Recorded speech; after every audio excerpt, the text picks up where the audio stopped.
Buddy,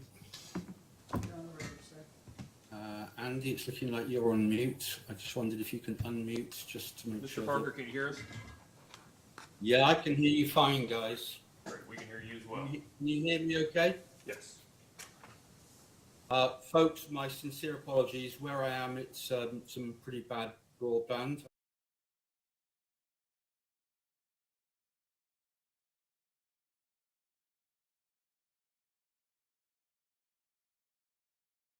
See you, Mr. Harris. So we'll do a microphone check as we get to it here. Good morning. We are on the record in case number 2021-00422, electronic investigation into the impact of Madison County Fiscal Court's use of Madison County Utility District system for its fiber optic cable installation process. My name is Kent Chandler. I'm chairman of the Kentucky Public Service Commission. I'll be presiding over the hearing today. Joining me is Commissioner Mary Pat Regan. For those in the hearing room, I would ask that you please set your cell phones to silent. I would also ask that anybody at the witness stand, I believe, nope, they're not there, so we'll skip that part. For anybody testifying remotely or virtually, I ask that you mute your microphone and turn off your video if you're not speaking. That will help us with bandwidth issues and processing on our end. If you use a phone for audio and computer for video, please turn off turn off the audio for your computer. If you're in a room with several people on their own computers, please turn off the audio for all but one computer. If you can, please use wired headphones or wired earbuds for better sound. Most importantly, please alert someone that's in the room, including commission staff, if possible, if you are experiencing technology failure that prevents your participation in today's hearing. We will take a break for however long we need to make sure that we get you back in order for you to participate. The hearing today is for the purpose of taking evidence in this matter, including the examination of witnesses. At this time, we'll go ahead and have an interior appearance of counsel. Separately for Madison Utilities, Madison County Utilities District, and Kirksville Water Association. Yes, Mr. Chairman, Jeff Patterson, representing Madison County Utilities and Kirksville Water. And for Madison County Fiscal Court. Yes. Jenny Heyman, Madison County Attorney, representing Madison County Fiscal Court. And for commission staff. Jason Collier for Office of General Counsel. And Mariah Tessie. Thank you. I checked the record this morning. It looks like on the 18th, public notice had been, evidence of public notice had been provided. So we'll continue with the hearing today. I don't believe there's anybody here from the public, but if there is, give you an opportunity to provide any public comments before we begin taking evidence. Okay. Just for the record, I'll note that for the last about day and a half, pursuant to the public notice, our website has had a link in which individuals of the public can go ahead and sign up to provide virtual public comments in this hearing. And as of about 8:55, nobody had provided notice that they had any intent or wish to do so. Let's see. Oh yeah, if anybody is watching this and would like to provide public comment, written public comments can be provided to the Public Service Commission at any time prior to the submission of a case. Public comments can be emailed to the Public Service Commission at psc.comment@ky.gov. They can be mailed to the Public Service Commission at 211 Sauer Boulevard, Frankfort, Kentucky, 40601. Or they can be provided through the Public Service Commission website. There's a form on there which you can fill out to provide public comments. Our only request is that when you provide public comments, you indicate your name, your address, and case number, which in this matter is 2021-00422, just to ensure that your comments get to the appropriate case record. Mr. Patterson, is there anything that we need to take up before we begin the hearing from your perspective? Your Honor, Mr. Chairman, the only thing I would, maybe a little housekeeping is, outside of our witness list, we have Andy Harris available here today via remote testimony. He is the owner of Traley. So there may be some instance in which he could weigh in that I would ask that he be allowed to testify remotely. I have no concern. Does Commission Staff Counsel have any concern with the possibility of calling a witness not previously identified in the notice provided? No, Your Honor. Okay. All right. And if you were going to call him, is your expectation, Mr. Patterson, that you would call him after calling Mr. Deacon and Parker? Yes, Okay. yes. And I don't think we'll have Mr. Deacon today. I think Mr. Harris could fill in for what Mr. Deacon was going to testify to. I wanted somebody here from Crowley to answer any questions that might be directed to them directly. Okay.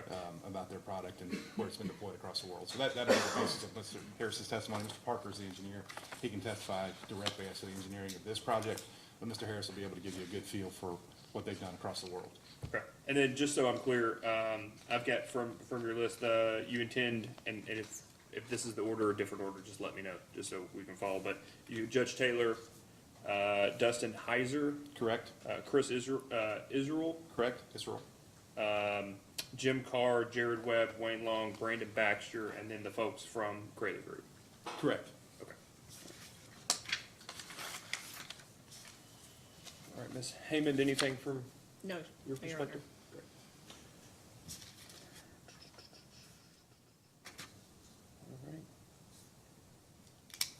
All right, Mr. Patterson, you may call your first witness. Thank you. Just by way of opening statement, Mr. Chairman, Commissioner Reagan, appreciate the time. It's our goal today just to give you a better understanding of what this project is, more clearly define its scope, and then give you an idea of why it's so important to the people of Madison County and the health and welfare of the people of Madison County. And I think also along the way to explain why Madison County is very unique, especially as it relates to this project, and that what we're asking for today may not be applicable to other counties across the Commonwealth, but it's certainly important to Madison Countyans. So with that, I would call Judge Taylor.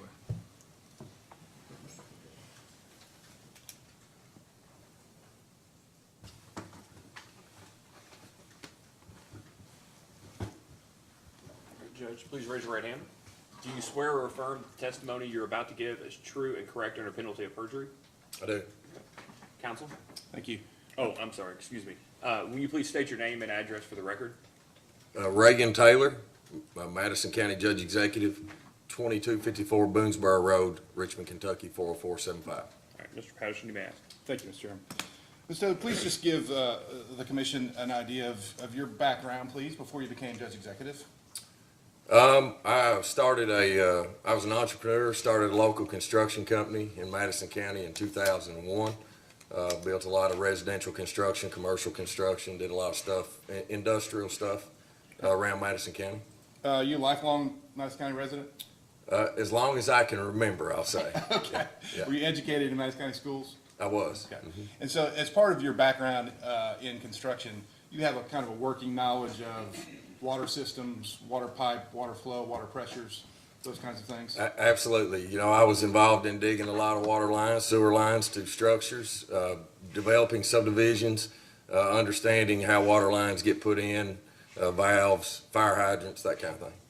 Take me through a little bit about what your experience has been in leading Madison County. When did you take office? How long have you been Madison County Judge Executive?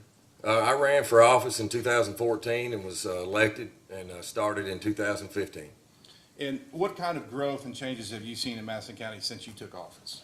A lot. You know, we are a booming county. Obviously, being a neighbor to Fayette County, our population has grown and is expected to continue to grow in the estimates. I think the estimates right now is in the next 5 years will be over 100,000 population. Right now, we sit just a hair under 93,000. Because of that growth, do you have much choice but to be forward-thinking and innovative in what you do and how you run the county?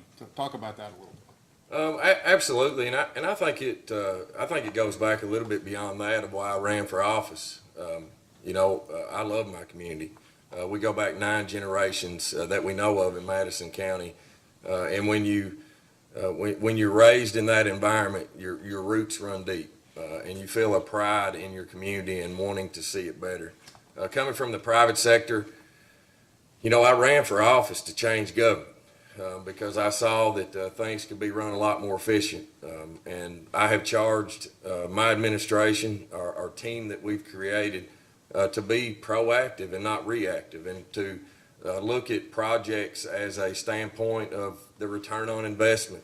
Is it going to save tax dollars over time? Is it going to be more efficient? Is it going to provide a better product and a service?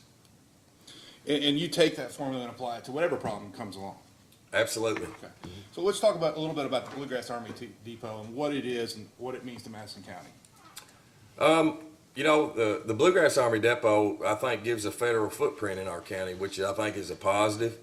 You know, we've had some of the worst chemical agents that have been stored there since the mid-40s.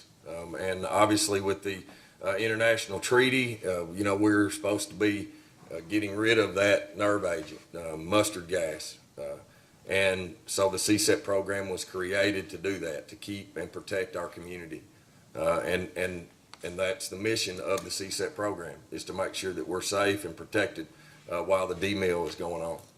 And Mr. Heiser is the director of the CSEP program, is that right? He is our emergency management and CSEP director. And we'll talk to him here in a minute, but talk to me a little bit and explain to the commission, if you would, about the first you were aware of this project to upgrade fiber optic and what the mandate was as you understood it. Mr. Heiser can get into the details, but what did you understand the problem to be solved was when it first came to your desk?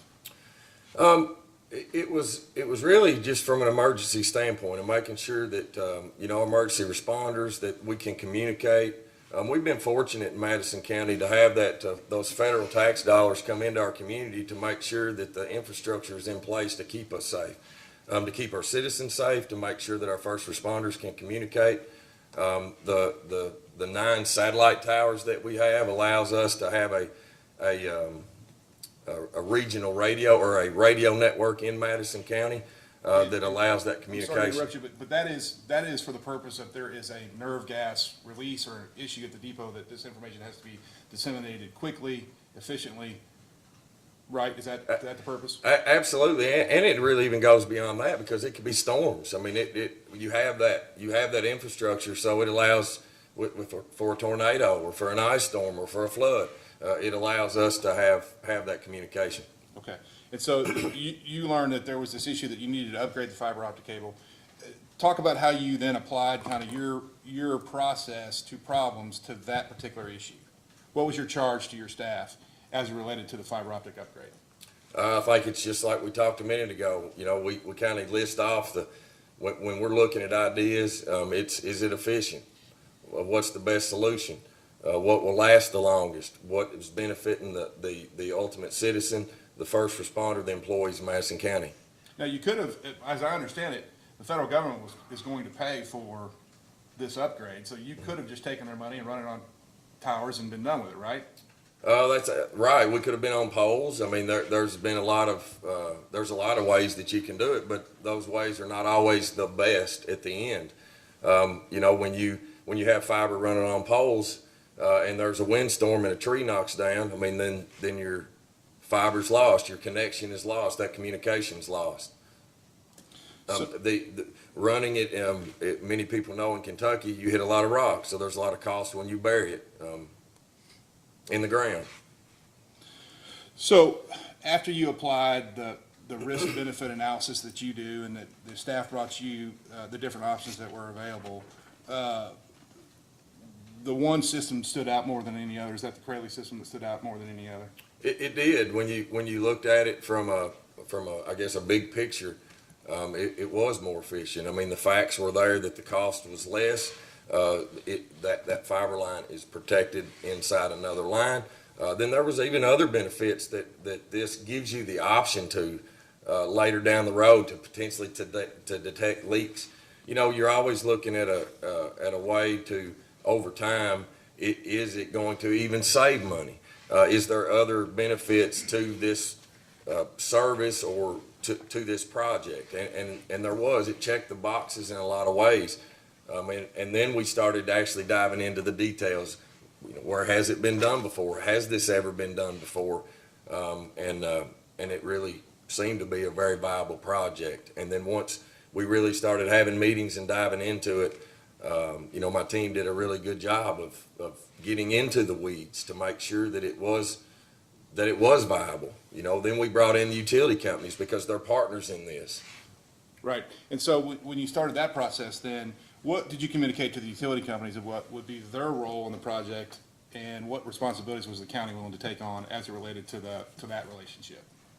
Well, obviously, anything that we do, whether it's internal or external with other government partners in Madison County, you know, we want it to be a united approach. We want it to be, it's not it's not that, you know, I'm forcing somebody to do it, because I want it to be a team.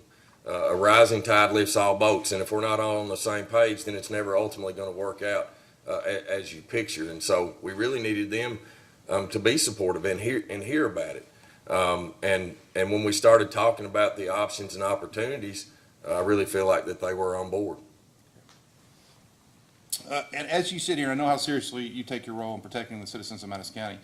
From your risk-benefit analysis, from the due diligence that you've done, is there any question in your mind that this process is the best system and in the best interest of the people of Madison County?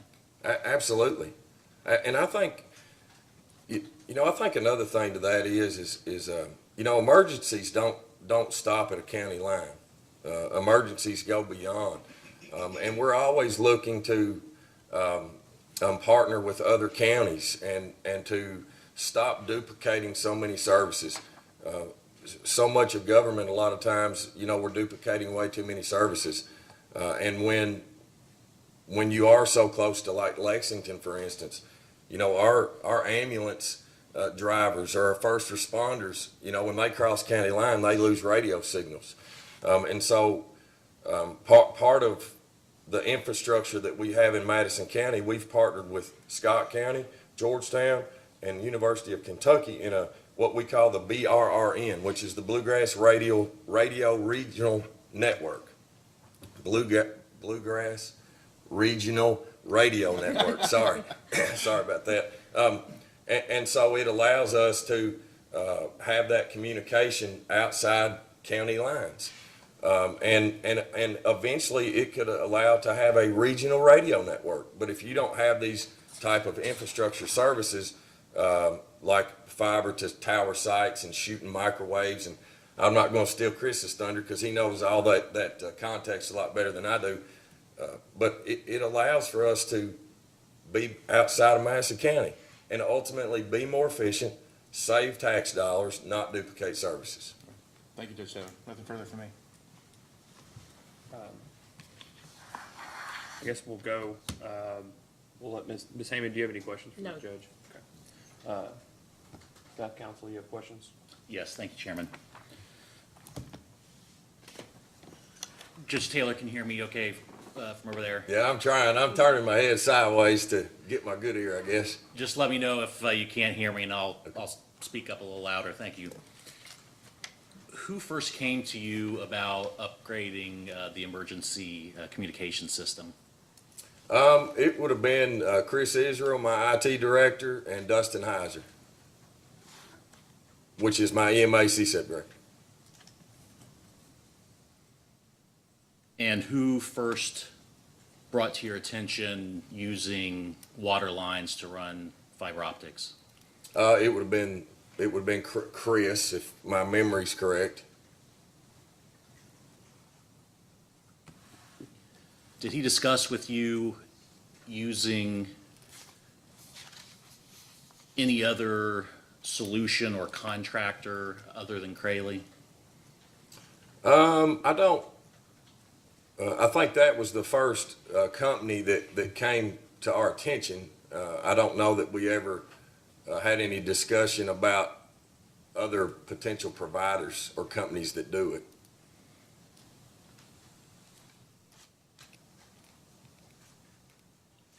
In responses to data requests in the 2021-218 case, Madison County Utilities provided some information on costs of alternate methods for running the fiber optics.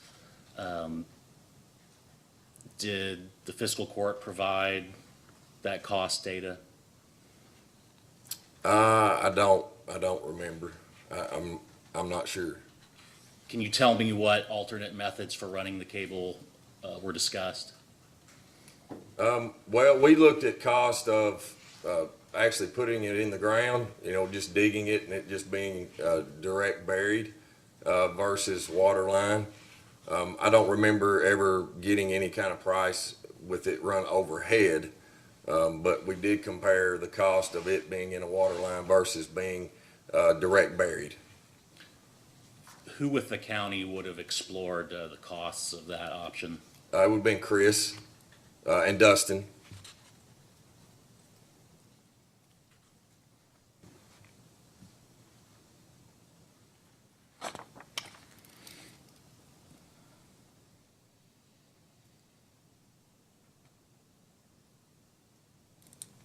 Did you discuss using pole attachments at all? I don't remember if we ever discussed pole attachments. Is there a reason why you wouldn't have discussed pole attachments? I don't think so. I mean, there wouldn't be a direct reason.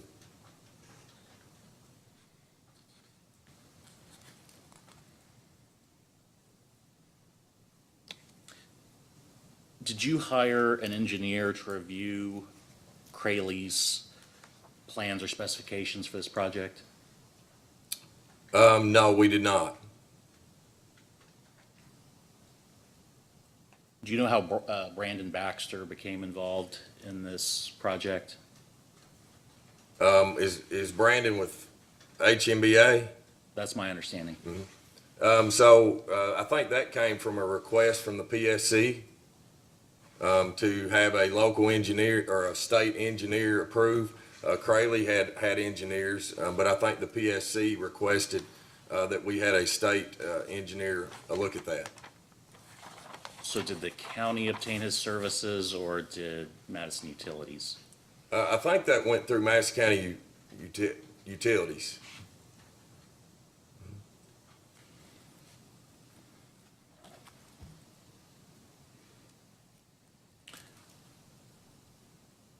How did you approach Madison Utilities about the fiber optic plan? We had a meeting at our JIC at Keeneland Drive, and we invited our water company directors and our chairmen of our water boards just to come hear the option or the opportunity that was there to see if they had any interest in pursuing it farther.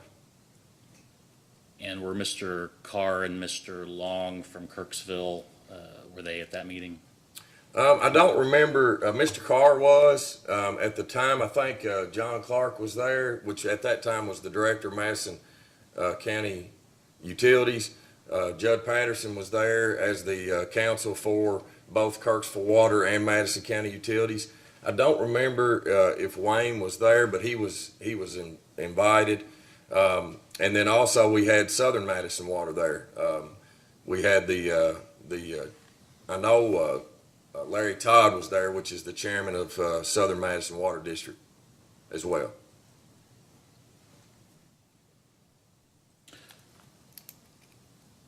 Is there someone else that works for the county that may have first discussed this project with Mr. Long? I'm not sure. Yeah. I mean, it could have been, obviously from that meeting, it could have been Mr. Patterson. Yep. And we probably had that meeting, I don't remember, y'all can help me with the dates, but it was probably 2 years ago, 3 years ago, probably. And at that meeting, did anyone from Madison Utilities provide any opinion on whether they wanted to participate in that project? Yeah, yes. I think everybody was very intrigued and interested, and then those conversations, as kept getting deeper into the details, and at that point, I know Chris and Dustin had a lot of conversations with the director of the water districts. The chairmans have all been involved in conversations. Is there an executed contract between the county and Madison Utilities for this fiber optic plan? I don't think that we have any kind of executed contract. Why not? I don't think that we've gotten to that point yet. I don't think that it's something that's not going to happen.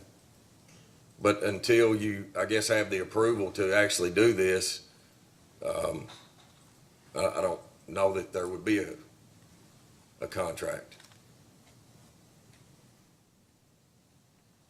Has the equipment necessary for this project already been purchased from Crayley? Yes. Some of it. Mhm. And maybe all of it.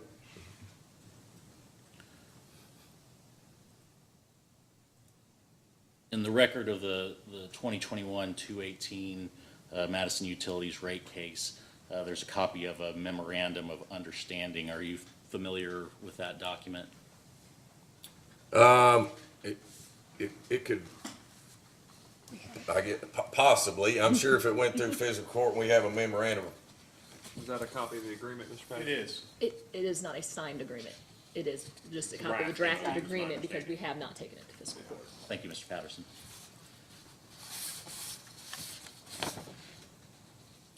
Yes, I have seen this. Do you know who drafted that? Judd Patterson.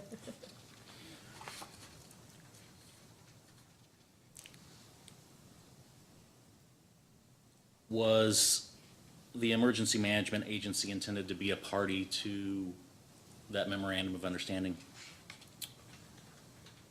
Yes, I would think that it would be a part. Obviously, the emergency management agency falls as a department under the Madison County Fiscal Court. So whether they're direct in this document, I do not remember, but obviously they would be our lead department under any kind of agreement to help guide us as a fiscal court. Did you provide any input or were you involved in any of the negotiations involving that memorandum of understanding? No. Is there anyone with the fiscal court or the county that would have been involved in negotiating that? Yeah, there would be. I mean, obviously, Chris and Dustin are my lead key experienced employees that would have worked with Judd and the utility district to create this agreement.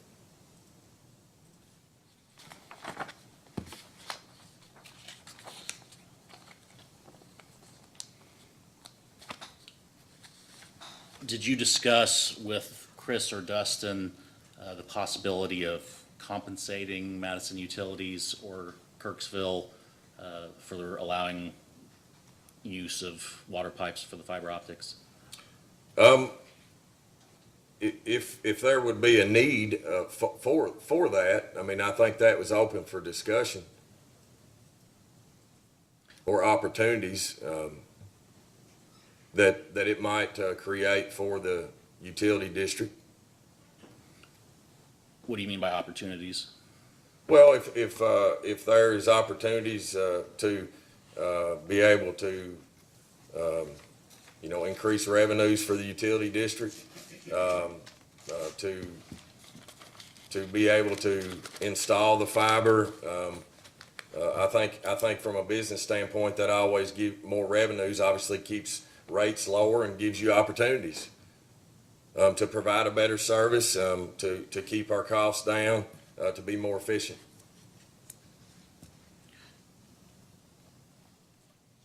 And when you're referring to revenue, are you referring to direct payments from the county to Madison Utilities or Kirksville, or do you mean from a third party seeking to expand broadband? That would have been from the county. Yeah.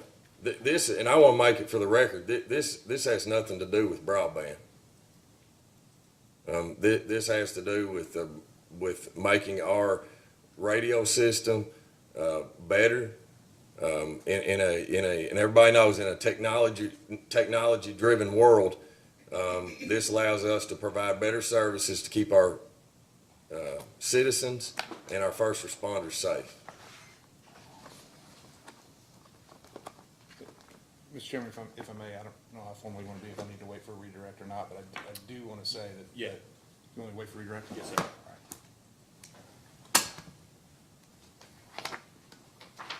right.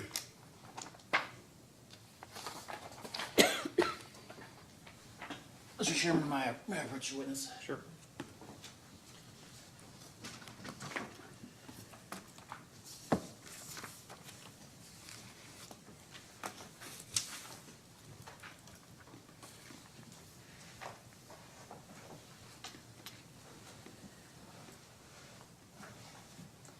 Judge, do you recognize the document that I just handed you?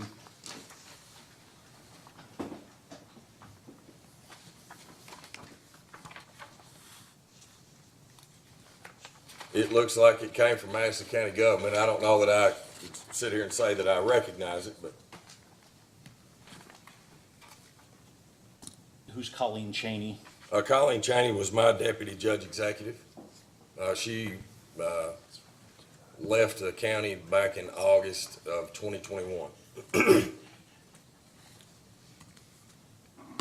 If you look at the third bullet point, almost middle of the page, well, it shows 3 bullet points, different phases of this project. The third one being broadband deployment to rural Madison County.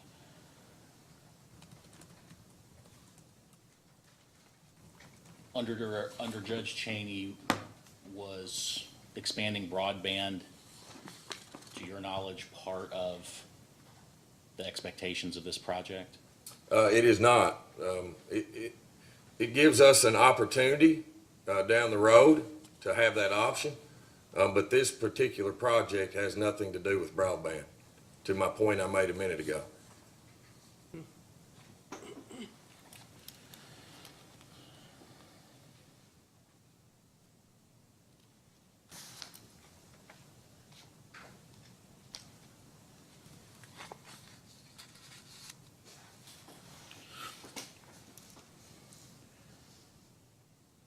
Did you discuss the possibility of leak sensing technology with Madison Utilities or Kirksville as part of the Crayley solution? We've had that we've had that discussion through meetings with Crayley in conference calls or Zoom calls at some points. That again goes back to an option, an opportunity that the Crayley technology has for the future.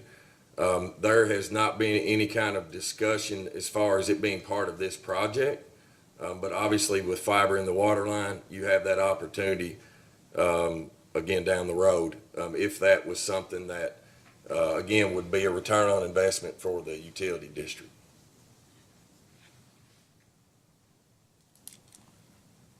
With regards to the tentative agreement with Madison Utilities, as you understand it, is there any provision for who would pay for leak sensing technology? No, we've not got that far in any kind of discussion.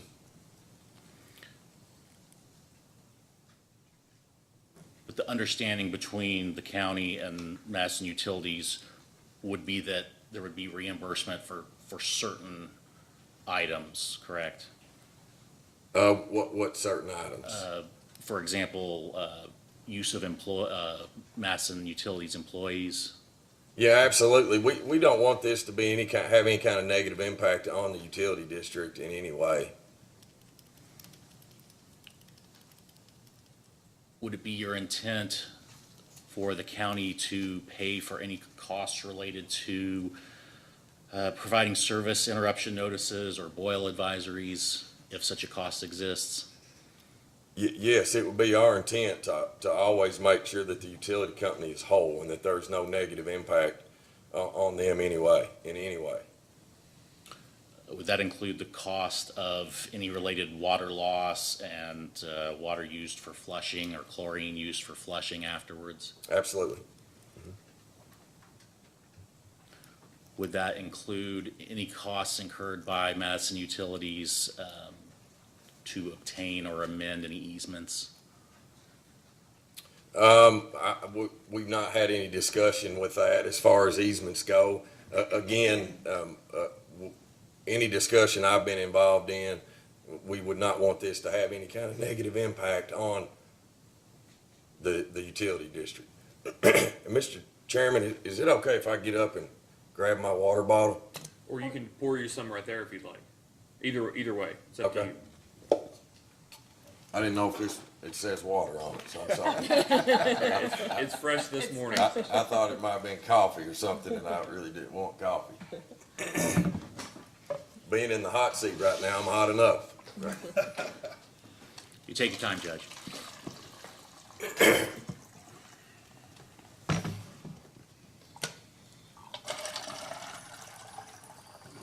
You ready? Yeah, I'm good.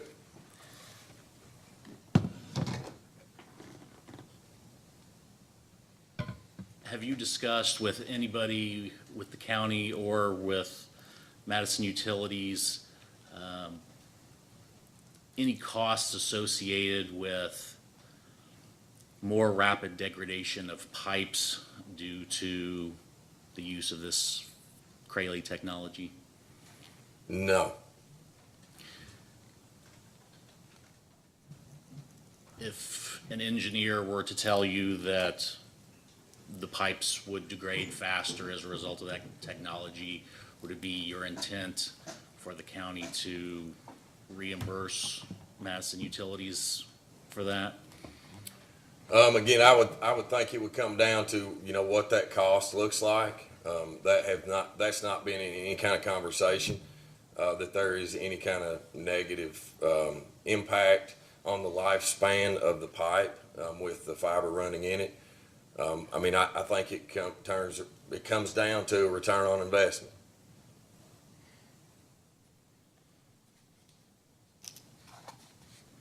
And again, it goes back to, you know, we don't want this to be a negative impact on the utility company, and then also the service that it provides to the customer, which are citizens of Madison County.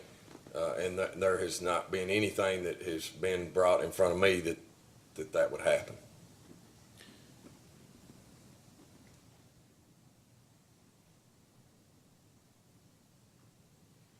Would you intend for the county to pay for the costs to contact 811 regarding any excavations and marking of water lines and fiber lines? Is 811 not a free service already? Well, the marking, I guess, would be the part that would involve either a county or utility employee to take some action. I'm sorry, I don't really understand the question. If 811's a free service, Madison County Utilities would already be marking that water line for whoever's called in an 811 ticket. That makes sense.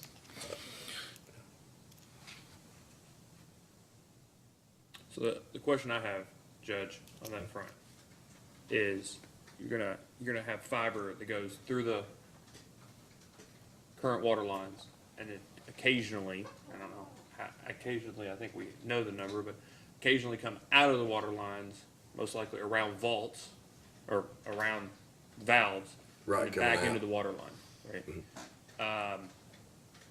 There's also testimony about 90-degree turns, whether you're going to have separate communication vaults. It may not necessarily exclusively run through the water lines.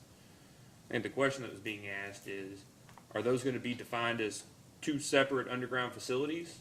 Or are they going to be one underground facility, and it's going to be the obligation of the water districts to mark the fiber when asked to do so by a prospective excavator? Or is so you can lay things pretty close to each other, right? Yeah, I understand what you're saying there. And so the question is going to be, is it going to be only the water that's going to be marked, or is there going to be two separate expectations that communications and water are going to be marked separately? And if they're going to be marked separately, whose obligation is it to do it? The water district's not under a legal obligation to be a member of 811, right, statewide. Yeah. To the chagrin maybe of Senator Carpenter in the last couple of sessions, there's not mandatory 811 membership. The only people that are required to join are the gas utilities. So I think that's the question, is has that been thought through in regards between the distinction between the communications and the water infrastructure? Yeah, so I've not been in any kind of conversations with that. I'm sure that some of those conversations have been had. Again, I would go back to, yes, that fiber line would have to be marked. whether it's in the water line or outside of it. Chris and Dustin might be able to answer that question more in detail of maybe conversations that we've had. But again, I don't, go back to, do not want this to be a negative impact on the utility district. So to answer the question, if marking that fiber line outside of the water line the water district needed to be compensated for, I'm sure that we would be open to those conversations. And I think it goes back to, once we determine, if we're going to, as a county, or we're going to have, a contractor that does the maintenance or the service for that fiber line, or is it going to be something that we would pay the utility district to be that contractor? Either way, you would have that probably as part of the negotiation in the contract of what services that contractor would provide. To your point, yes, it would need to be marked, and we would compensate whoever to mark that line.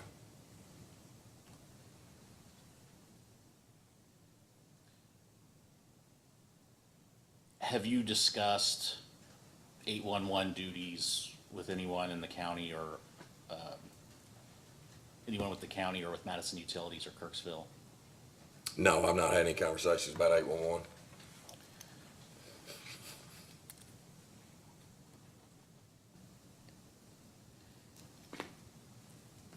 Can you tell me if this project provides any sort of benefit to Madison Utilities or Kirksville Water's water service or their ratepayers' rates?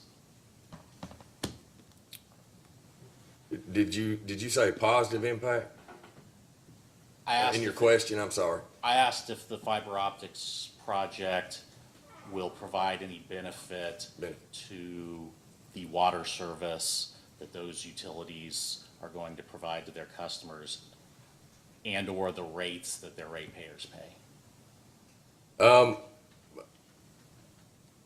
I've not had any kind of conversation about if there's any kind of benefit other than the opportunity for the leak detection. If that is something that is viable, once fiber's in the water line, again, it goes back to return on investment. I think over time, if you can lower your water loss, that would be a positive benefit to the customers of the water district, because you're able to keep your utility rates lower because you are lowering your water loss, which is ultimately a cost to the utility district.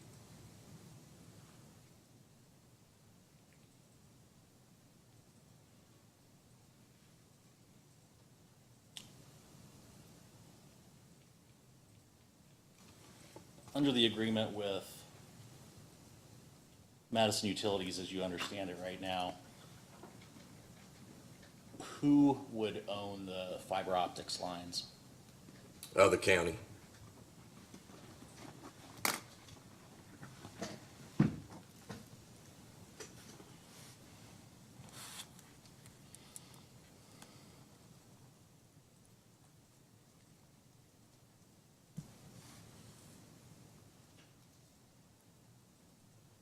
Thank you for your time, Judge. That's all I have.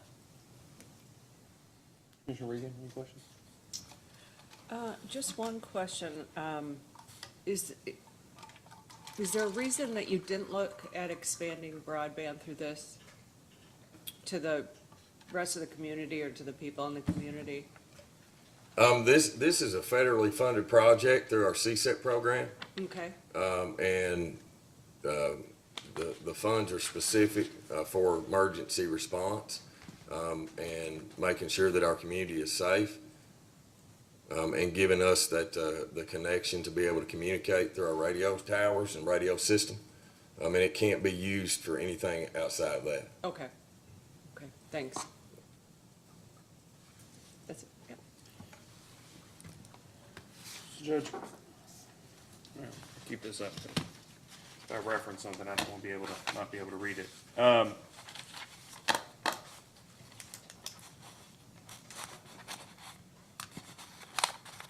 I want to make sure that I understand kind of to your last question, or last answer to the previous question, the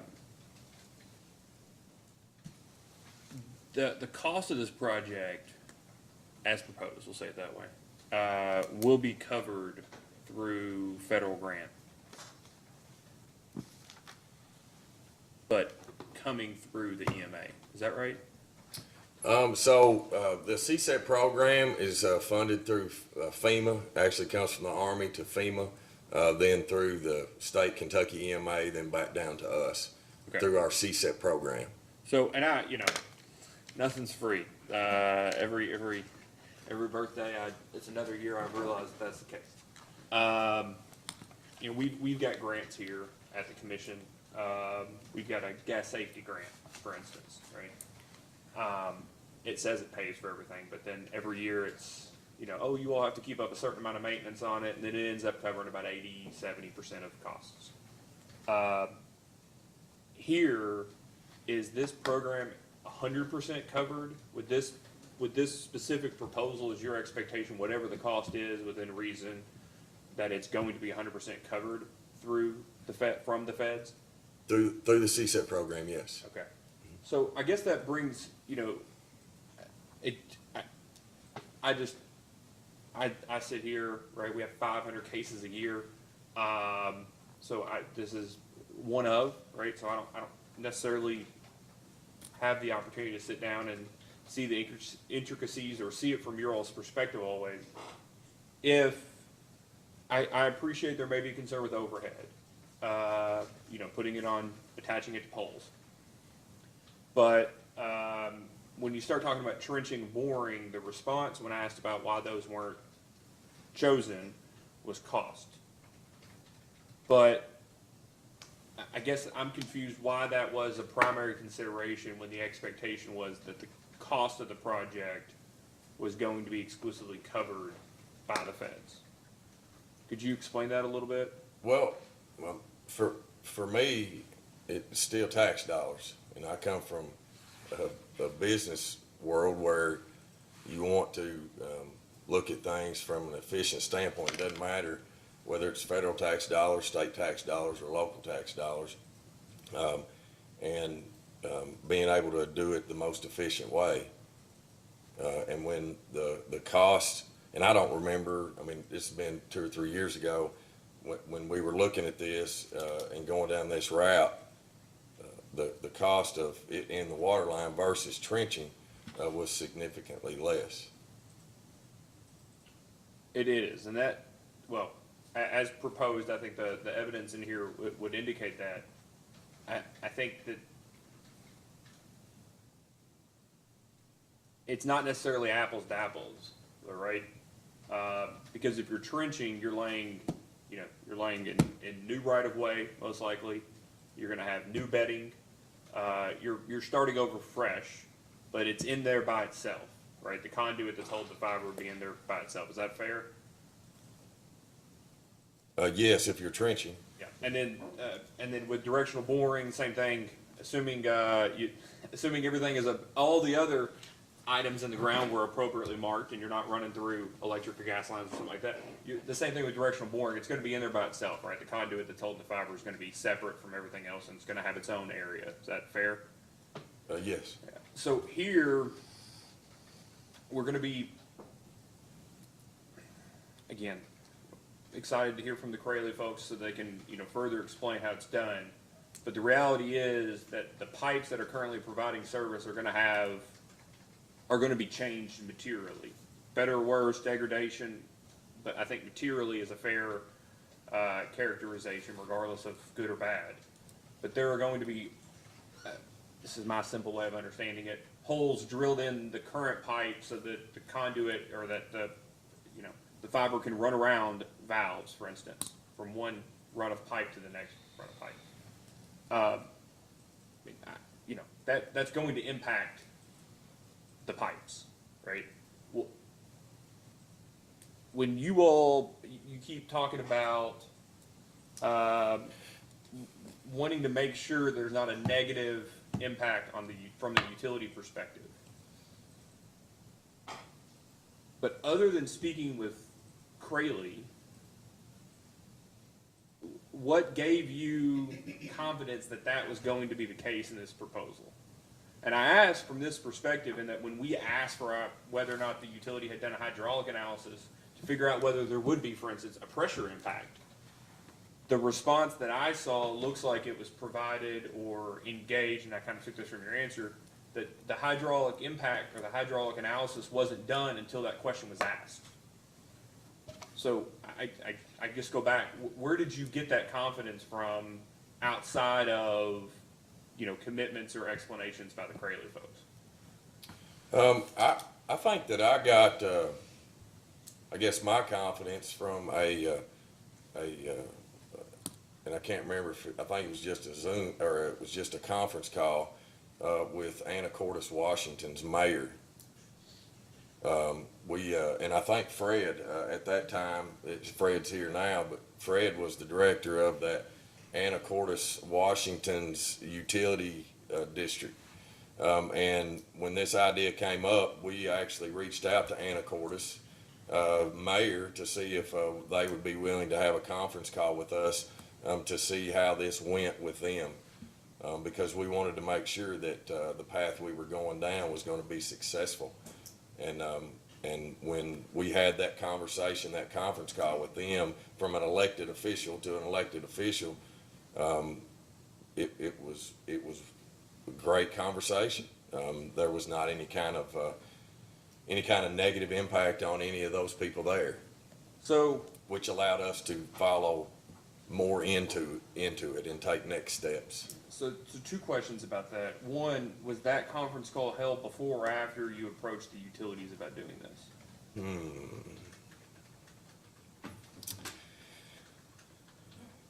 I'm afraid to answer that. I don't remember that. I could get you that information, Yeah, but I'm the not. second question would be, were the utility folks involved in those conversations? That conference call that I had with the mayor, no, they were not in that conference call. I don't know, if, there was ever any conversations outside of that happened.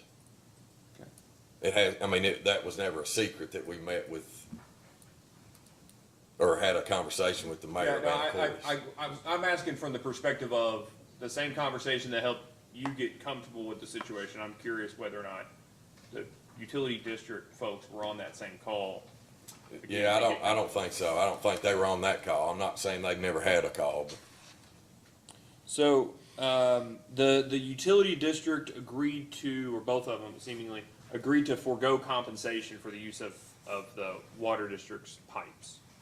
And then there was a response to a data request, and the respondent isn't identified, that says that future contracts, and this is a quote from one of the data requests, quote, will include compensation for MCUD and Kirksville Water for providing lines. So what I want to make sure of is the timeline that we have here and what this does or doesn't say, that response. So it's my understanding from the testimony today and from the record that we have a draft memorandum of understanding, but not a signed memorandum of understanding, correct? Yes. Okay, but which would imply we also don't have a current contract, right?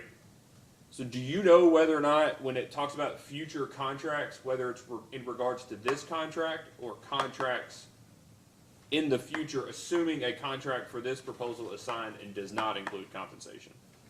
Does that make sense? The response is future contracts, but we don't have a contract here. So technically, the contract that gets entered into here is a future contract under when that response is. So I'm just wanting to make sure whether or not the county is proposing to include compensation for the expected contract for this, or for contracts that occur assuming this one happens, after this one happens. I think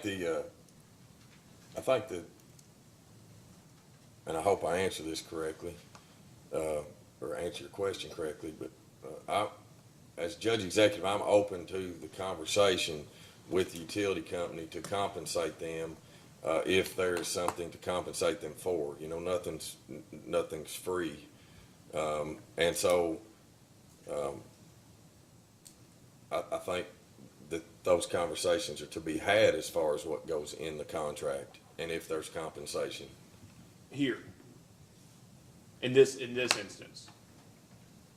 In what instance? And for this project is what I'm asking, not just for in the future, but for this project specifically. Yeah, you're for open this to. project, yeah. If there's gonna be, anything that's gonna require the utility district employees, then yes, we Okay. would be open for that discussion so that there is, again, not a negative impact to the utility district. And the reason I ask,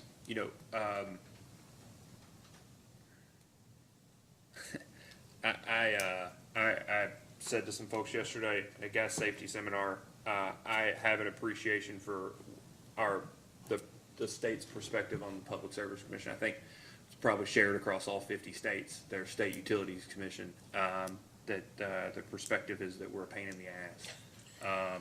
I can appreciate why. Also, I think there's probably an expectation that most people don't want to go along with their daily activities without knowing or caring about what we do.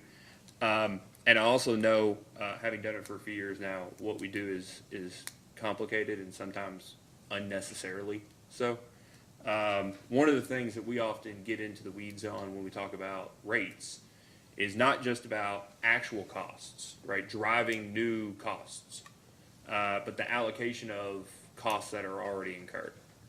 One of those for decades now has been pole attachments. State public service commissions can regulate pole attachments. And if decades ago, if the state public utilities commissions decided not to regulate pole attachments, the FCC, Federal Communications Commission, regulates them. And, running a new cable in the communication space on a pole doesn't necessarily, the utility doesn't incur a new cost to do that. But there's more weight that's on the pole, right? It's taking up space on the pole. It leads to the likelihood that if there's a storm, the pole might break and come down. And lots of other technical reasons that are beyond me. For decades now, pole attachments haven't been free, even if the utility isn't incurring some monetary cost for each attachment. There's an allocation or a sharing of the cost of that pole, right? Or the maintenance of that pole. And, maybe I'm just simple. I see it very similarly here, right? That the county is going to be using the water district's infrastructure that customers are already financing, already paying for. And even if real costs aren't incurred, definitely there's going to be, the hydraulic analysis indicates there's going to be a reduction in water pressure. Yeah, it doesn't put it to a point where the water districts will violate the law, but it does reduce the water pressure. And it's going to put, dozens is certainly not an overstatement. It's going to put dozens of holes into, joints into the pipe under the Crayley method. And so I guess I would just ask, the word you used earlier, and this is I've never done a wind up like this, so be prepared. You mentioned earlier the word approved, talking about approve this project. This project is not in front of us for approval, just to be very clear, right? This project seemingly was on its way to being done before we opened the investigation into whether it would have a service impact on Madison County Utility District. Seemingly this was already going to be done or is going to be done absent some commission action, but there is as I see it, you're not waiting for a thumbs up, right? Like you would if there was like a utility would if there was an application in front of us to do something. And so, there's this unsigned MOU, no contract, and then this no hydraulic analysis until it was asked about, in January or February of this year. And then, now we're discussing the county being open for compensation for impacts that may occur for the use of those pipes, or 811, or for fixing leaks, whatever it may be. I guess what I'm getting to is, did we just did we just start asking questions at the right time, or was there still quite a bit of work to be done before finalizing this project prior to the commission asking questions in the rate case? So we looked into how we could get this project across the finish line. Obviously, when we determined and we did our investigations of, was this a viable project?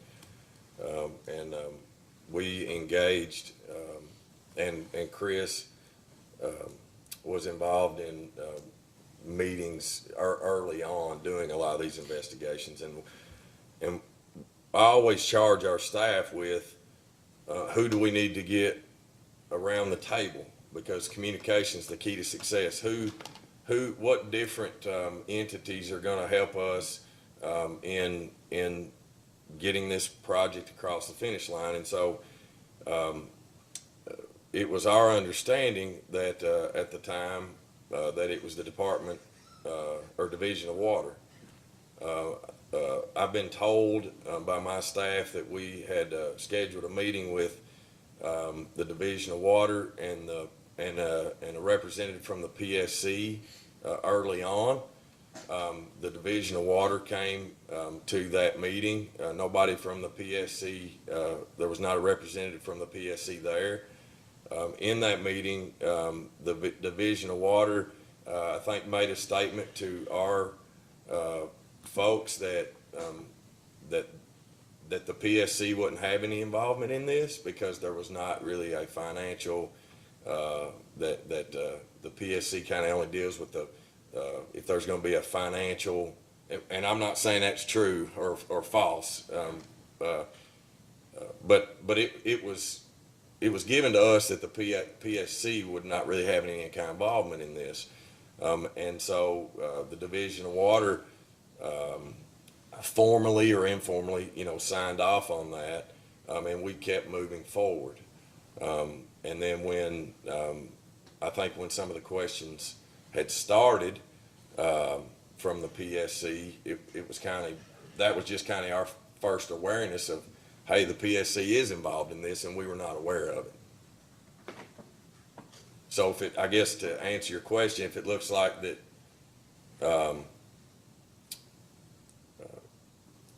that we had made some decisions prior to, I mean, in some ways we probably did, but not intentionally. I mean, when we do projects, no matter what it is, we want to get all the people involved that need to be involved to make projects viable and to get them across the finish line.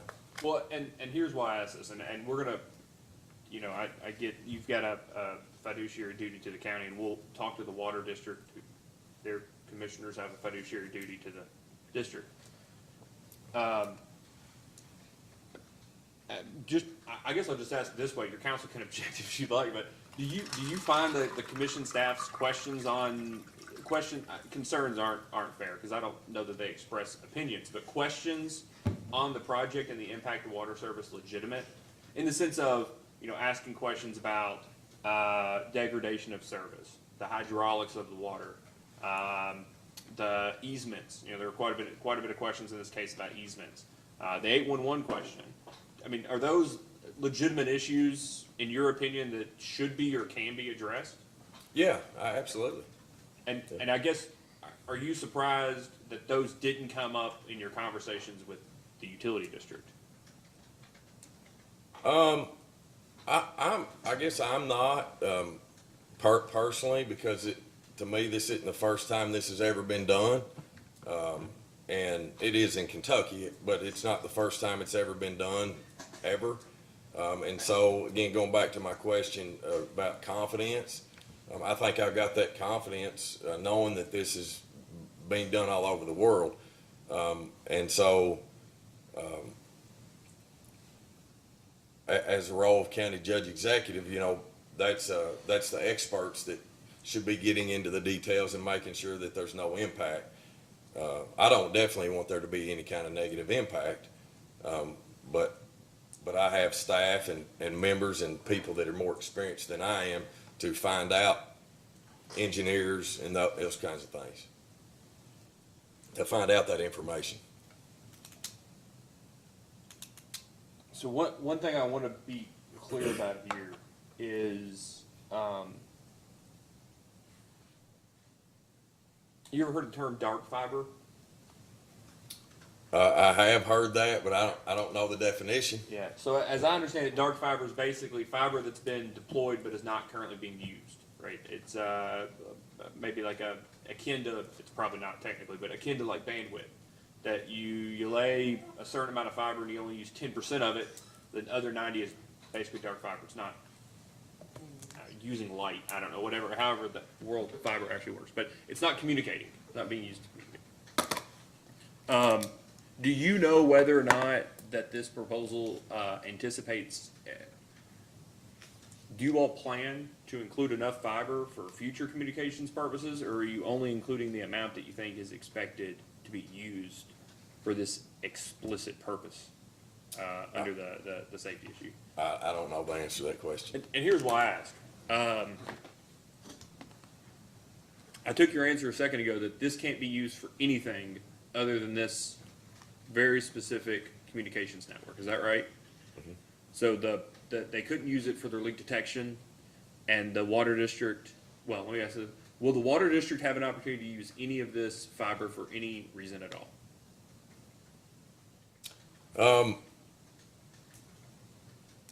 Ask your question again, please. Yeah. Will the water district be able to use this proposed fiber for any reason at all?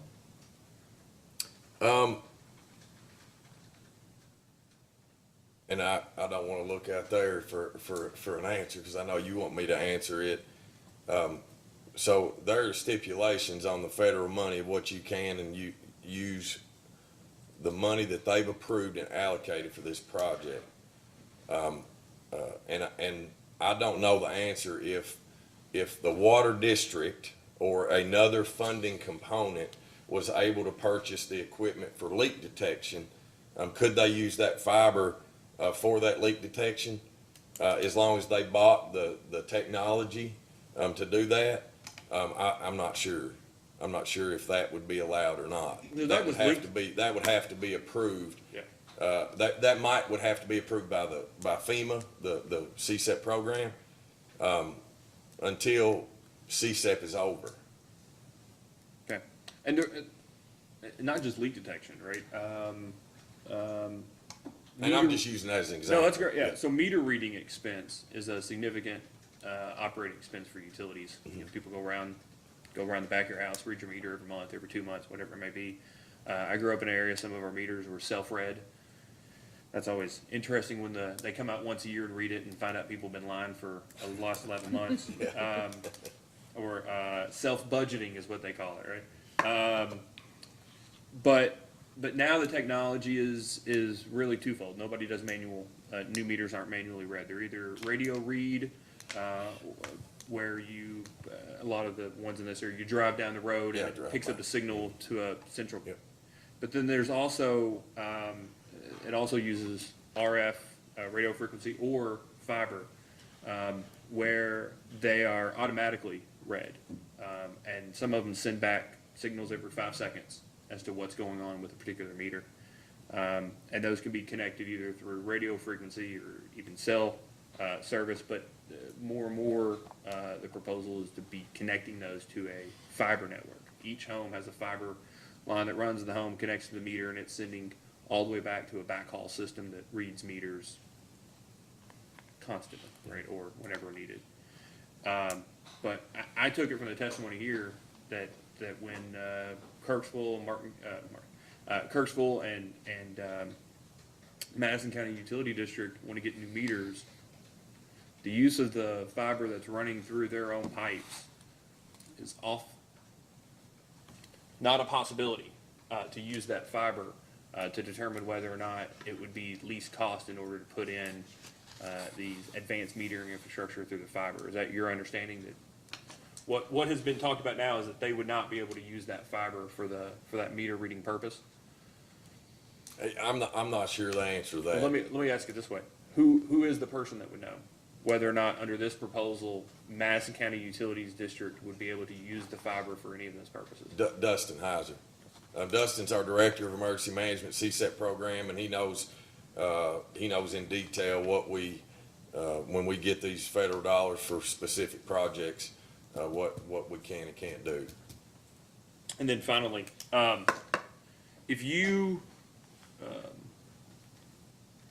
sometimes you've got to, in development, you've got to build the road, build the sewer system, build the water, and then once you develop it, you're allowed to turn it back over to the city or turn it back over to the county, whatever it may be. If these were your water lines, would you let somebody else do this? I mean, I'm wanting to understand your level of certainty or, whatever it may be, confidence.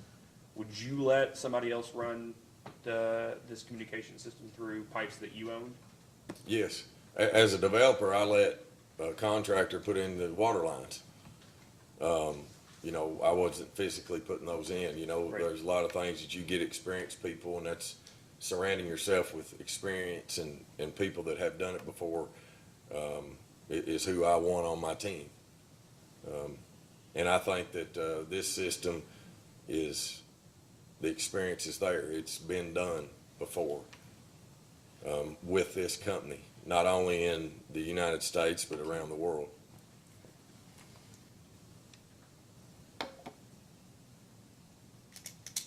Mr. Patterson, do you have any redirect? I do, just a few, Mr. Chairman, if you don't mind. I want to start with, I know your style personally, but particularly in this case, do you see your relationship with the PSC as one of collaboration? Absolutely. And from the beginning of this, from both utilities, did you understand that they both said, look, if you get PSC approval and you get Division of Water approval, then come talk to us, we're good? Yes. And did you think that at the original meeting with Division of Water, that Colleen Cheney, your deputy executive, had reached out, in effect, invited somebody from the commission to be at that meeting? Mm-hmm. Okay. And so from the very beginning of this, you thought that you were in a collaborative relationship with the PSC and moving forward? Yes. Is that fair to say? Okay. Yeah, absolutely. And it came as quite a surprise to you as it did us when we received the first data set of requests for data, that they felt excluded in this process. Is that fair? Okay. Yes. I want to be clear, we don't feel anything. Okay. All right. You were excluded in this process. All right. Well, we also don't have feelings. Okay. All right. Well, I was pretty sure Mr. Collier didn't, but I wasn't sure about the We rest. don't have feelings. All right, so, and was it also your understanding from the utilities that the direction you received from them was, as long as it did a couple of things? One, most importantly, didn't affect water quality or water pressure, they were open to it. As long as it resulted in no cost to the water districts, up to and including engineering fees and legal fees as it relates to any kind of approvals of this process or any studies that have been done, the county would cover all those costs. Is that correct?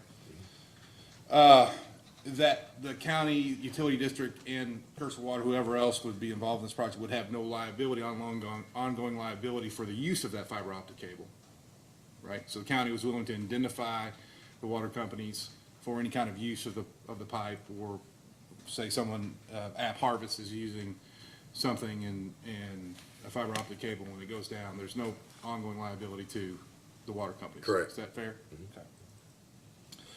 And so the memorandum of understanding was designed to do a lot of those things. Is that fair to say? Yes. To clean up a lot of those issues. And to the chairman's point, asking about future contracts, before I ask that question, let me ask you this. Are you willing to stipulate that what we hear about today is strictly just about the upgrade for the fiber optics and the communication system for CSAT?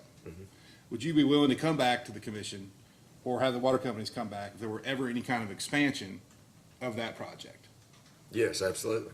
And if there were any kind of expansion, to involve the PSC from the very beginning, start this process fresh, and have any of those questions flushed out? But willing to stipulate, as of today, what we're trying to do now is just for the emergency preparedness program? Yes. Okay. Now, having said that and having stipulated to that, the language in the memorandum of understanding about future contracts, was that more related to as if this project ever expanded into rural broadband and there were private providers providing broadband service through the water line, that the water companies would then benefit from some of that revenue that the county would presumably collect. Absolutely. And I think future contracts even go to, you know, once you see how it's installed and how it goes in, that, again, it goes back to maybe the utility district would like to be that contract provider to do the work, or to pull the line, or to repair the line, or, you know, again, it goes back to giving options. But were all these discussions ancillary to the main subject, which is just the CSEP program? Mhm. Okay. And so these conversations were held just to plan and to have some idea of what the future might look like, pending regulatory approval and input from other regulatory agencies. Yeah. Is that fair? Okay. There's been one thing that I want to make clear. There've been a lot of questions about the impact it has on the utility customer. Is it fair to say that every utility customer is also at risk from the Army Depot? Yes. So if there is a nerve agent leak, there is a plan in place to communicate a shelter-in-place plan to everybody who lives in Madison County. Is that fair to say? Yes, everybody, yeah. We're zoned out. There's different zones. Some zones are, depending on where you are in a higher impacted area than other zones. But yes, everybody's impacted. So if And not just Madison County though, too. Right. There's other counties. I mean, there's 10 CSIP counties. So. Right. So if the fiber optic cable in the water line provides a better service, more protected and more efficient, water customers benefit by that, right? Mm-hmm. Absolutely. I think that's all I have, Mr. Chairman. All right, thank you, Judge. You may sit down. Like, you might need to fill up your water jug over here a little bit more. When we take a lunch break, we'll certainly do that. Yeah. Just want to make sure I understand, Mr. Patterson, your next witness is Mr. If they're not all run from the room, I think it's Mr. Heiser. Okay. Let's, given the number of things that the judge has put on Mr. Heiser's shoulders, let's take a short recess. Take a recess until, we'll go until 10:40. Take a short recess and then we'll come back and continue. And Mr. Chairman, there's some witnesses here I've included for your benefit, so we don't have to call everybody, but there's a couple that I'll Yeah. definitely want you to hear from. But if we are running long, there's some that, might be duplicative. Okay, all right, thank you. All right, we'll take a short recess until 10:40.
We're back on the record in case number 2021-00422.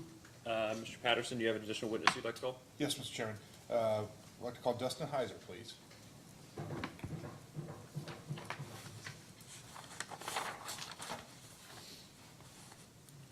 Mr. Heiser, please, you get a second, please raise your right hand. Do you swear or affirm that the testimony you're about to give is true and correct under penalty of perjury? I do. Please state your name and address for the record. Name's Dustin Heiser, 103 Fay Street, Berea, Kentucky, 40403. Mr. Patterson? Thank you, Mr. Chairman. Mr. Heiser, please state for the commission what your position is with the Madison County government. I'm the director of the Madison County Emergency Management Agency, as well as the CSEP, or the Chemical Stockpile Emergency Preparedness Program. Okay, that's what CSEP stands for? It is, sir. Okay. And explain a little bit for the commission of the marriage between Madison County and the federal government as it relates to the CSEP program and the Bluegrass Army Depot, please. Yeah, so because we have the Bluegrass Army Depot that has a tenant, the Bluegrass Chemical Activity, which stored up to 523 tons of different chemical warfare agents. Congress in the late 80s put together a plan to try to help protect citizens if there were ever a release from any of the 8 sites that were in the country, in the continental U.S., from a potential release of these agents. So as part of that, in the early 90s, the communities were started receiving funding. This funding comes out of the Department of Army to the Federal Emergency Management Agency, then is brought to the region, the FEMA region, or which is Region 4 out of Atlanta for our area, then to Kentucky Emergency Management, and then down to us in the locals in Madison County. In its basic sense, what's your chief worry when you lay your head down at night about your position and what you do for Madison County? Yeah, so, you know, we take great pride in protecting our community, keeping them safe. My biggest worry is what's on the interstate, the weather, and the nerve agent that is still out there, and it's being moved, it's being handled in the plant currently. So, you know, the word that's used is we are there to provide maximum protection to the community if there were ever a release from any of the agents that are out there. And, you know, it's a serious thing. It's, you know, there's a big responsibility to it, obviously with not just the funding, but, you know, we're in charge of protecting, you know, 97,000 people, with not counting who's there for the university, so. Right. Is there any other place in Kentucky similarly situated to Madison County as it relates to that kind of exposure and that kind of in-depth relationship with the federal government as it relates to emergency management? No, sir. As a matter of fact, the only other location, even in the country, is in Colorado. Okay. Let's get into specifics of this particular mandate. Take me back to the beginning of the upgraded fiber optic project, what you understood the mandate from the government to be, and what your instructions were, or the problem you needed to overcome as director of emergency management. Yeah. So what we are directed by FEMA to do is, you know, provide communications and alert and notification services to residents of Madison County, as well as to our first responders. We operate an 800 megahertz radio system that provides the communications for every entity within our county, public safety, even, you know, street department, utility departments, for anybody in the county minus the Kentucky State Police. And they even have some of our communication tools so that we can communicate when we're on incidents that are being worked together. So as that, we had come to what CSEP refers to as a life cycle cost. So there's a life cycle to our radio system in their minds, and the way they have these fundings laid out. We had come to that end. They had appropriated us and budgeted us the funding to do our upgrade on this system. As part of that, you know, Judge Taylor charged myself and Chris Israel to put together a plan that not only does what we need from a public safety standpoint and allows those infrastructures to operate correctly, redundantly, have redundancies, not have issues when bad things happen, but to see what we can do to lower the cost of operating this system. This system, they're expensive to have these systems. They're needed, but they're an added cost to the communities. So how do we take what we have, make it better, make it last for another 20 years, all at the same time of, trying to put ourselves in the best position possible for the years to come. The taxpayer dollars, though it's not local taxpayer dollars, right? We're all paying into that program, right? The Army money is all of our taxpayers' money. So we want to be good stewards of that funding. And that's what Judge Taylor, charged Chris and I to do, and see what we can do to do things better. We are going from a Cadillac radio system to probably a good Chevy or Ford, whichever is your brand. But we are also looking at how can we be innovative? What are things we can do to be better? One of those big things is the Bluegrass Regional Radio Network, the BRRN. We have partnered in an interlocal agreement with Scott County, City of Georgetown, and the University of Kentucky to start the possibility of start the process of putting together a regional radio network. And Judge Taylor alluded to it a little bit. We have emergencies on the county line that, Fayette County, Lexington is coming to our county for, because, when callers come in, they call into 911, they may not know where they're exactly at.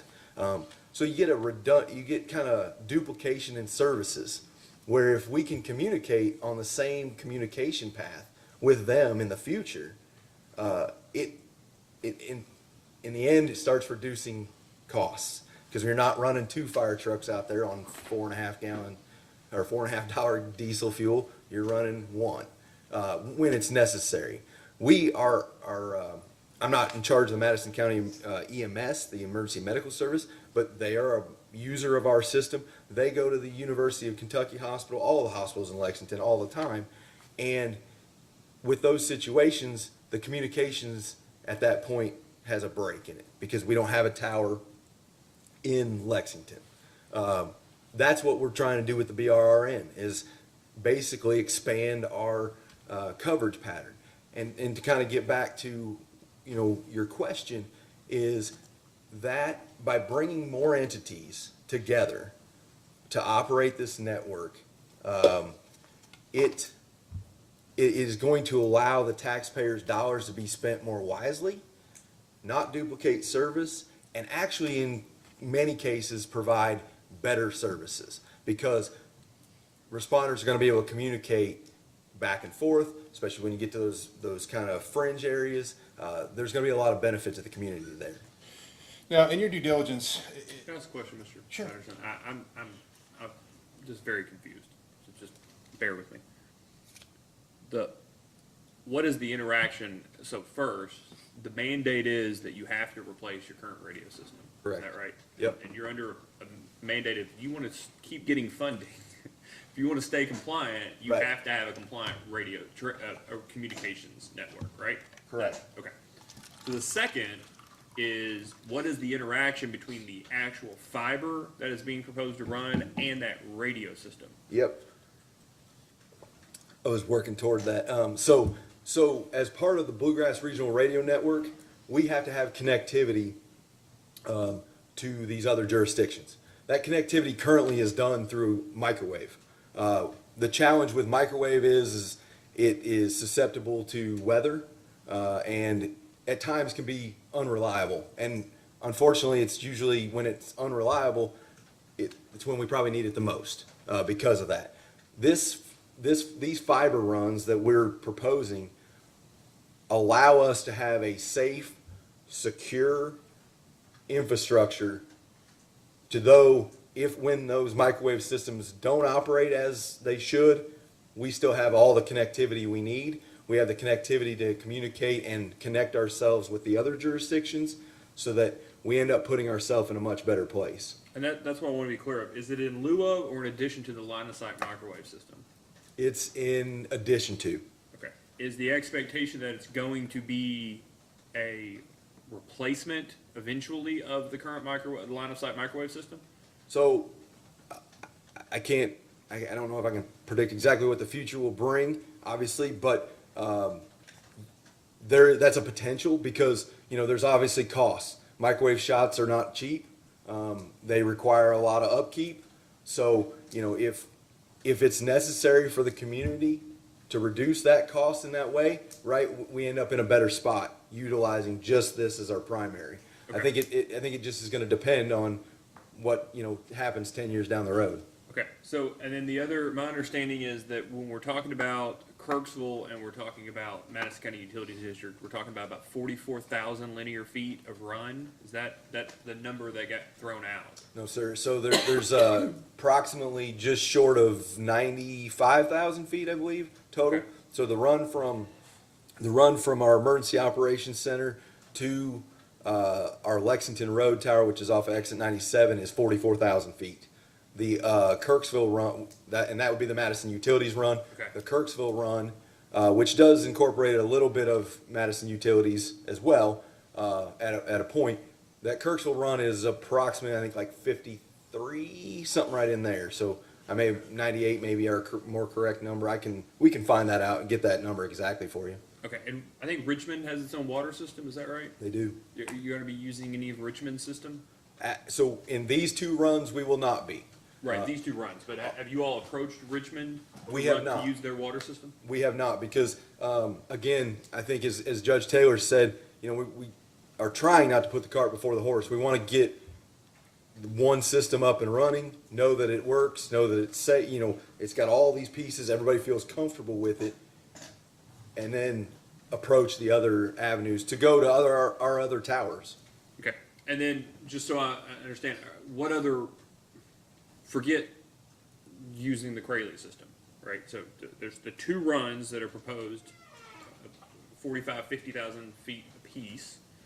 So we'll call that, 9 and 10 miles if okay. So 9 or 10 mile runs. I wouldn't think that gives you everything that you need for Madison County. I take that from your response. So how much fiber are you intending long-term to satisfy your mandate running in Madison County? So, and I'll just speak from my office, the Emergency Management CSEP office. We would like to run another run to the south. That's our intention, if funding is available through our grant program. But and I think you asked, were there other options? I'm just trying to figure out. I mean, is this the tip of the iceberg, or is this the entirety of the amount of in-ground communication system that you all intend to operate for this purpose? So we already operate some in-ground fiber currently that was bored a number of years ago. We're actually doing a little bit of boring now, and we can touch on that in a minute. But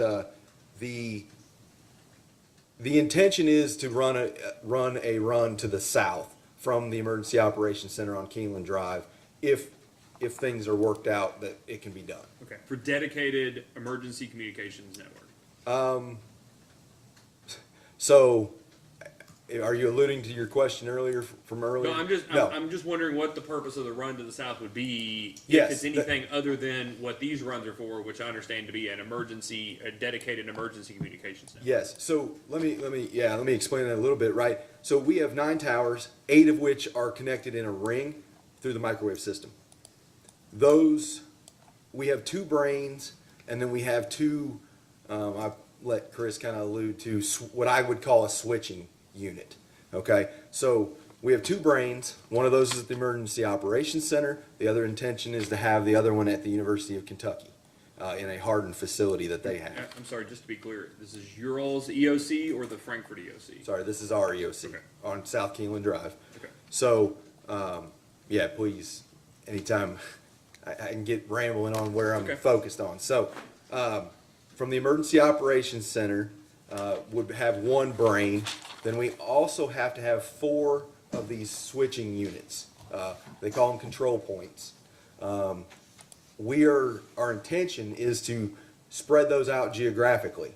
Have them in the south, have them in the, on north, Lex Road being one of those, obviously the EOC being one.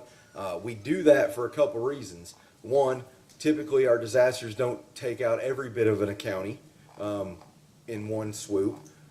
We are on different utility districts with those different towers, so our likelihood of having interruption in power, though we have backups for that, it lessens.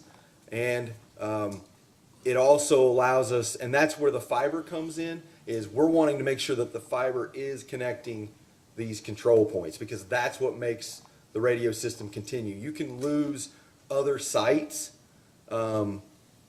that, yes, may provide coverage, but if you start losing control points, you lose the system as a whole. So that's the intention, to have that fiber-backed network that allows us to keep the core of this running. Okay, so how many of the towers today have fiber connected to them? 0. And how many would after these 2 runs? These 2 runs, 3.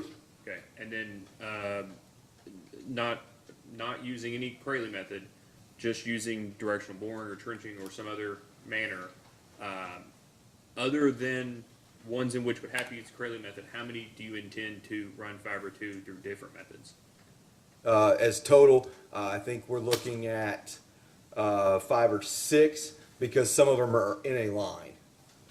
So as we head south, we hit them as we go.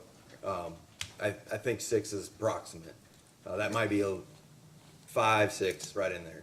Okay. All right. Mr. Patterson? Yeah, just to dovetail on that point, Mr. Chairman, take him through, please, and Commissioner Reagan, the options that are in front of you as far as pole, in-ground, and the Crayley method, and what your due diligence was and the decision points that led you to recommend to Judge Taylor that you go with the Crayley method. Yeah, so as I said, again, Judge Taylor, directed us to find these options, see what's out there, and then again, how can we do it as cheap as possible, right? Not trying to be cheap, but, cost effective, economical.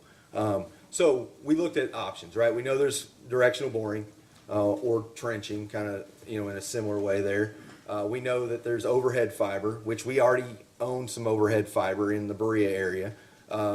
And we also have, I didn't identify it. Chris, at a conference and some communication with some other people in the IT world, it came up to him. He brought it to me. We started talking about it. At that time, Deputy Judge Cheney, the 3 of us really started looking into this. And I think Judge Taylor said, and we started digging into what this was. Well, as we came to find out, we had done some directional boring already from our Emergency Operations Center on Keeneland Drive down to the courthouse because that provides us redundancy in our IT network. So we knew that we had a pretty good idea what the cost of that is, and we were looking at that versus what the Crayley method is. So we started communicating more and more with Crayley. All right, what does this even look like?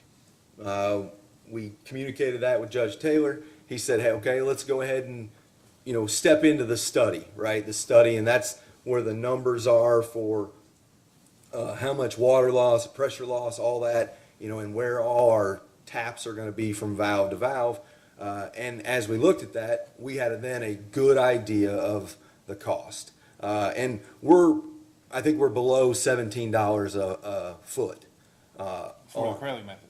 For the Crayley method, And yeah. directional boring would be what?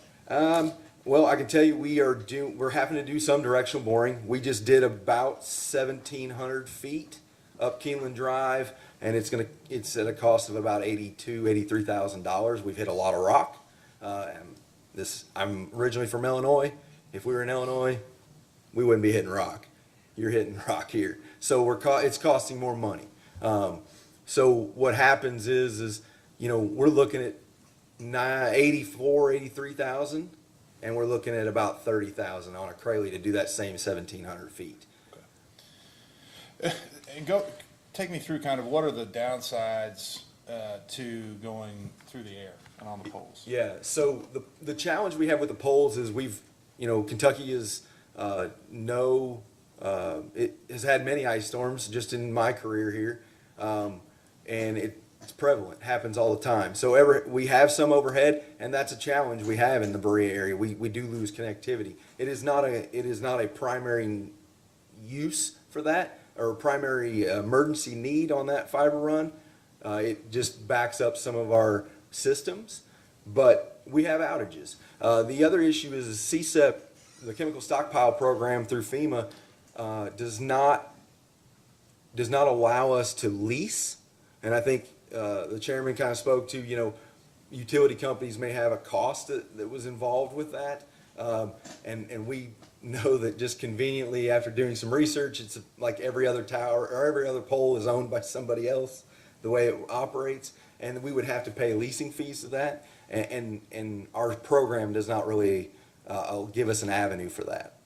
And additionally, the CSEP program is not infinite, right? There's a limit to the CSEP funding. We'll talk to the commission a little bit about that and what it looks like post CSEP. Yeah. If you were to lease.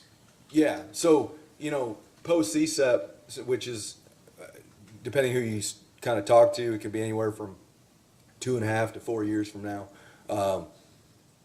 And that's why we are doing all these things now, wanting to get this in place, utilizing that to support the county for the most we can, for the longest we can. That,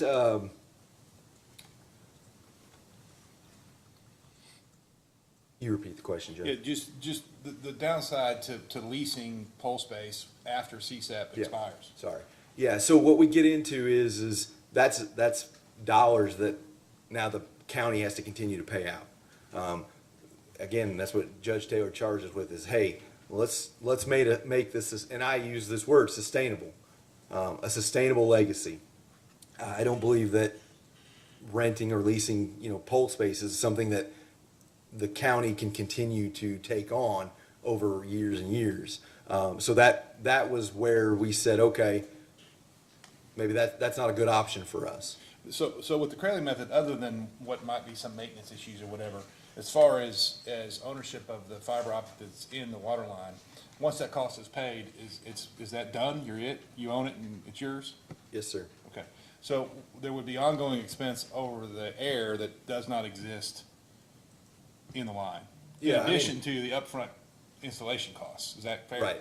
Yeah, and I wouldn't say that, going in the line doesn't remove all of our costs, right? I mean, there is going to be time. I think we've talked about breaks and things like that. That is there, the 811 deal. That's obviously things that still have to be taken care of. But you go to directional boring, you're in that same boat, right? We also look at the security of going in the water lines. I'm not Judge Taylor. I'm not a builder, but I think my understanding has always been a water line has to be below the frost line, and with the directional boring and fiber and some of that stuff, there isn't that regulation on where that has to be, right? It can be anywhere. So I think that's why we see it more prevalent that we hit those when they happen. So, we believe that it's more secure, it's safer being in that water line. Right. Let's talk a little bit about your involvement with the Craley folks in the study that they did as it relates particularly to Madison County. I know the chairman mentioned earlier that there was not a hydraulics review done until they asked for one. Is your understanding that there was a hydraulics review done specific to Madison County by the Craley folks? Correct. And talk a little bit about when you said that Judge Taylor greenlighted the study, right? So let's talk about what that entailed and how detailed that was. Yeah. So we had like you said, we got greenlighted for the study to identify, is this cost effective? Are we affecting pressures? How big of a deal is this? So we identified the path we thought we wanted to take.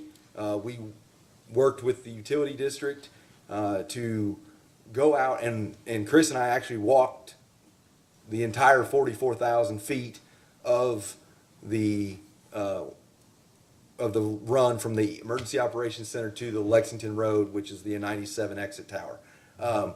And we checked, we identified where valves were. All of that had to be collected, given to our GIS with pictures and all that, and sent to Crayley. We also worked with the utility district to obtain, what their flow numbers were, what their pressures were at certain places, obviously before or after a pump. There was differences there. We provided that with that, and Crayley brought back we have it on electronically, and it's a big, plat. Basically, it says, it has every one of those runs. It's identified what we're gonna have, the size of the pipe, what the pressure loss is, all that stuff. And then we, had it done again. Right. Now, when you had to have hydraulics review done with Crayley, at this point, you were working with the Division of Water. Is that fair to say? That is. Okay, and did you share that hydraulics review with the Division of Water, do you know? I believe we did. Okay. Was there ever any concern expressed by the Division of Water about the water pressures or anything else related specifically to this project in the presence of the fire optic line? No, I actually, the Division of Water seemed quite excited about the potential for the use of this. And again, I think, Judge Taylor hit on why maybe PSC, we didn't communicate direct with PSC, because I think we felt, it was our impression by everybody we had communicated with that this was the avenue you needed to go. Division of Water was the sign off that the utility district needed for us to be able to do this.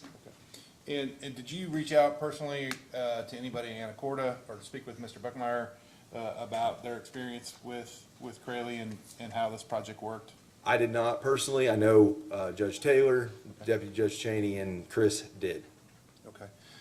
And to the chairman's point earlier as well, there's got to be more reason than just cost to select this particular method. What in your mind are those reasons outside of cost, when we know the federal government is going to pay for it, whether you put it over line, directly bored, or you put it in the water line? So why do it this way? Well, I think Besides cost. Yeah, so I think number one, though it relates to cost, it's taxpayer dollars.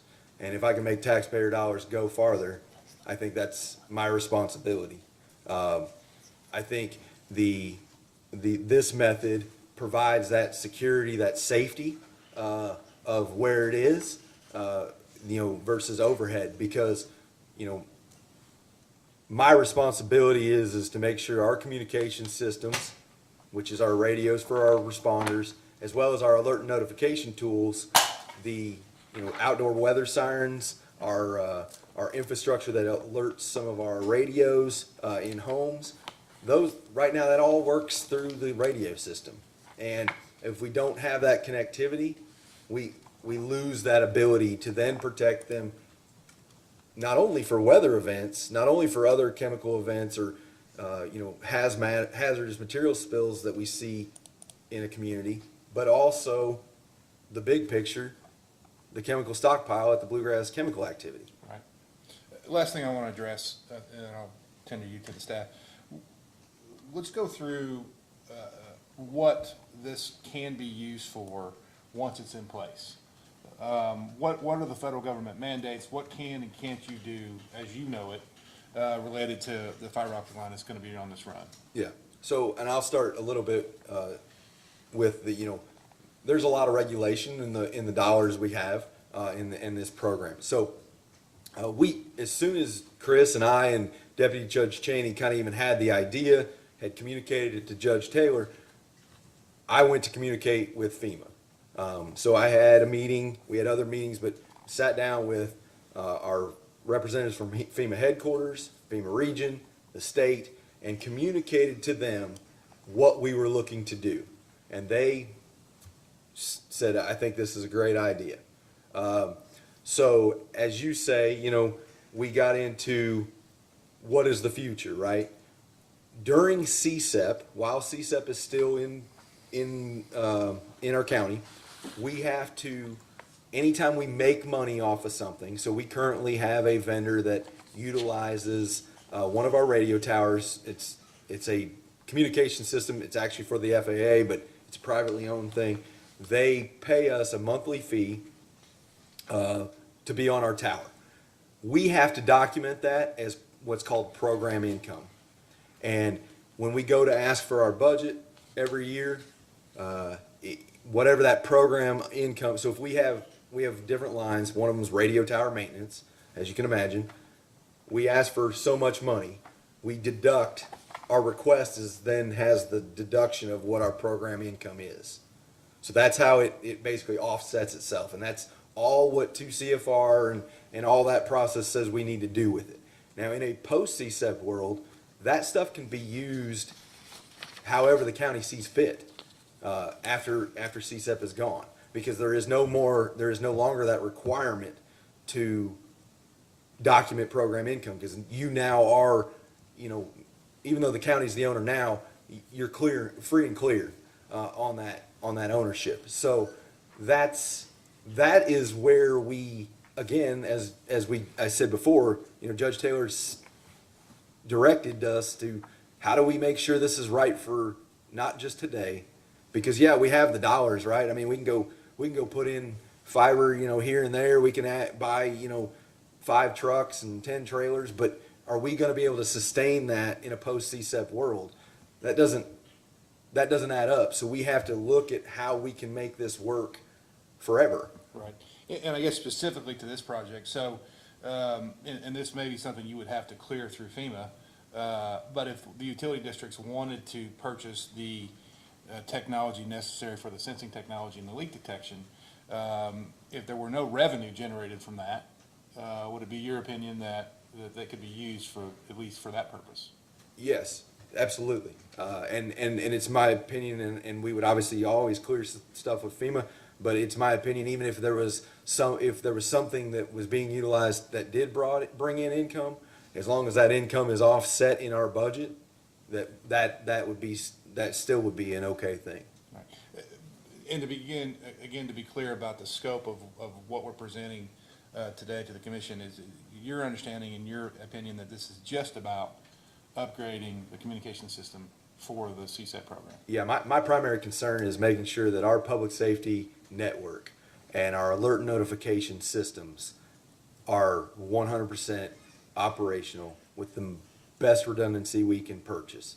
And that's why we have generators at every one of our tower sites. We have a backup generator that we can pull out there if that goes bad. We have uninterruptible power supplies. We have a lot of things in place, and I feel like this is a piece of that, right? The security, the function of it provides us that other redundancy. All right, so in your position as director of the emergency management program, and after your review of the different options that are available, and after your risk-benefit analysis of the different methods and the issues, both advantages and maybe obstacles to overcome with the Crayley method, is it your opinion that it's in the best interest of all Madison County, it's including the ratepayers at Kirksville and Madison County Utilities, that the Crayley method be the one to be implemented? Yes, And I was do. that your recommendation to Judge Taylor? Yes, because I think, it's not only is this the dollar amount thing, but this is providing a better, more secure, more reliable network for the communication systems and the alert and notification systems. Thank you, Mr. Heiser. Thank you, Okay. Fred. Counsel? Mr. Heiser, I think you mentioned in passing a section of the CFR that this mandate was located in. Can you tell me what section that is? Yeah, it's 2 CFR 200. I don't know the exact excerpt. We could find that for you. And what does that section specifically mandate that you do? Well, so there's a couple things that, and there's a couple things that you also have to understand, that just because the CFR says something, there's also a notice of funding opportunity that comes down from FEMA on these grants, that they can exclude pieces or say, that is allowable versus maybe what the CFR says. And have you received something like that on this? On this, no, because it fits the CFR. So go ahead and explain to me what you feel is mandated. Yeah, so and I think I explained it before, but I'll do it again. What is required of us is if we bring in any income from equipment, systems that are purchased by the grant program, that we have to account for that dollar amount and then offset that in our budget. So let's say we had a budget line where we were asking for we typically ask for $100,000. We gained $40,000 of program income. We would identify that as program income. We would use that $40,000 to pay on those budget lines, and then the federal government would only appropriate us $60,000.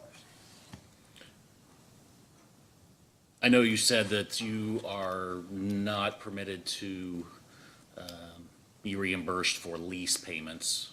For example, if you had done pole attachments, correct? Not if we did it, we are not allowed to be reimbursed, but we're not allowed to pay for somebody else, Correct. to lease it from somebody else. I think you were here when I asked Judge Taylor about reimbursement of utilities districts for several items, one of which was reimbursing them for their employees being on site when installation is done. Is that something, if you're paying Madison Utilities or Kirksville for that, is that something that can be paid for by federal funding? Yes, that's already been clear, and I think that's actually possibly in the memorandum. I think it's in the MOU. And would it be permitted to cover reimbursement to the utilities of the costs of service interruption notices or boil advisories? Yes, sir. How about easement costs or attorney's fees? Yes, sir. And how about water loss or water use for flushing? Yes, sir.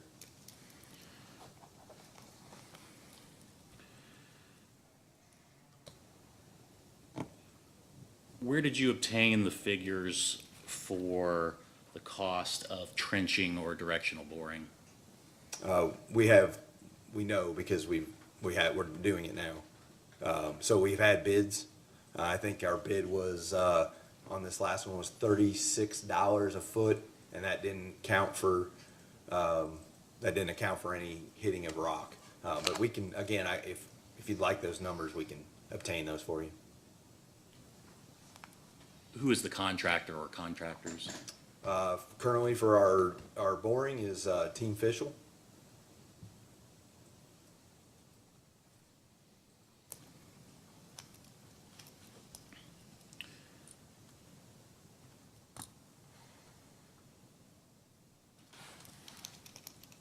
Let me ask, why was Jolly Ridge chosen as an area to extend fiber optic cable to? Yep. So again, providing a secure, reliable data path to Jolly Ridge is important to us because our microwave path, we have two towers that can get or shoot paths towards Lexington. That's the exit 97, or what we refer to as Lex Road, and then the Jolly Ridge tower. Those are the two towers that have the path to get that north. So we want to make sure that we are able to reliably get from our brain at the Emergency Operations Center back up north on two different paths, so that we always, in the radio system, we try to keep things in a ring. We don't want to have a single point of failure. So if you lose one side, you know another side's still operational. So that's why we want to do it. So both of those sites have towers present currently? Currently, yes, correct.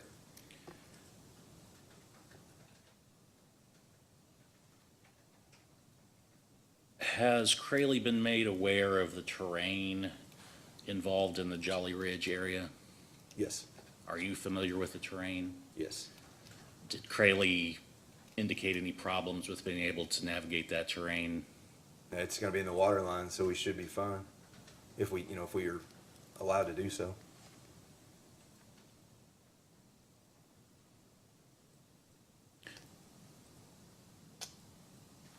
thought you indicated before, but I just want to make sure I'm understanding this correctly. Did you say that you believe that if the fiber optic system ultimately replaced the radio system, that there would be a cost savings involved in that? So I think. An upkeep or operations and maintenance? Correct. So, and not necessarily the radio, but the microwave portion of the radio system. We foresee very little, and working with the partners from Anacortes and our communications with them, we see very little infrastructure upkeep on that end. Where microwave has to be, it's got to be inspected every year. We've got to monthly, we've got to do tuning on it and stuff like that, and we do that currently. But it takes a lot more to upkeep that. Now, is that something that we abandon, come post CSEP? I don't know. I think it a lot of it depends on, what the future looks like. And that could change monthly, that could change yearly. I mean, we've dealt a big change with COVID, so. And would that depend on what the federal government mandates as far as your emergency system? Well, so I can tell you, we can't abandon it until after CSEP. That's a requirement. Now, after CSEP, we do not have that federal mandate anymore.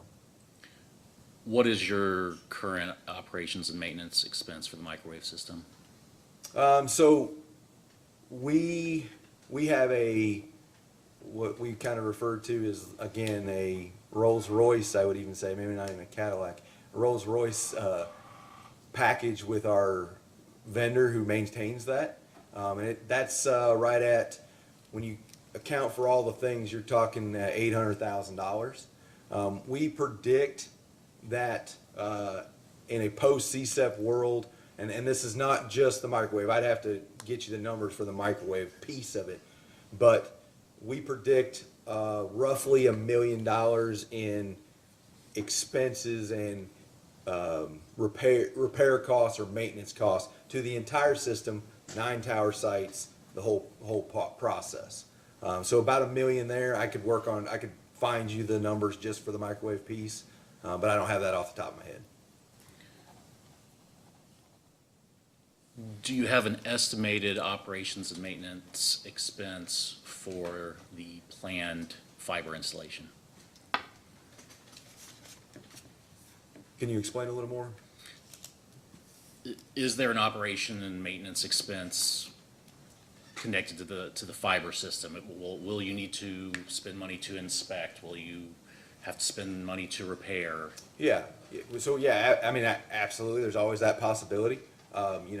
Yes, we'll have to spend money to locate, because there are places where we go around a 90 or we have two 90s, in succession, that we're better off to come out, just get around the whole area, or there's multiple valves. We're better off to get around the whole area than to be going in and out.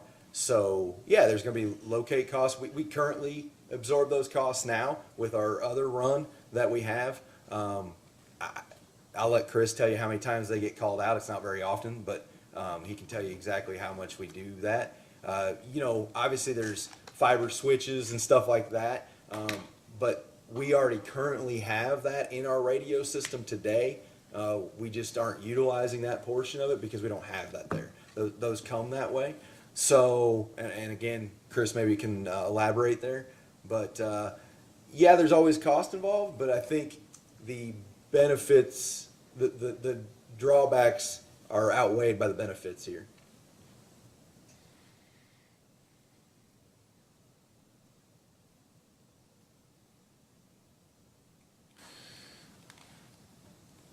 I apologize if you addressed this already, but what benefits do you see using the fiber system over using the microwave system other than the cost? Yeah, so weather can affect our microwave system quite frequently.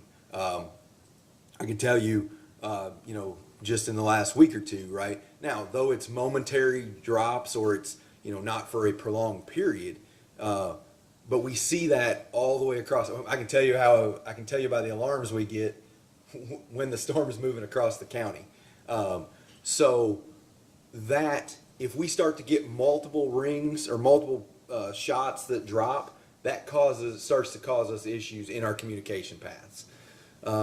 So we alleviate that, at least at these two sites, with that. The other way the system works is we have 9 sites. One of them is kind of a standalone. The other 8 are in a ring. If you break a section of the ring, right, it basically turns itself around and keeps the communications going. The challenge there is if you start to lose too many of those. And that's where having these switch points or control points, having those in a connection through fiber, allows us to keep that operational, even though we may lose some coverage on our ancillary sites. We keep the main system up and running. It's more secure. You can. These are in rural areas. People can shoot those microwaves. We've seen that. We've seen those kind of things happen. Not something we want. It's affected by wind. We've had them. If they get out of tune, left or right, somebody's got to get up there, and there's a climbing expense to that to get that realigned. We do tower inspections every year, and they are looked at, but the alignments is a completely separate thing that has to be done as well. And I think we reduce our cost there. Since you've been involved with managing this system, what's the longest period of time that one of these microwave towers has been out of commission? Probably we had one down at one time. We had one shot down, I think, for a week because they have cables that basically they're attached to the radio tower, but then they have guide cables out into the microwave on the inside. One of those or 2 of those had come off, broke, and it got out of alignment. And by the time we could identify the issue, get somebody here to check alignment and then climb, I think we were out for a week on that section. The 2 towers, the one in the Jolly Ridge area and the one in the Lexington Road area, have they ever both been out at the same time? Since you've been involved with this system, I don't know if I don't want to speculate. I could imagine they have. Though it's not often. I'm sure there's probably been time that we've lost. And a matter of fact, those 2 sites aim at it, shoot at each other, I believe. I'd have to double check my schematics, but I believe they actually communicate with each other as well. So I take that back. I'm incorrect. They do not. what was that? They do not they do not communicate together. The Lex Road comes back to the Emergency Operations Center.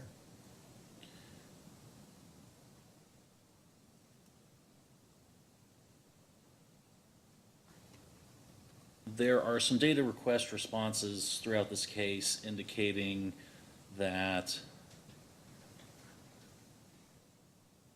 Kentucky Utilities, Scott County might be interested in being involved in using the Crayley method as well.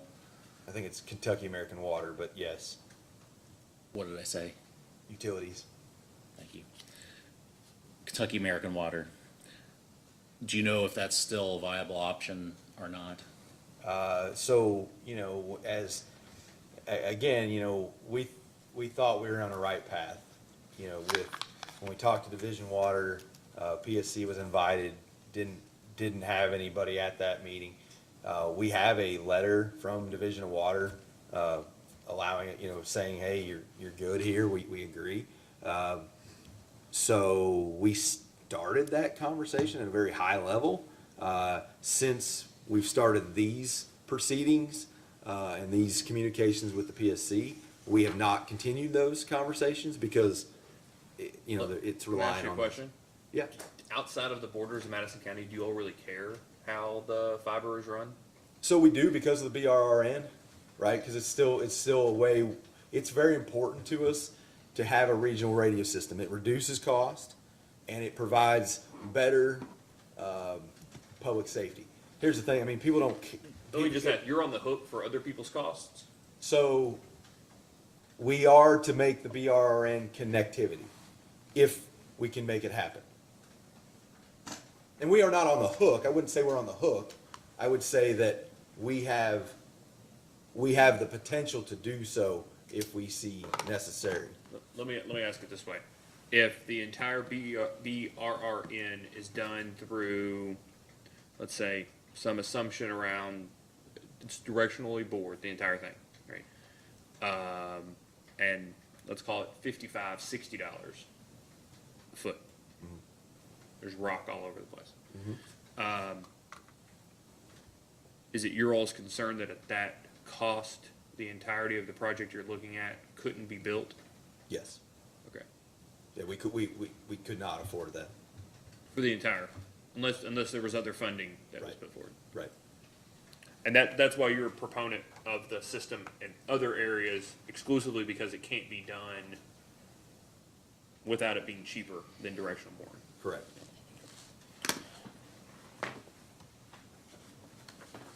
Mr. Heiser, does lack of involvement by UK or Scott County or Kentucky American Water, does any of that prevent the use of this regional communications network?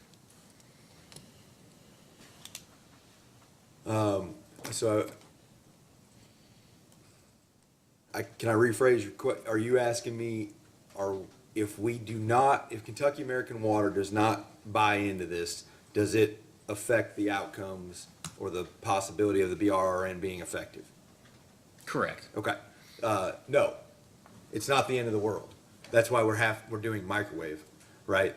We're going to do the microwave shots. But again, as we get to security and making sure that those shots aren't affected, matter of fact, we have to have our microwave shots reviewed every about 2 or 3 years because you start to get foliage that comes up and trees grow, and now they could be blocking your microwave shot from tower to tower. So we alleviate that through the fiber back system if possible, but it is not going to put a complete halt. Is it as effective? I don't think so, but it's not a complete showstopper. Does Fayette County not already have the broadband capabilities to connect to your system? I guess fiber connectivity. I don't think so, to my knowledge. And again, I think. Well, let me take it back. I think there are some avenues for that, but again, there's a leasing need there, right? And we are instead of reducing our costs, we're increasing our costs. If we're going to get on somebody else's dark fiber and start using that, say, like a KY wired or something, if we were to jump on their stuff, right, they're gonna need a return on investment there as well, right? That isn't something that we can take on as a community. Now, I shouldn't say that. That's up to the judge. I'm not the final say. I don't believe that is something the county would want to take on. I'd like to understand a little better I'm sure there are numerous purposes for a regional public safety system. Can you give me some examples of the sort of communications that take place over a system that links Madison County to Fayette County and Scott County? Sure. So every day of the week, just as our radio system operates, officers are, pulling people over for traffic stops, responding to domestics, responding to any need that the community has. Fire, EMS, and I can elaborate if you'd like me to, just let me know. But fire and EMS are responding to events that they deal with. We obviously have an added component of the chemical stockpile at Bluegrass, and that is an additional need. But every day, that radio system is needed. We can watch people, we sit there and watch, and people are on there constantly. Our office actually monitors all the radio traffic through dispatch and our responders because that's how we stay ahead of bigger emergencies. We are able to hear, a matter of fact, the National Weather Service was not able to identify a tornado in our area on the 1st of January of this year. But because of our radio system, an officer on the bypass in Richmond saw the tornado, communicated that to dispatch. Our individuals heard that and immediately set off the sirens for a tornado warning, all without the Weather Service ever telling us that there was even anything there. So that's how it helps. I mean, it's every day, and I can elaborate more about everyday use. I don't want to bore you with what I maybe am passionate about, but what we get when we go to a regional side, our emergency medical service, their level 1 trauma center is the University of Kentucky Hospital. Our heart center is, in Lexington. There's other, there's higher level of care in Lexington. When they go up there, they do not have the ability to communicate back to our dispatch until they get, I think they got to get probably 3 or 4 miles away from the hospital before they can do that. By doing this, the University of Kentucky has a tower right down there on campus. It's on top of one of their buildings. We're going to have radio service right there. Scott County, Georgetown, their ambulances respond to, obviously take patients to the Lexington Hospital as well. We are also a part of the Bluegrass Emergency Response Team. It's a team made up of 11 counties, not exactly the same as the CSET footprint, but those 11 counties are in mutual agreement with each other to respond for hazardous materials events, search and rescue events, incident management team events. Matter of fact, in recent history, right, we deployed teams to Graves County, Mayfield, Kentucky for the tornado. We have deployed multiple teams to Eastern Kentucky for the catastrophic flooding that we've just had. So, and that's the big events. We've had them in Madison County for, we've had a radioactive source get ran over by a bulldozer doing density checks on a road, right? They have the expertise to help us with that. Lexington Fire brought that down. We had an explosion with pool chemicals mixed at a house in Berea. Lexington came as part of the BERT response, helped us with that. The challenge right now is we can't communicate with them on the radio. If we can leverage this to bring in, Lexington, if we can get Lexington on the system on top of the University of Kentucky, when Scott County comes down and supports us in events, we now have a seamless communication system instead of having to do a lot of other patching and processes that, because we don't do them every day or don't get to do them every day, sometimes are cumbersome or may not get done fully to their best because it's something, although we train for, doing it every day and training are always two different things.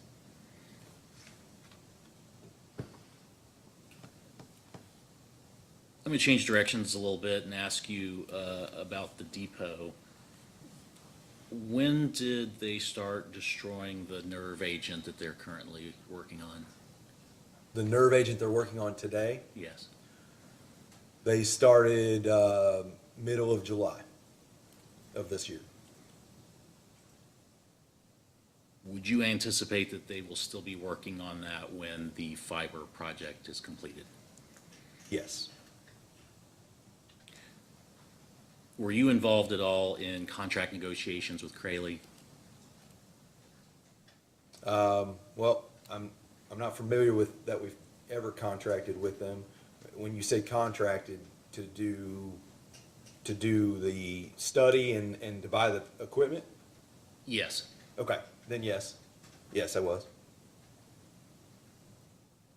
At that point, had you or anyone else with the county had conversations with Madison Utilities District and Kirksville District? Before that ever happened, absolutely. And what did you discuss before? Yeah, we had multiple meetings. I'm sure I'll miss something, but, we discussed, the first meeting is just, hey, is this something that you're even willing to entertain? I think we came back, had another meeting, had more details. Then we had Crayley come and show the utility districts, hey, this is what it's gonna look like, this is how they do it. There was buy-in at that point. We paid for the study, brought the study. The utility district was there to help us with all the pressures and the flow, so that we had the right information for Crayley when they did their hydraulic analysis of how things are gonna be affected or not affected.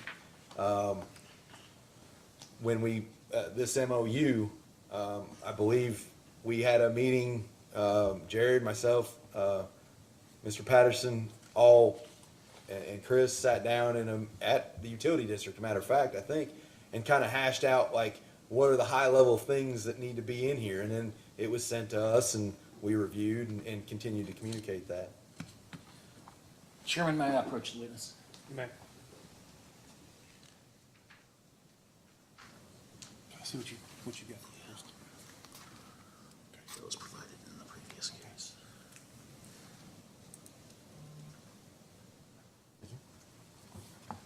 Mr. Heiser, is the document that I've just handed to you, is that the study that you're referring to when you refer to a Crayley study?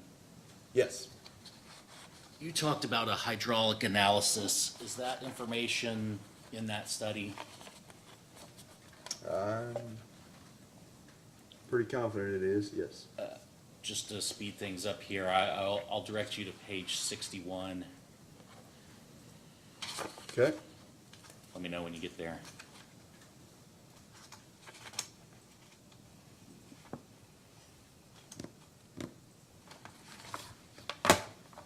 All right. Is the information on the right side of that page, is that the hydraulic analysis information that you were testifying about? No.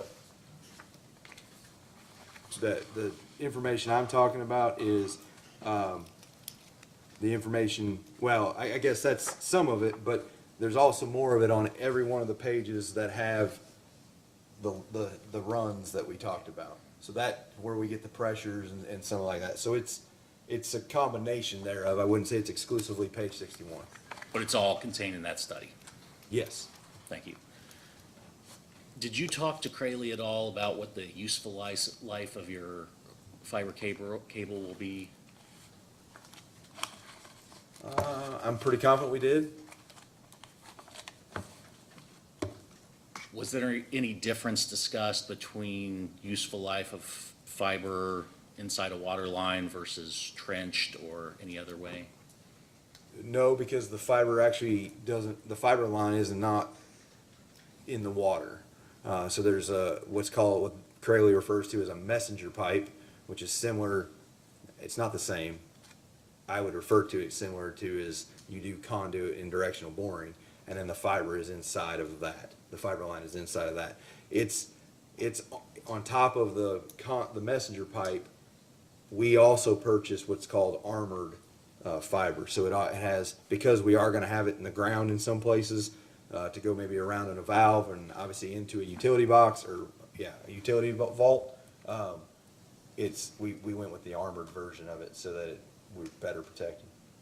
Do you remember what Crayley said the useful life would be of the fiber? I don't recall. I think Mr. Israel will probably be able to allude to that. That's all I have, Chairman. Thank you, sir. Council, do you have any redirect? Do not. Thank you very much. Appreciate it. It's 14 till. We usually like to take a break at 12. Given an expectation that the next witness will probably take more than 15 minutes by the time we get them up. Let's go ahead and take a lunch. We'll take a lunch until 1 o'clock and come back. I think, Mr. Chairman, if the chairman doesn't object, I think I'll reorder my witnesses and I'll follow Mr. Israel with the folks from Crayley. I think that'd probably be the That was most. going to be my request so that we can get to the meat of the situation and come back to the folks from the water districts. Yeah. Okay. Would it be wise to excuse those folks and we can supplement the record if they're needed? Yeah, or- so that was going to be the other thing I was going to ask you. I am going to be interested in having a discussion with Mr. Carr, Webb, and Long. I will say, well, let me ask this real quick. Do you have questions for the folks at HMB? Mr. Baxter? I did have a couple quick questions about how he appeared to use different calculations, so yes. That's fine. And then, I think that if we have Mr. Parker, we may not necessarily need to hear from, the stand-in for Mr. Deacon. Okay. Excuse me, I've forgotten his name and he's logged off since, but, Mr. Harris, yeah, that's fine. okay. So you think you'll call, Mr. Israel? I'll call Mr. Israel next, and then I'll follow him with, Mr. Parker. Okay. And, My experience has been, I'll just tell you that for better or for worse, the questions in the afternoon are usually shorter than the questions in the morning. Everybody sees 5 o'clock, I'm like, yeah. But, I think, I'll just tell you, I think that when we get, well, I'll tell you my interest in today's hearing was hearing about the county's perspective, the need from their perspective for this, prior to approaching the utilities first. Second is getting some technical information, both from HMB and from Crayley, on a couple of the things that we're not necessarily clear on.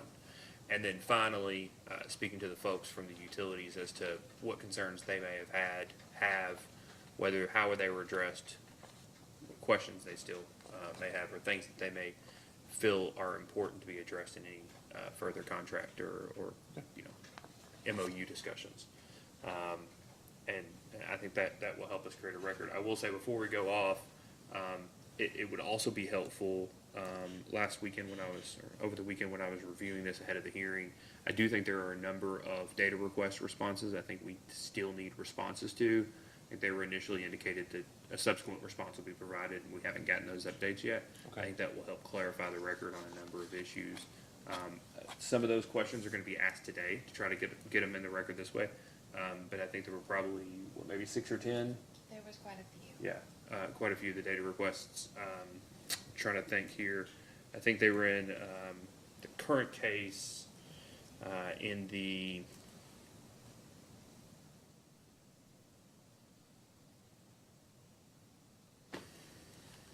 I don't wanna interrupt, but No, there were that's the okay. calculations on the miscategorized pipe size. And then there was some calculations on pressure from the hydrants that I think Mr. Parker was given additional information that he was gonna provide more so there were additional calculations and then corrected pipe size. I've got it. And Mr. Baxter here can testify to those. and then there were some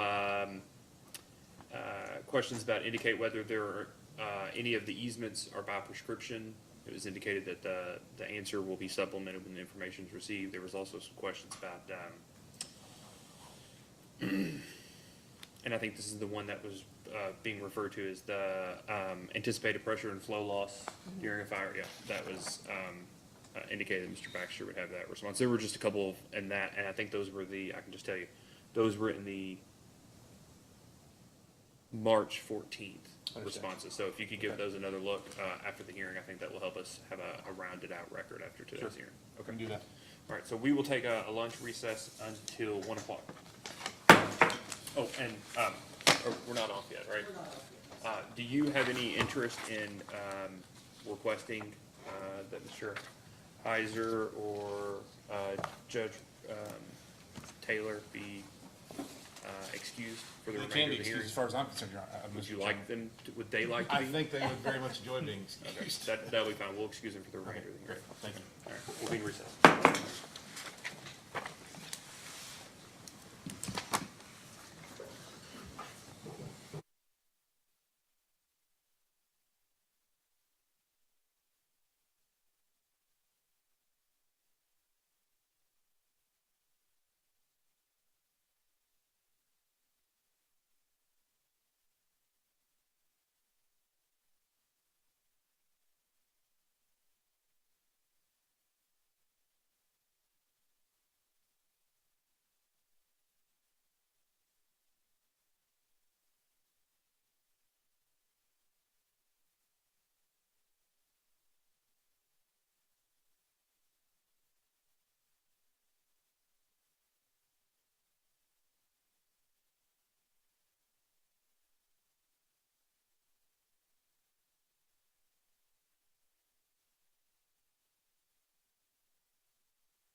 We're back on the record in case number 2021-00422. Mr. Patterson, do you have additional witnesses you'd like to call? I do, Mr. Chairman, what I call Chris Israel.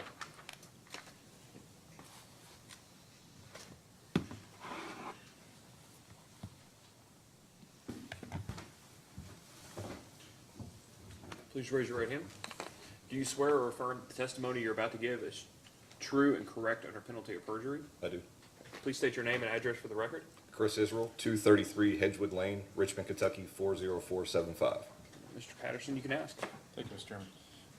Mr. Israel, please define your position with the Madison County government for the commission, please. So my official position is Chief Information Officer with the Madison County Fiscal Court. My primary responsibility is communication infrastructure and IT-related assets, so I take care of, pretty much we joke, anything that plugs into a wall falls underneath my responsibility. So communication infrastructure is a primary role. Now, you were here for both Judge Taylor's testimony and Mr. Heiser's testimony, so I don't necessarily want to plow over any of the same ground, but I do want you to be able to give the commission a feel for Madison County's IT infrastructure, your role in it as it relates to the CSEP program and this fiber optic implementation that has to take place, whatever method is used, and then take them through kind of your decision points as you move towards Crayley, if you would. Absolutely. We are certainly blessed to have the CSOAP program. It provides plenty of funding to build these networks of systems that provide safety and security to our citizens. So we're fortunate enough to be able to afford things and do things that other communities may not. We have a very elaborate IT system in Madison County that supports, over 700 employees and 23 facilities. One of those being EMA and CSEP. That's the most important. That's probably the one that makes me lose, the most sleep at night, as Joe would ask. That's the one, right? The safety and security of the communication systems that our employees rely on to provide those services to our citizens. And that's one of the biggest roles that we have. So as we were talking, and this all kind of came about through the COVID era, I was on several phone calls, and at that point, broadband was the big discussion point, right? And at that time, they were just discussing options, and we were approached to build a 5G private LTE network. And that's where the conversation started. And the Bluegrass Area Development District actually was present in that meeting, and they represent a few counties in that region. And they said, hey, we have heard through the grapevine of this thing called Crayley and its deployment of fiber and a water line. And it piqued my interest, and I thought I would look into it and just do a little bit of investigating. So I actually just put a request into Crayley's website, and somebody from America that represents Crayley reached out to me, and we had a nice conversation about what the product actually looks like. And at that point, Bluegrass Ad was the one that actually set up the meeting between myself, Bluegrass Ad, and Crayley, and Anacortes. And that's where we first met Fred. We spent a lot of time talking to Fred about the implementation of that, the safety and the concerns of putting it in the water line. Does it hamper the effects of the citizens? All the things that I think you guys are concerned about, we had the same thoughts. And really, Fred was able to put a lot of those to rest for us because he actually had real world experience with the product. He actually had implemented it, he had used it, he had been through it, and it's not like he had just been through it for a couple of days. Anacortes has had it deployed. And at this point, Anacortes has got a whole department related to fiber and the water line, people that do this every day. So they continue to deploy. So really for me, once we got that communication with, Crayley and Anacortes as a real world user, that's when it became something that was extremely viable. Then we don't want to keep talking about the money component, but in my past history with boring fiber or leasing agreements are very expensive, and under the judge's directive to find the most expedient way to do it and the most cost-effective way to do it, leasing and or boring fiber is not the answer to that question. So the Crayley method, once we kind of got involved, it kind of explained itself when it comes to money.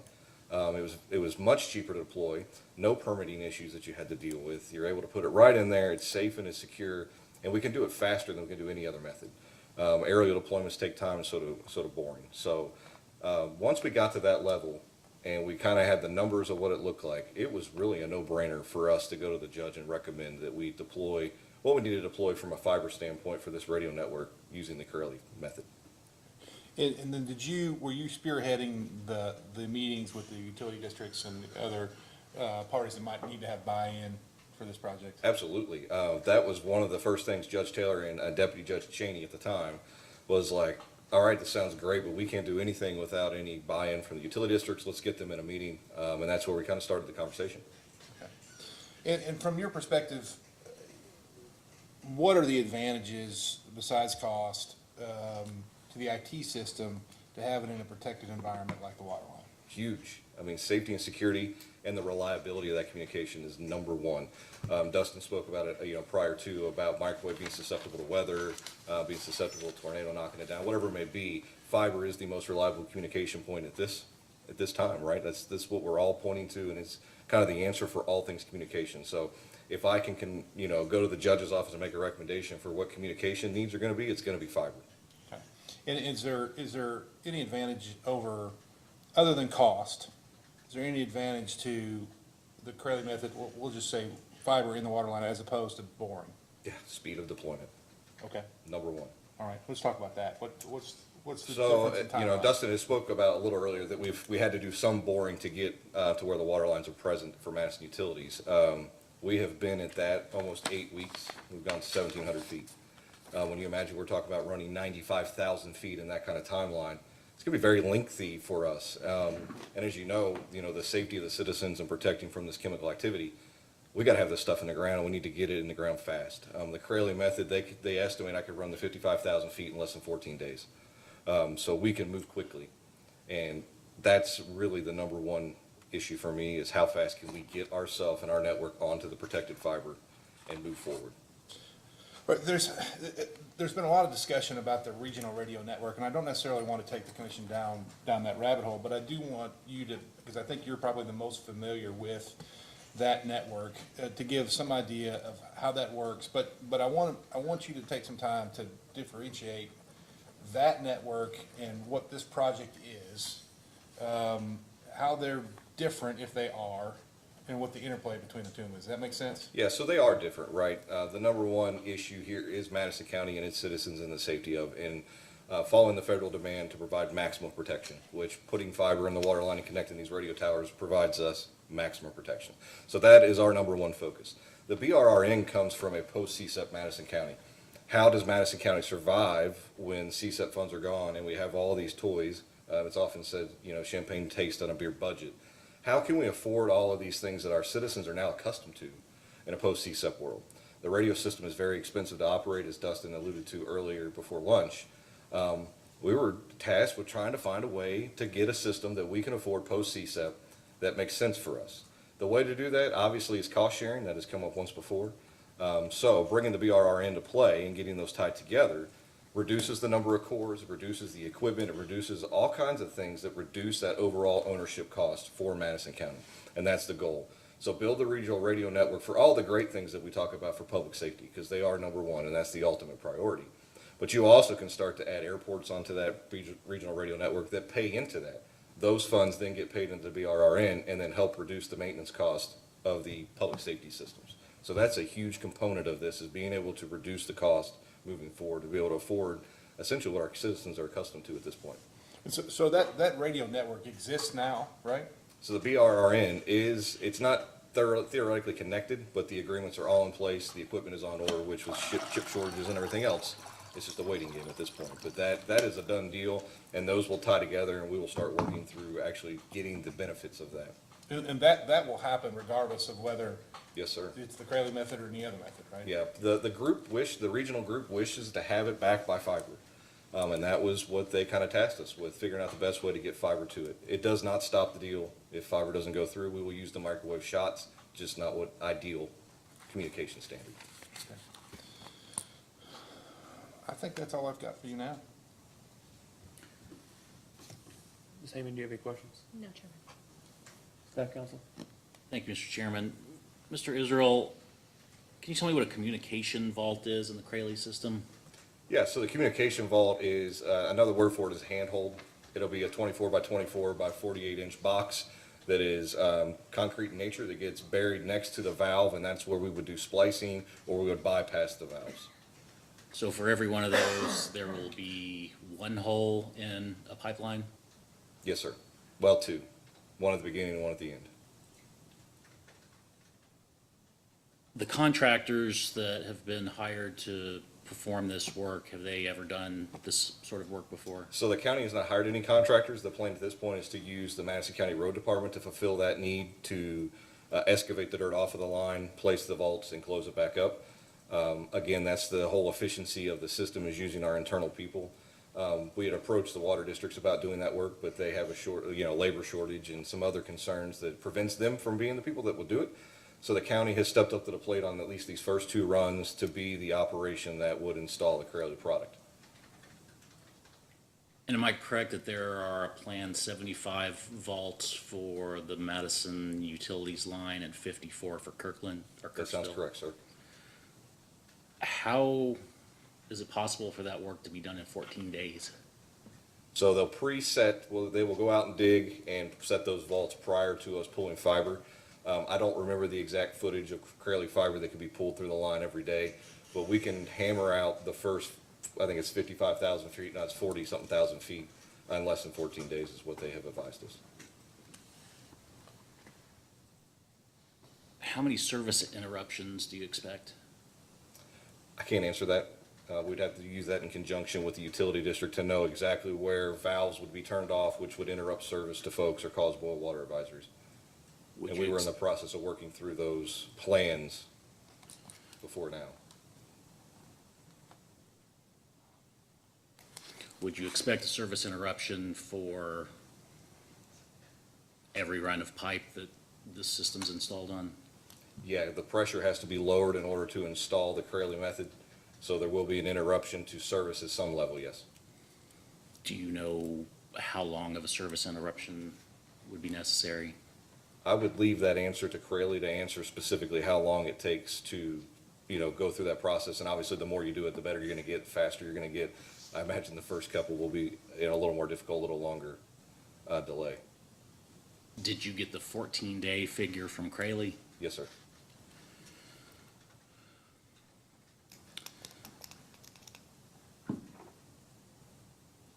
The phase 3 of construction that the deputy judge executive referred to in the project plan from January 29th, 2021 regarding broadband deployment. Judge Executive Taylor said broadband has nothing to do with this. Is he right, or is the Deputy Judge Cheney right? So the primary purpose of the fiber to go in the water line to the radio tower is public safety.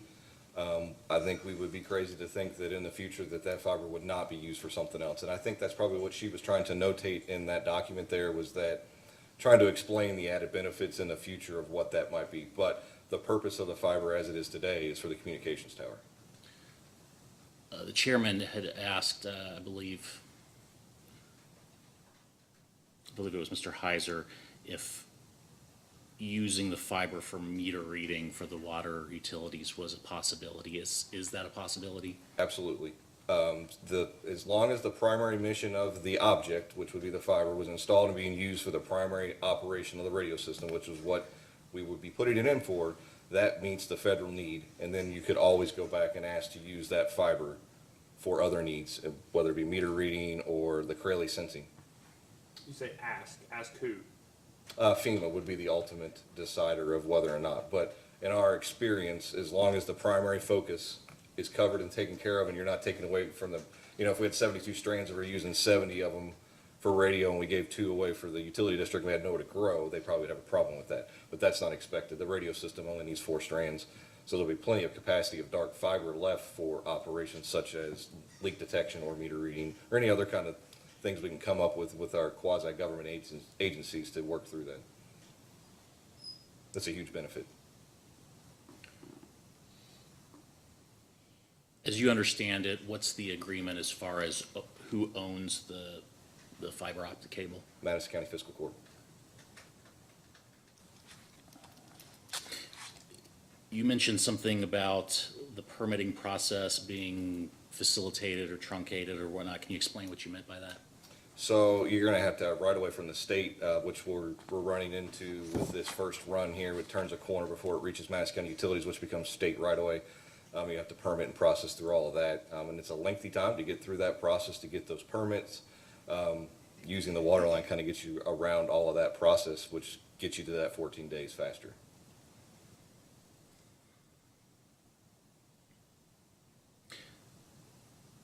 Did you personally talk to anyone from Madison Utilities or Kirksville about the fiber optic plan? Yes. Who did you talk to? Jared Webb, Jim Carr, Wayne Long. We even had conversations with Southern Madison Water, Tommy Bustle down there. Judd Patterson is their legal counsel for both. They were both all involved at the first meeting, and then we've had subsequent conversations since then. Do you know when that first meeting took place? I cannot recall. Can you explain to me the process for the county,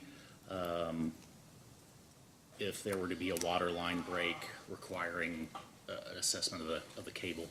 Yeah, so what is written in the MOU that's in draft form at this time was a combination of, us getting our heads together with the utility district and the county of how we would address a line break. And you'll hear Crayley kind of talk about this a little bit when they present to you as well. The water line is always number one, and will always be number one, and is number one in the minds of Crayley and in the Madison County, and of course the utility district. If at any point that fiber line is impeding restoring water, they're going to have permission to cut it and pull it out of the way so that we're not holding them up. And that is in that MOU. As for answering the question about what will happen is that the Madison County Utility District they know exactly where the fiber is going to be and what lines. And if there's any issue with a water line that has fiber in it, they will contact us as soon as they've verified that they need us.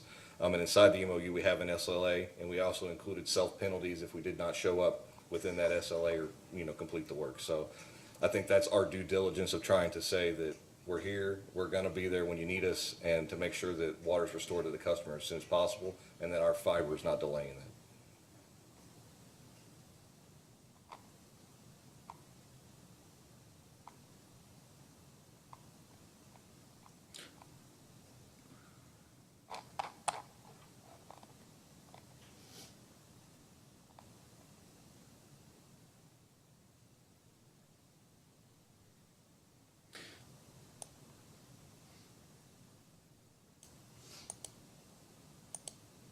Would you expect Crayley to have any involvement with any sort of repair or maintenance that would have to be done as a result of a water line break?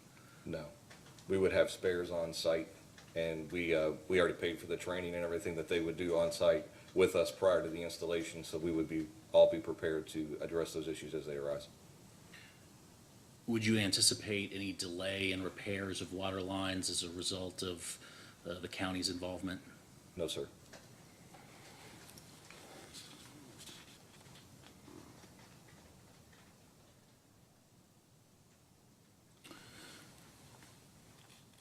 We've talked about the possibility of using the fiber for leak detection and meter reading. Are there any other benefits to the water system for the ratepayers other than benefits that the whole county will get?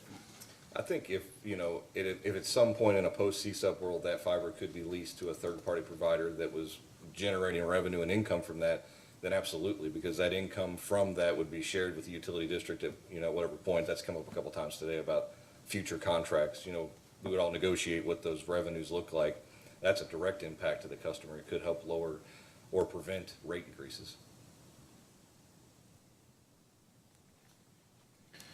Anything else?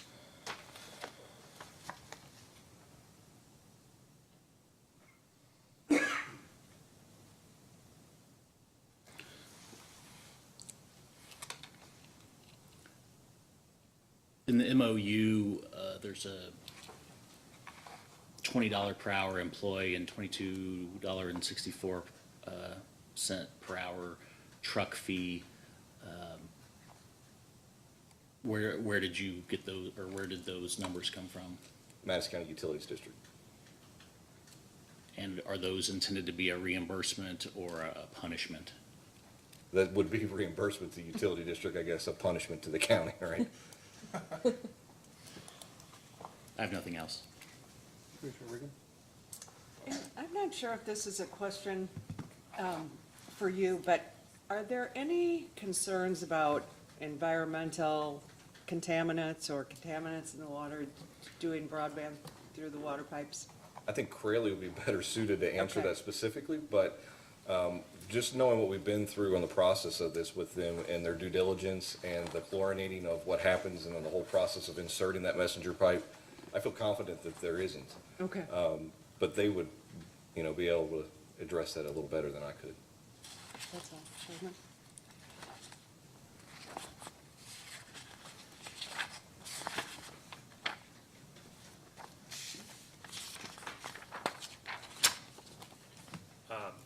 The question was asked to Mr. Heiser, do you know how long this fiber is supposed to last?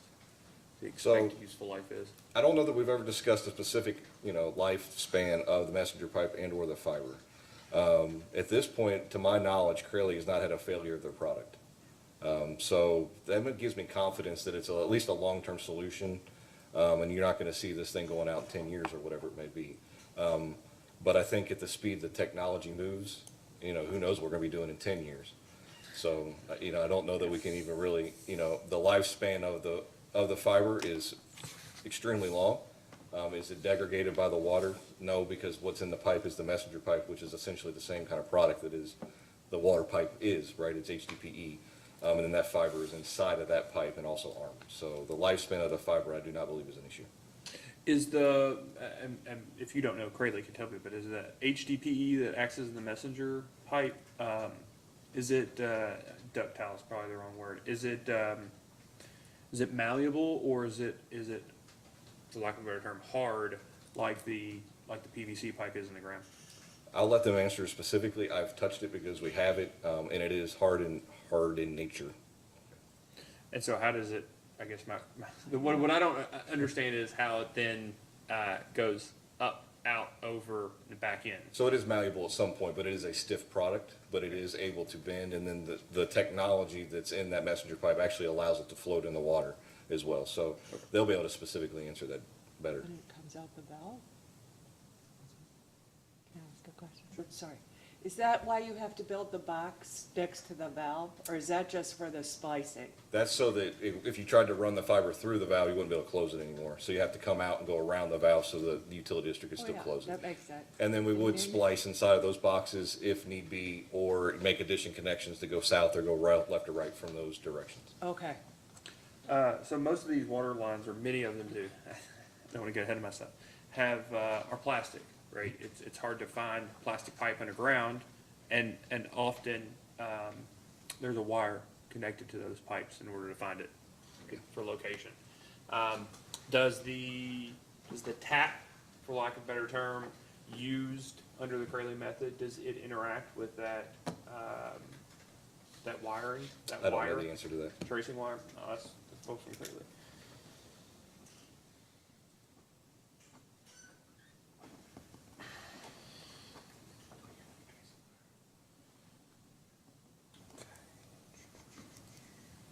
The vaults. How many vaults do you think there's going to be? About 75? Yeah, there were 75 in total between the two 75 ones. vaults. If you find that a portion of the line is incompatible for any particular reason with the Crayley method between two valves, do you anticipate the opportunity to otherwise run fiber between the vaults during that line? I mean, have you all discussed that possibility? So there are. So anytime there's a double 90 or you get into a subsection of where there's a lot of valves, we have made the determination with Crayley during the whole pre-planning process to let's bypass this section because this just does not make sense. Right. And then we would be underground. And anything that we put underground will have a tracer wire in it and marking poles. Okay. So if it's a 90, are you all going to try to run? You all going to try to run in the same right of way as the line, just Yes. beside it, or are you going to try to run direct between the two vaults? We would probably stay next to the water line Okay. for the safety of the fiber. So you would try to co-locate effectively Effectively. in a similar trench or in a different trench? I assume we'd have to bore our own trench. Bore. Okay. Bore or trench it either way.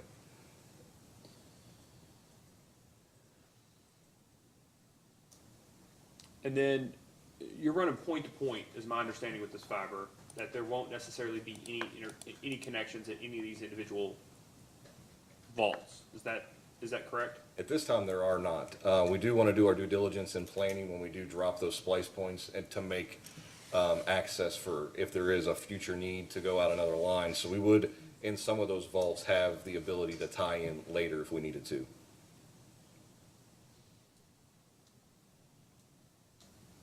And I want to make sure that I understand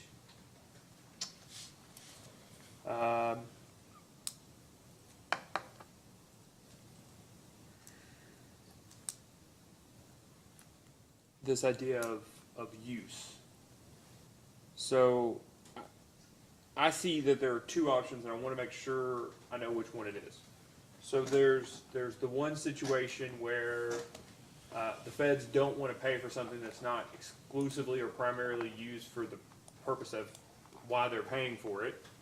But then there would also be, and I'm just curious, it came across this way, but I don't know if it's necessarily supportive of this, a concern that the information being conveyed is such that you want a dedicated communication system that doesn't, that A, others aren't able to access, or B, doesn't carry other noise, for like, Right. other communications.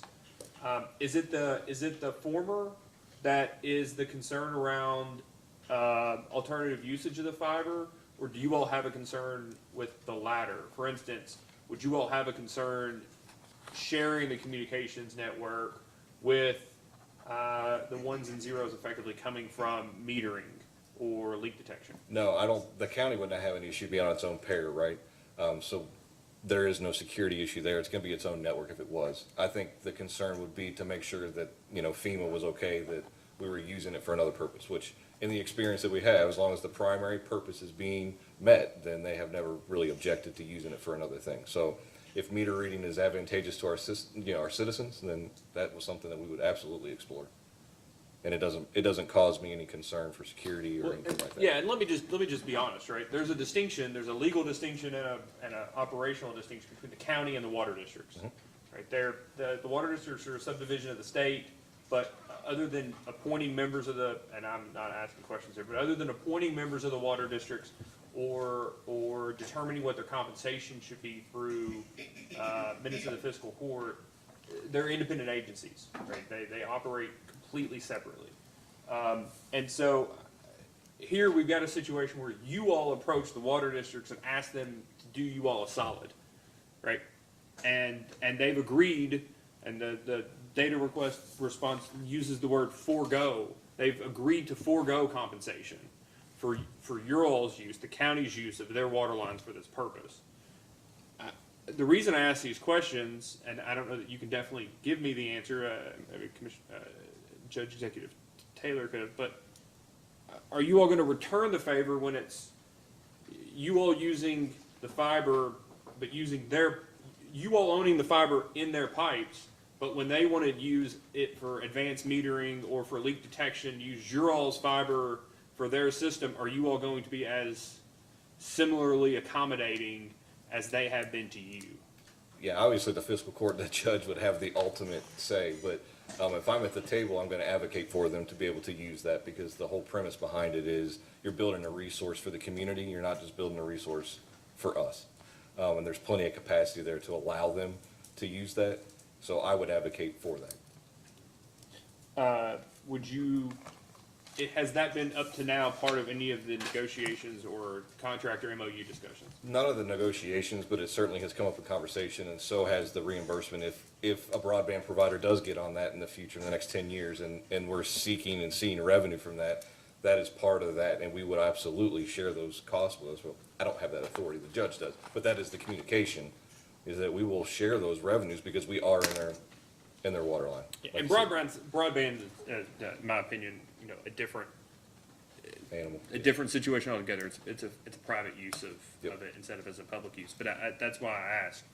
Is everybody talks about how open they're going to be when they're talking about the contract, and the contract gets to be black and white, and then people use the black and white of a contract for 20 years to determine what the manner of course ought to be. The reason I asked, and I moved off, and I didn't mean to, about the life of the fiber, is whether or not you all have had discussions about the life of the fiber in regards to the life of the lines in which the fiber is being located. Right. So do you all know what vintage those 40,000 plus and 50,000 plus feet of pipe are that you're running the fiber through? No, I don't know the age of those pipes specifically, but I do know there was conversation about if the fiber becomes to a point where it's not what we want, it wasn't what we thought, whatever it may be, the county and or the CSEP program would be on the hook to pull those fiber lines out of that pipe, or the fiber out of the pipe, and restore it back to the way it was. So we did have those conversations. As for the age of the pipe, I think somebody from Madison Utilities would have to answer that And directly. the reason I ask is maybe this is a little elementary, but if you're expecting, just pick a date, right? If you're expecting the fiber, you're doing a cost benefit or benefit cost analysis, and your determination is a present value cost or present value benefit, and you're expecting the fiber to last 20 years or 25 years or 30 years, and the expectation is that the lines that you're operating on have to be replaced in 15 or 20 years, there's a disconnect because the pipes aren't going to be available for the entirety of the life that's presumed for the fiber. And I'm just curious, have you all looked into that, or have you been privy to any discussions? No, I've not been privy to any discussions about that.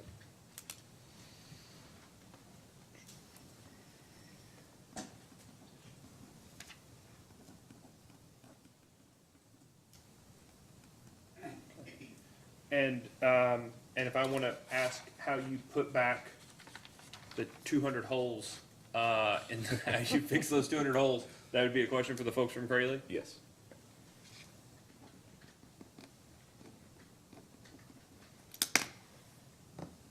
Okay. And initially, how much dark fiber do you, what percentage of the fiber do you all expect to be dark after a couple of years? I mean, have you all thought about what your expected traffic's going to be after maybe 5 or 10 years, and how much fiber you're actually planning on running in relation to how much So communication since, you expect to occur? since the primary focus is the radio system would use 4 strands of the 72 going in the Lex Road run. There's only 48 strands going to Jolly Ridge, and it would use the same 4. So there's a large portion of that will remain dark. Obviously, if the BRRN comes through and we're able to get fiber up into Lexington, we would use another 4 pair there, or 4 strands there as well. So there will be plenty of capacity for other avenues of communication. Okay. And I think it was Mr. Heiser mentioned that these are separately encased, maybe you did, separately encased fiber, that in addition to having the messenger encasement, they're going to be individually encased. Are these going to be plastic fiber or glass fiber? Glass. And it's considered armored fiber because it has a steel wrap around the fiber inside of the HDPE casing that it's in, which protects it if somebody were to, at least try to protect it if somebody were to hit it. Okay. And you expect glass on all the runs? Yes. Because of the length? Yep.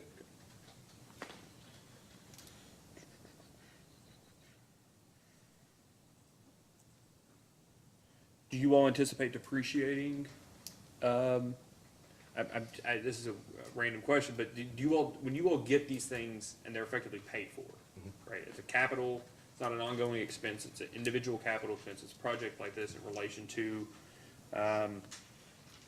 these types of communication systems. Once they're paid for, do you all separately depreciate them, or do you just, since they're contributed property, do you all just not depreciate them? I don't know the answer to that one. Okay.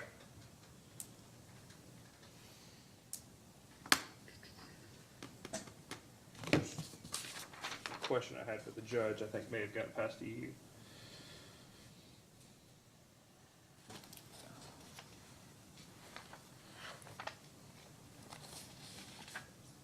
Okay.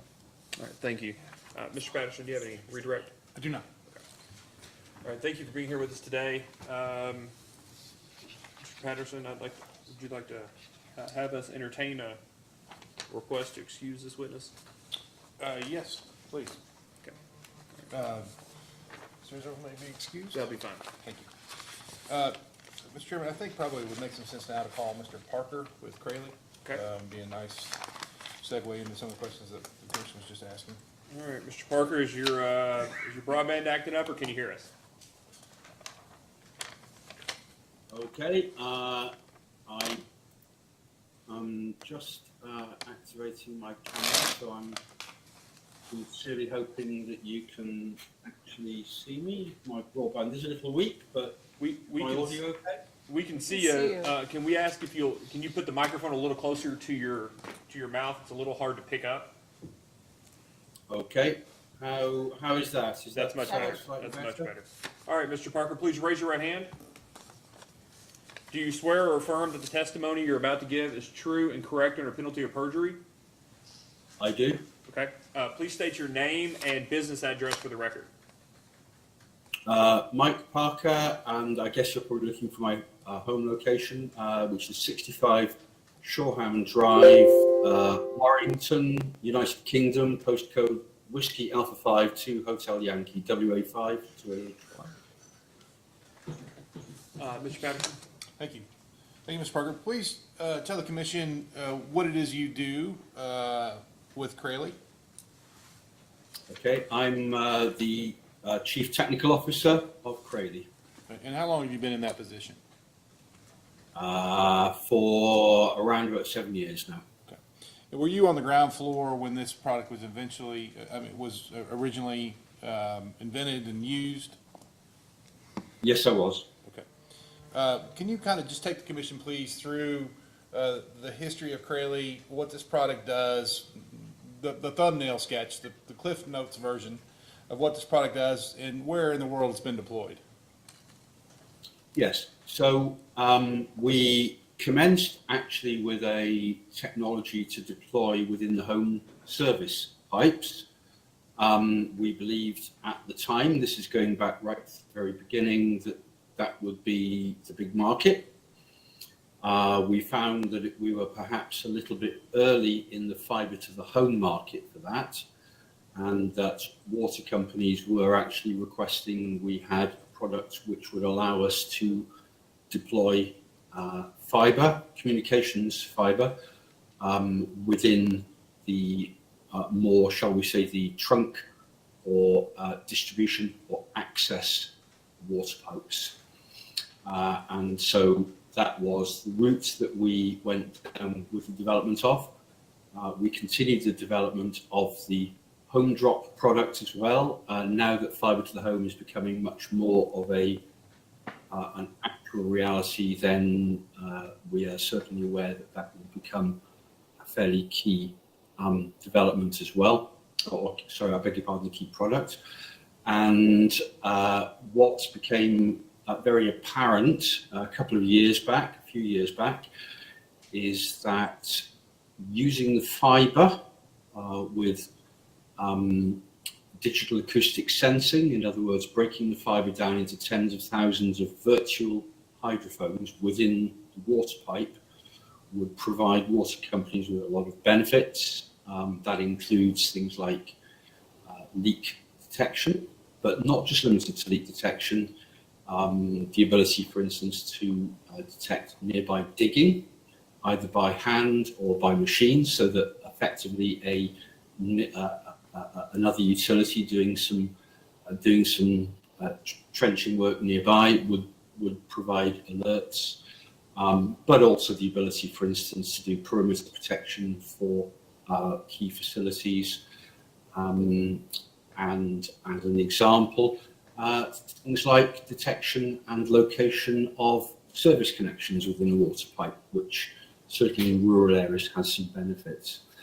In terms of where we are deployed, we have deployments in the USA, and I believe that Fred Buckenmeyer is likely to be called as a witness. Hi Fred, I can see you raising your hand there.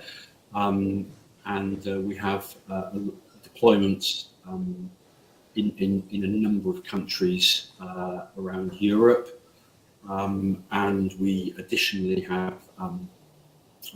many deployments which are in the very final stages, where we'll be commencing very shortly, and that includes, as an example, South America, Mexico, etc.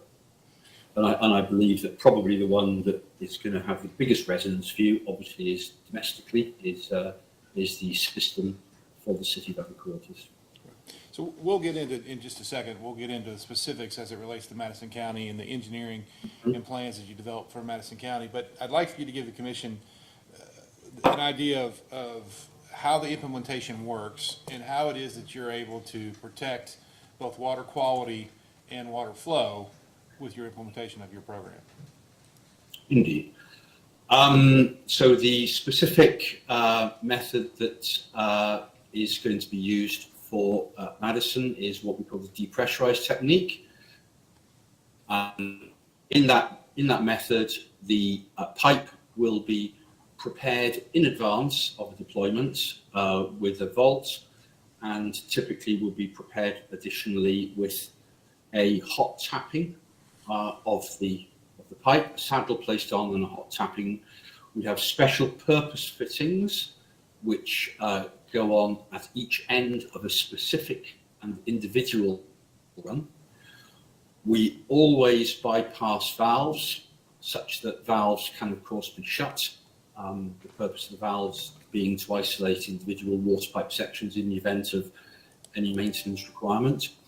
And additionally, we always recommend to bypass 90-degree elbows as well, in order to make sure that installations can happen smoothly and efficiently without having to worry about, for instance, getting messenger pipe around corners, and the possibility at a pipe bend of an abrasion event. Highly unlikely, but we avoid it.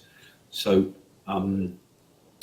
how we actually go about the install is that we use a parachute which is inserted at the downstream end. The parachute is carried by flow to the upstream end of a link. We have a magnetic grab capture system which actually captures the parachute at the far end. The parachute is then extracted. A messenger pipe is connected onto the draw line that's been pulled in, and the messenger pipe is then pulled back through the water pipe. So in terms of the disinfection, both for the draw line and for the messenger pipe, we have a dynamic disinfection chamber. Basically what this does is it disinfects the product before it enters the water pipe. It's disinfected using chlorine as a standard and well understood mechanism for disinfection. We recommend a minimum chlorine concentration of 1,000 parts per million, so a reasonably strong chlorine solution. Some water companies prefer a stronger parts per million, and that will be determined in agreement with the local water company prior to actually working, but it's very simple. The chlorine solution is made up to the desired concentration in parts per million. And we call it a dynamic disinfection chamber because, as an example, the draw line passes through this chamber and this is disinfected before it actually enters the water pipe. We, as a general rule, find that water companies, and this is almost always the case, will take a sample of the water quality immediately prior to an installation being undertaken and immediately after. And these will be analysed, and perhaps jumping the gun on the question that there may be, we've not yet had a circumstance arise where we have actually had a notified water quality issue as a result of the installation having actually happened. Have I answered your questions satisfactorily? You have, thank you. There's one question the chairman asked a bit earlier in Mr. Israel's that I think you could address.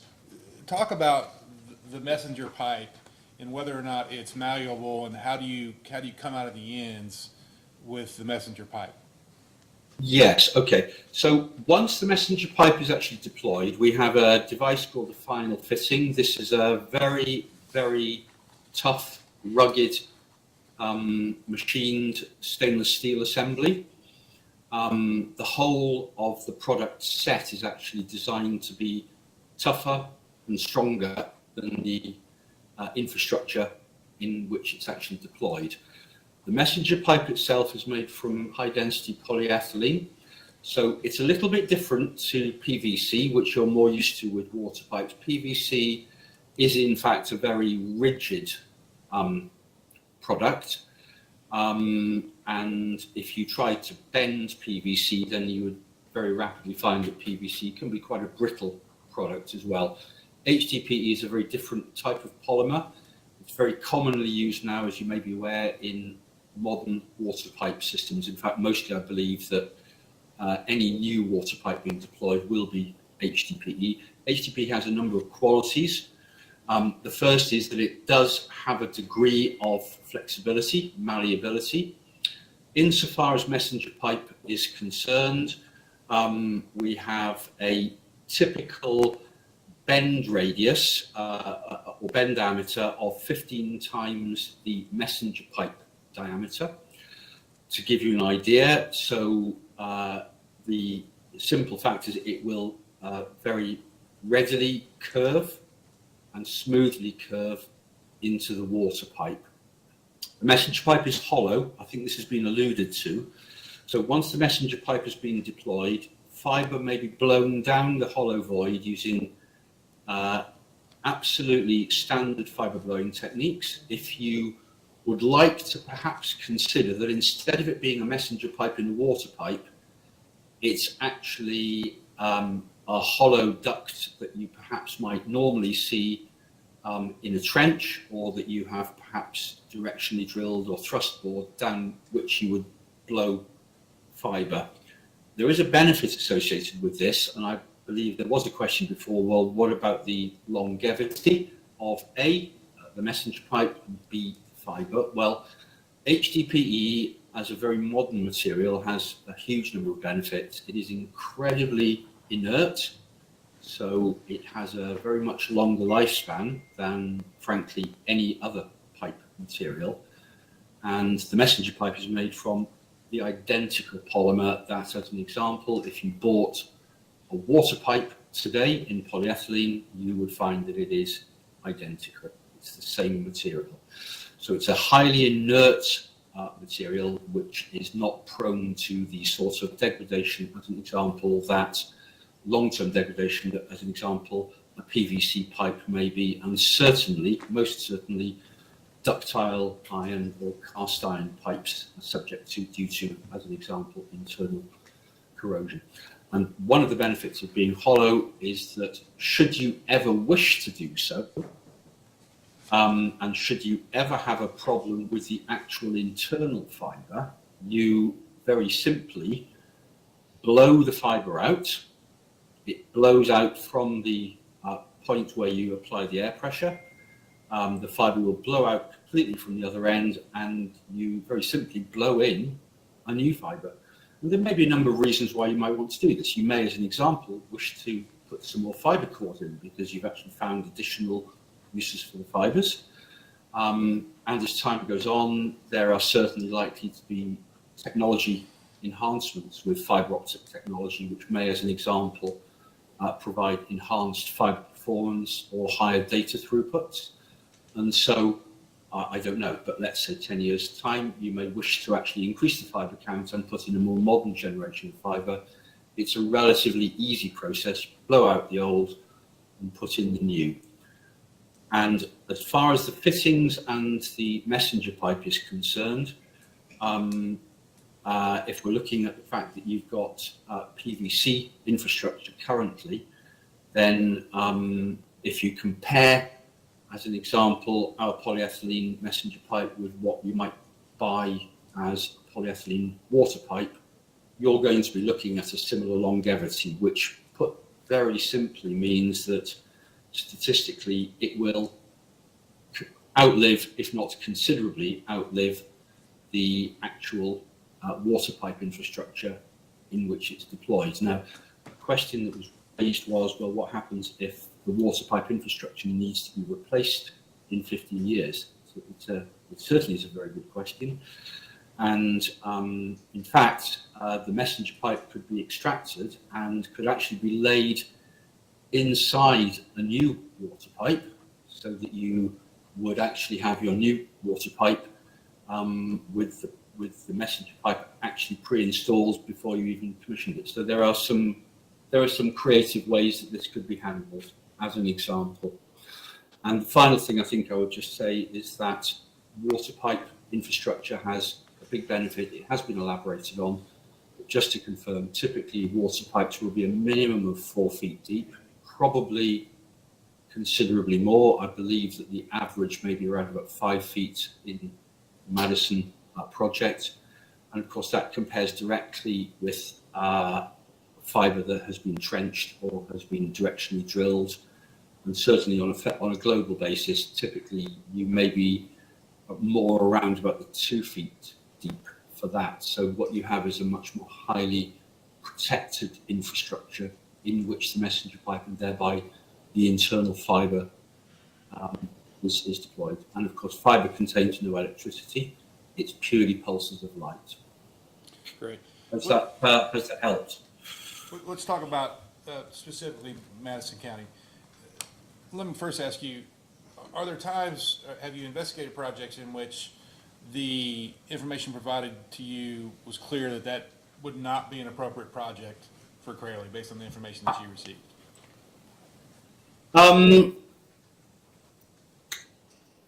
What we have found is that, as an example, where we have had people looking to put in infrastructure in urban areas, as an example, that the valves are so geographically close that we have to be honest and say, well, you have to have a breakout point before and after every valve because the valves have to be able to operate.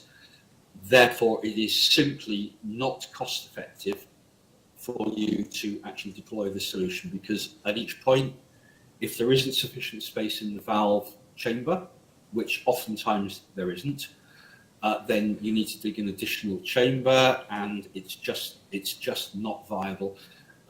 There have also been cases where the number of 90-degree elbows that we've actually encountered, as well as valves, is such that we have to basically hold our hands up and say, yeah, technically we can do it, but honestly, it just would not be cost effective. Really, in this particular case, you're better off actually using more traditional techniques. So what information did you require of Madison County to determine whether or not your system would be appropriate for Madison County?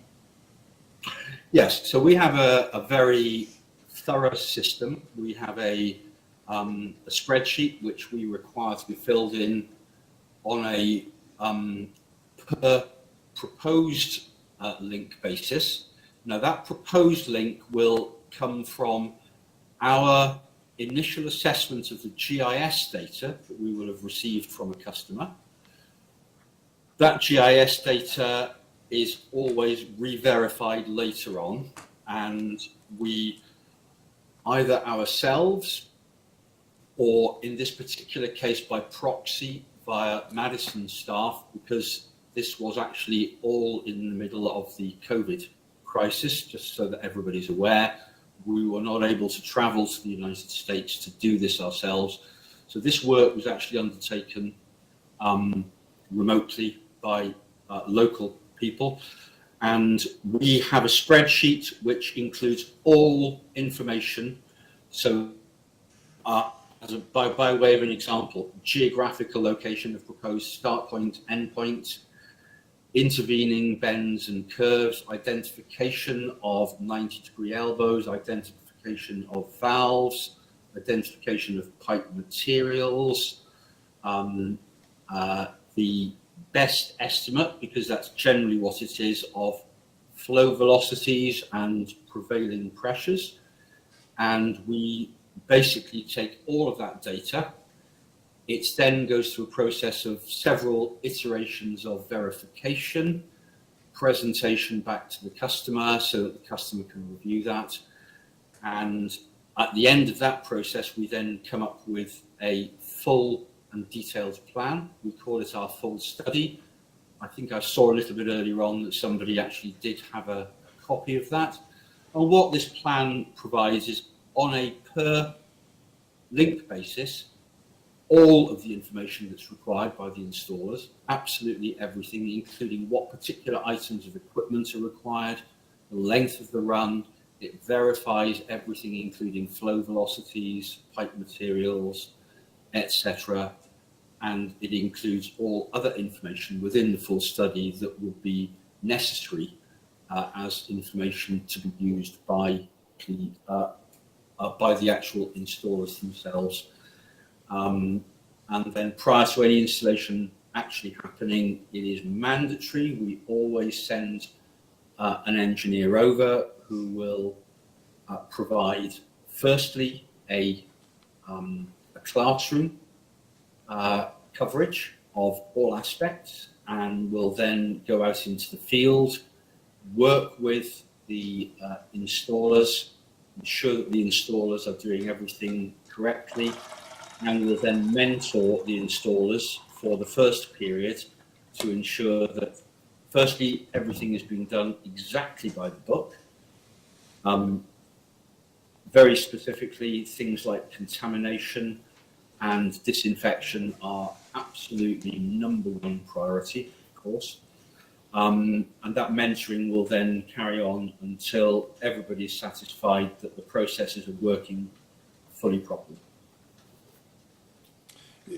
Can you please tell the commission what level of confidence you have in the information you received from Madison County and able to do your analysis? Yes, we had, I have to say, we had great confidence. The information was presented to us in a highly professional fashion. As a part of the information gathering, it isn't just simply data, but we require photographic evidence as well. So what we actually have is photographic imagery of all of the various locations. You'll know, for instance, from what we've heard from Chris Israel, that he himself was present in a large part of the actual survey process. As said, under normal circumstances, we would do that ourselves, but it had to happen remotely simply because of the COVID crisis at the time. But I think a very simple statement is we were certainly very satisfied with the quality of data and the professionalism of the people who presented it. Is there any question in your mind, or were there any concerns of yours based on the information you received that this would be an appropriate project for Madison County? No, there was no doubt at all. We believed once we started receiving the information through that this was a highly viable project. In just a minute, I'll tender you to the staff and let them ask you probably more specific engineering questions. But I want to address the experience that you had in America in Anacortes. How long has that project been in place?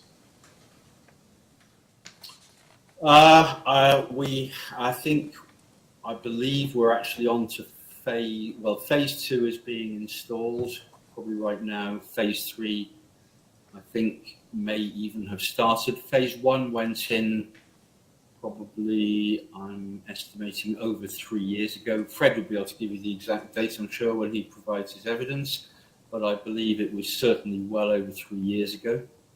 Have there been any incidents of any kind related to water quality, water pressure, water flow, or leak repair, any of those issues that have caused a problem either for Anacortes or for the Corelli implementation that you're aware of? No, we have not. No, we have not that we're aware of, and we would most certainly have been aware. We would have been told very immediately, but no, on none of those aspects do we believe that there have been any particular problems.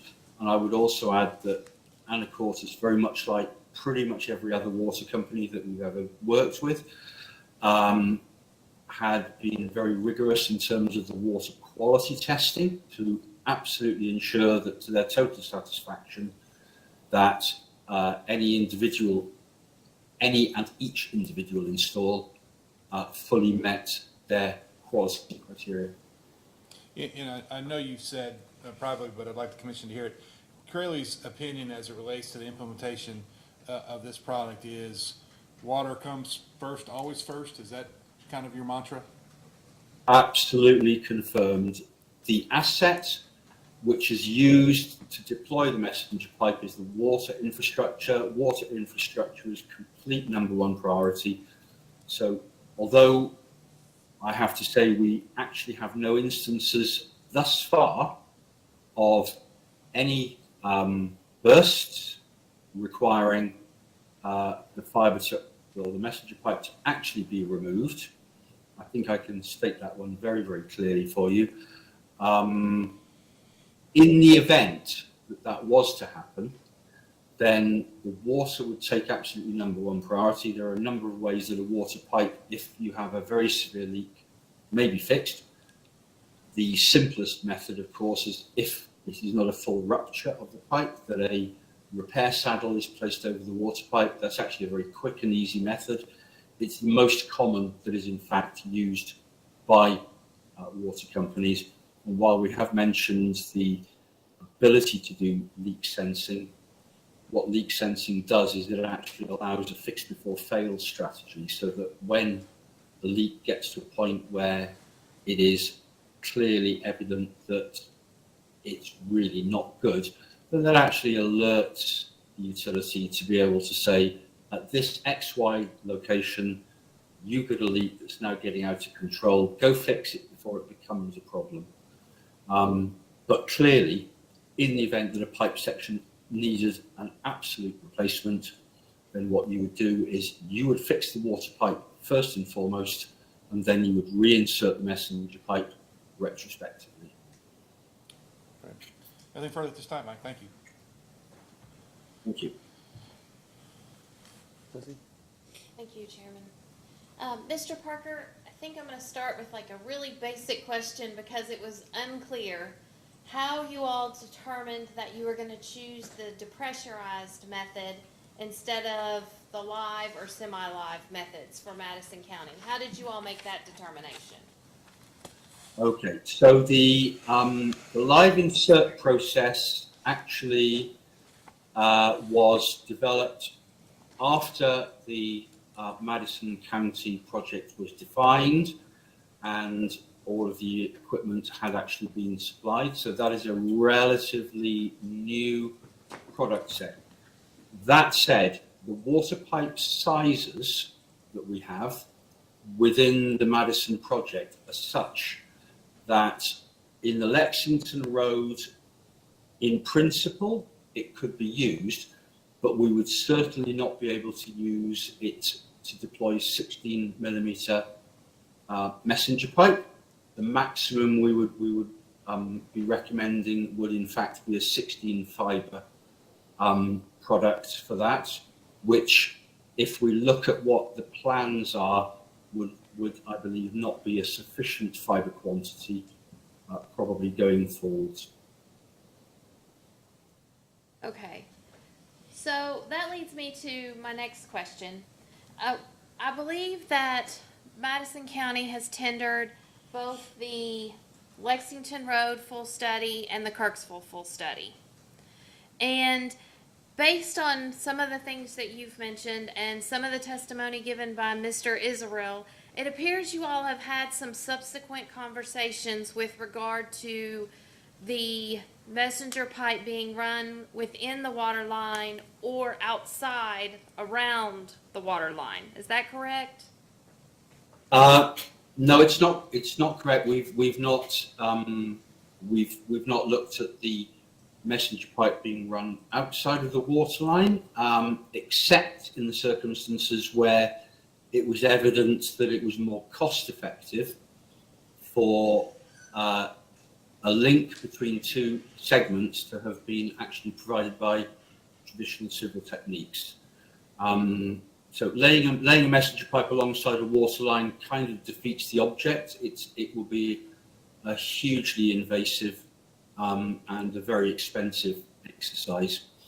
But that said, there are certainly a number of locations where, based on the discussions that we've had, then it has been agreed that it will be wiser and more cost effective to actually link locations up using traditional civil techniques.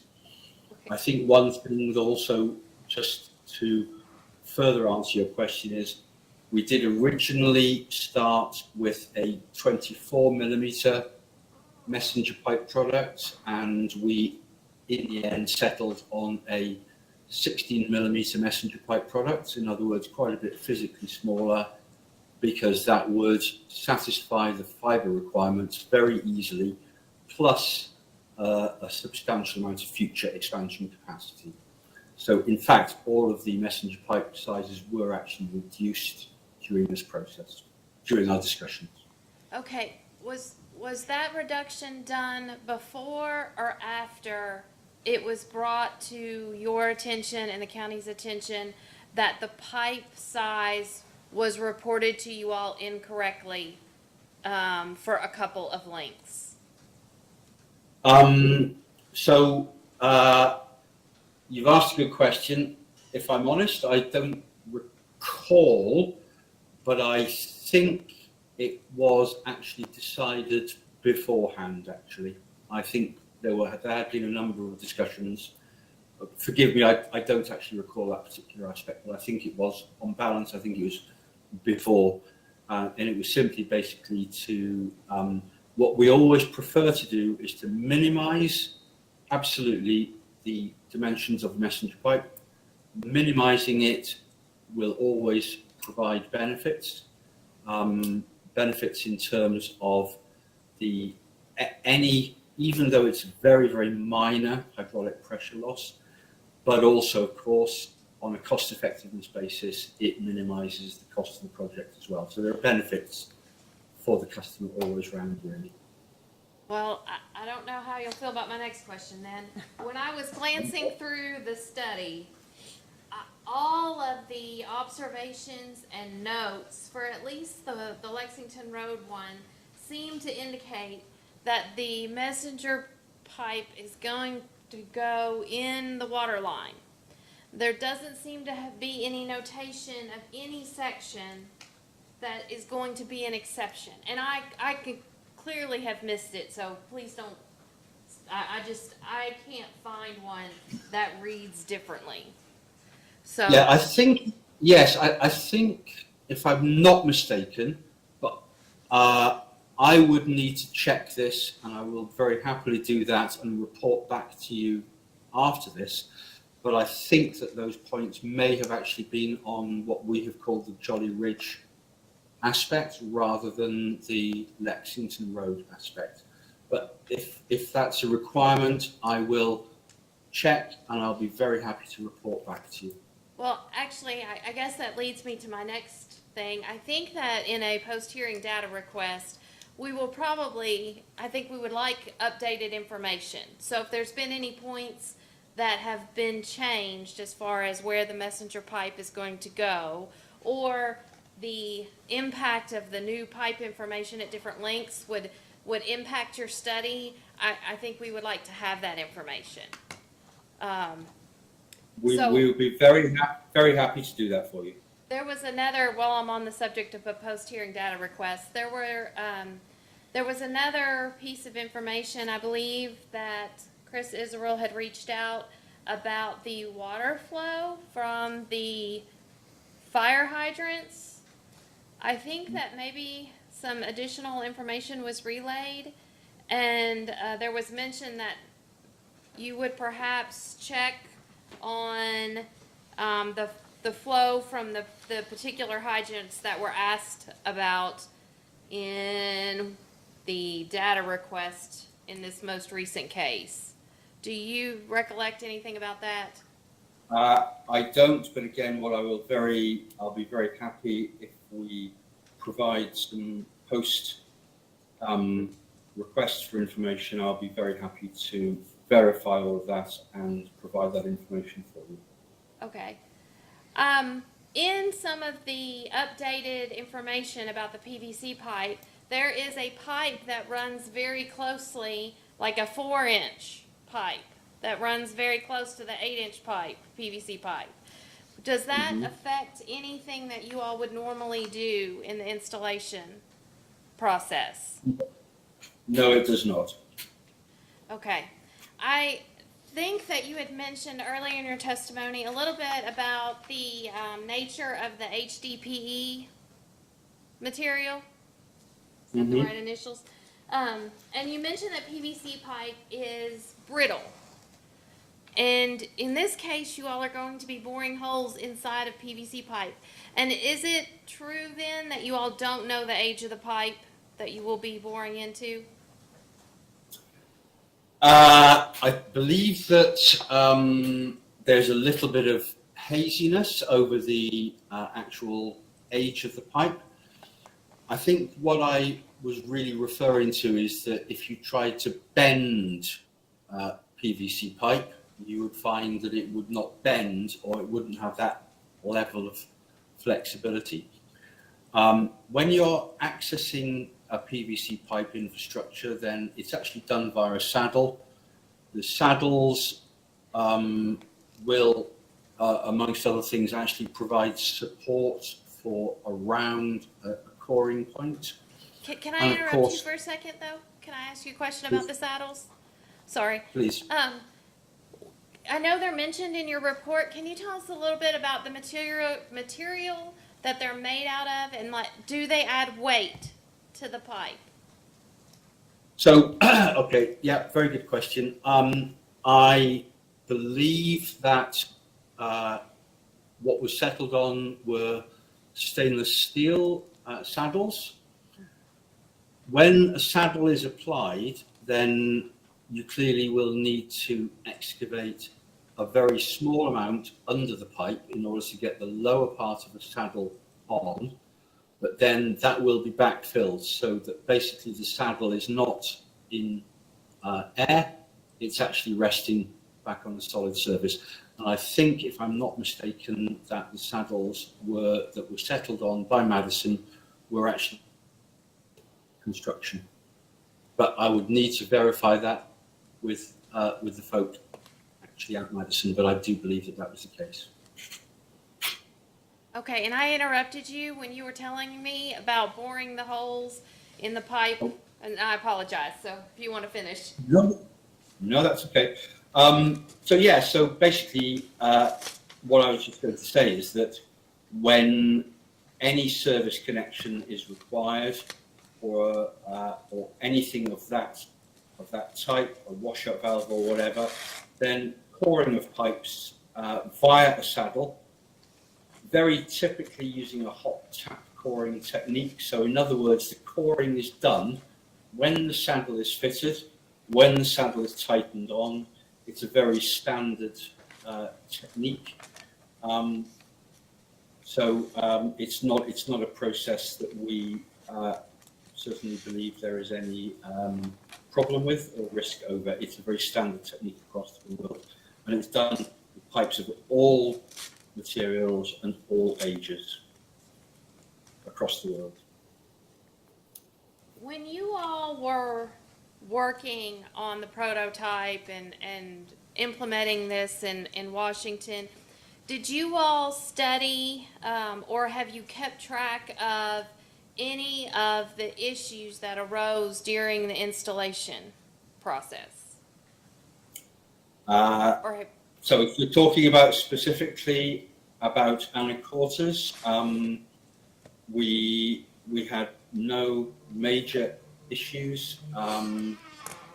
Once all of the engineering team were familiar with the process, then basically the process just continued along the entire route that was required initially, which is from a water treatment works under a couple of rivers as well, across a lot of land, and then up to the main service reservoir water tower that was servicing Anacortes City itself. Do you all keep any ongoing statistics as to your repairs or complaints post installation with any of your installs? There hasn't been a need to. Sorry, I'm not being facetious when I say that, but yes, we have a complaint system, but in terms of anything that has gone wrong, then so far, perhaps at some point in the future, we may have something to report. I regret to say I have nothing to actually report, but we do, of course, have a complaints procedure. But it's not something that I can point anything out to you from at the moment.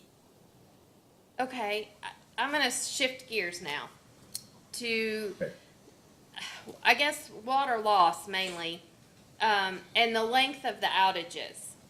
I believe prior testimony was that you have estimated that at least one section of this project could be finished within a 14-day period. Is that accurate? Yeah, that's correct. We would very typically state that around about, apologies now for, because we're Europeans, but we would very typically state that about 1,000 meters should be installable within a working day. So 1,000 meters is something just over 3,000 feet Okay, so in 3,000 a working day.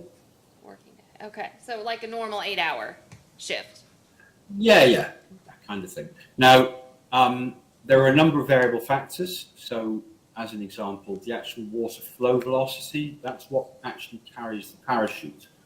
So, the higher the flow velocity, very simply, the more rapidly the parachute will transit. Subject to individual local conditions, then we can always look to increasing the flow velocity by actually venting water downstream of the install point. That's obviously subject to an individual water company's desire to do that, and that's based on current prevailing water reserves within reservoirs and so on. We obviously have to be very sensitive, of course, about drought conditions and so on.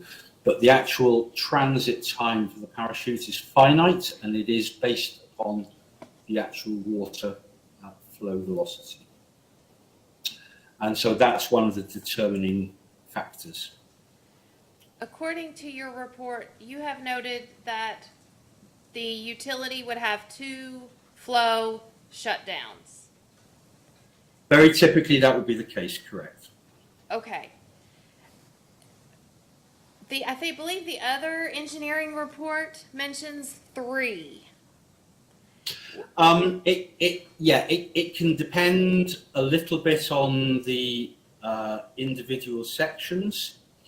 Very typically, it will be 2. There could be circumstances where, as an example, we would wish to actually pull the draw line through the water pipe out to the far end and actually insert the messenger pipe with the flow and actually turn the flow back on in order to actually assist the transit. That will be, as an example, where we have more cumulative bends in a particular run. But what we've tried to seek to do here is to make sure that everything is broken down such that we are minimizing the number of cumulative bends in any individual pipe section. Okay, and when you mention the utility and it's at their discretion as to the water flow, do you leave it up to them to track how much water is lost due to the flushing during installation? Yeah, I mean, we can, calculations can be done.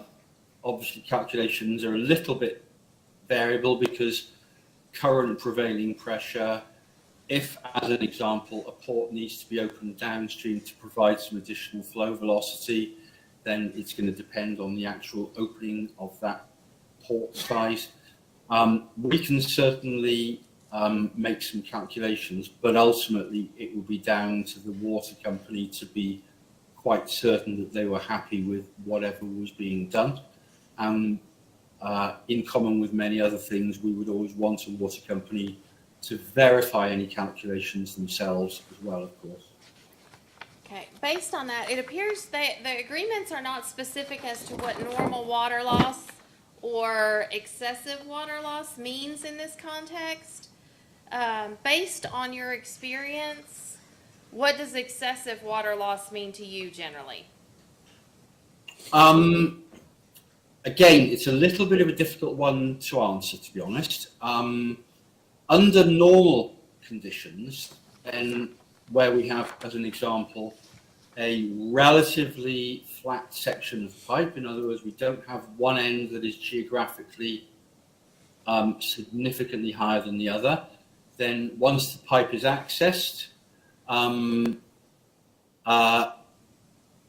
actual, and once the equipment is located, then the water flow being sufficient, the water loss is actually very minimal.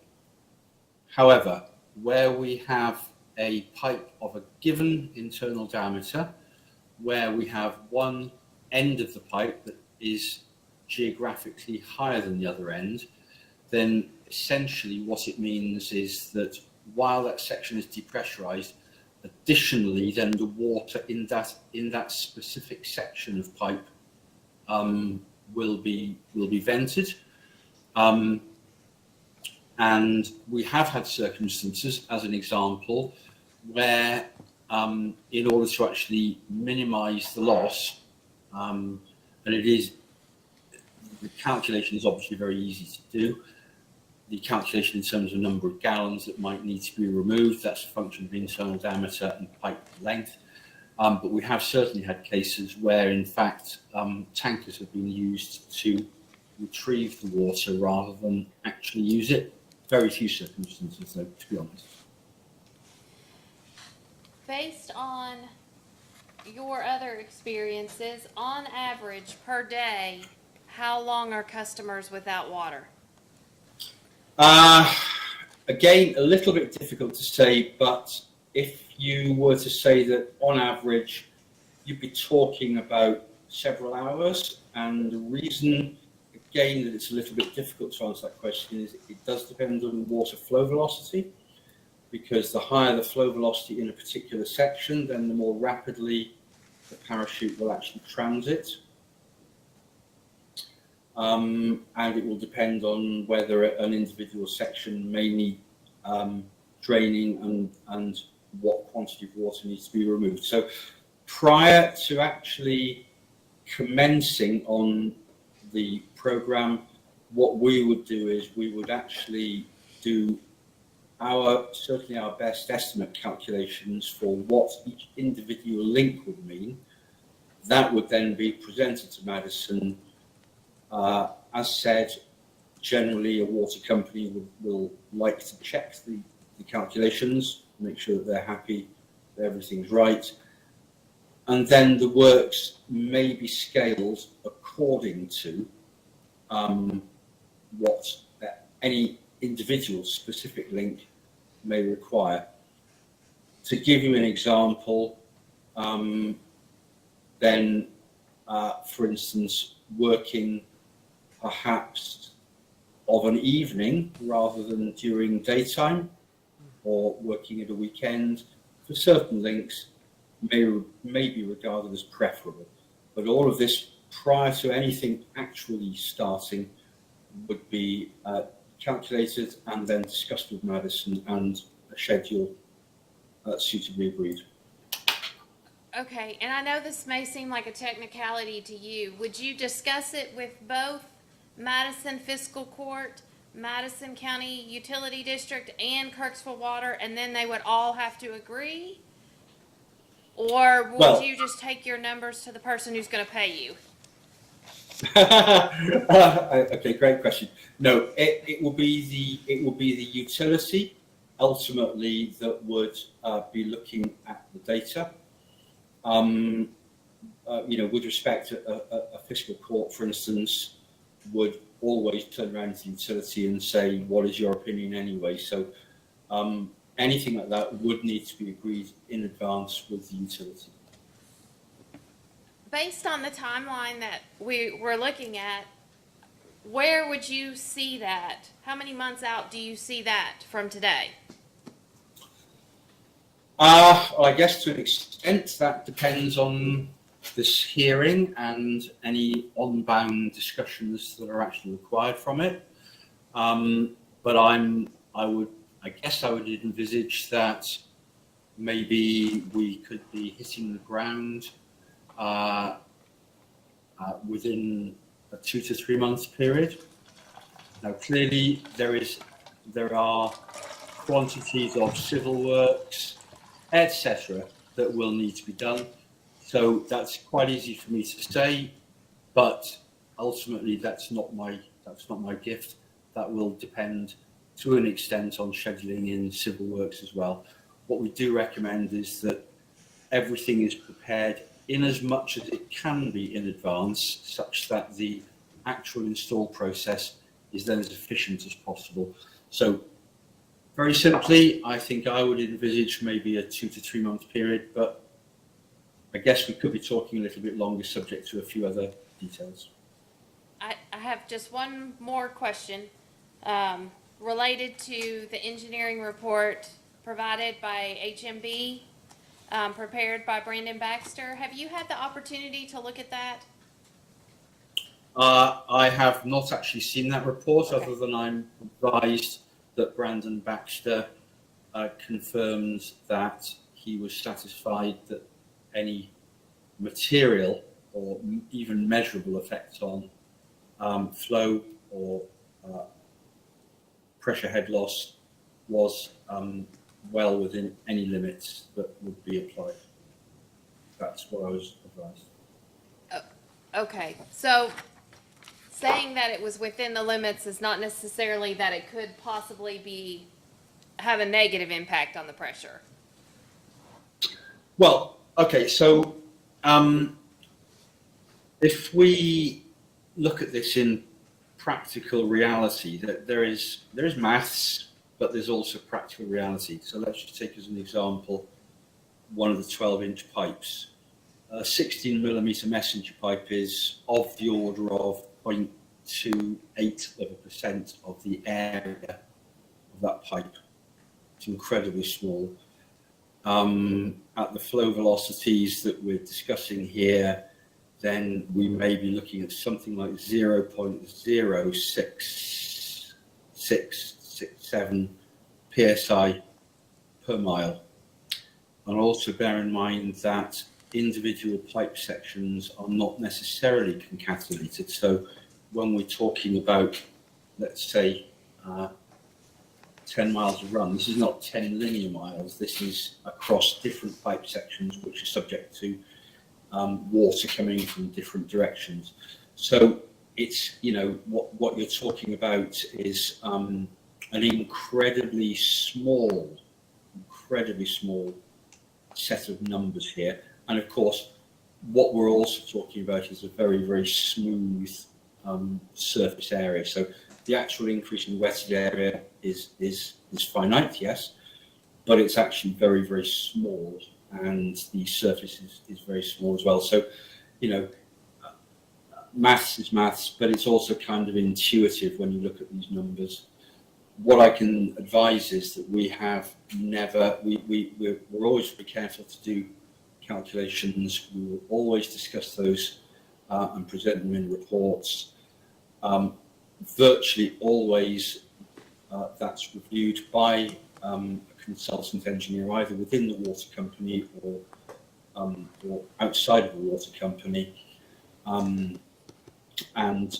Again, certainly thus far, we've never had any report, any statements come back that has either stated A, dissatisfaction with the figures, or more importantly, a dissatisfaction retrospectively with the performance hydraulically of the pipe system. And again, we're very careful to absolutely minimize the relative sizes of messenger pipe with respect to water pipe.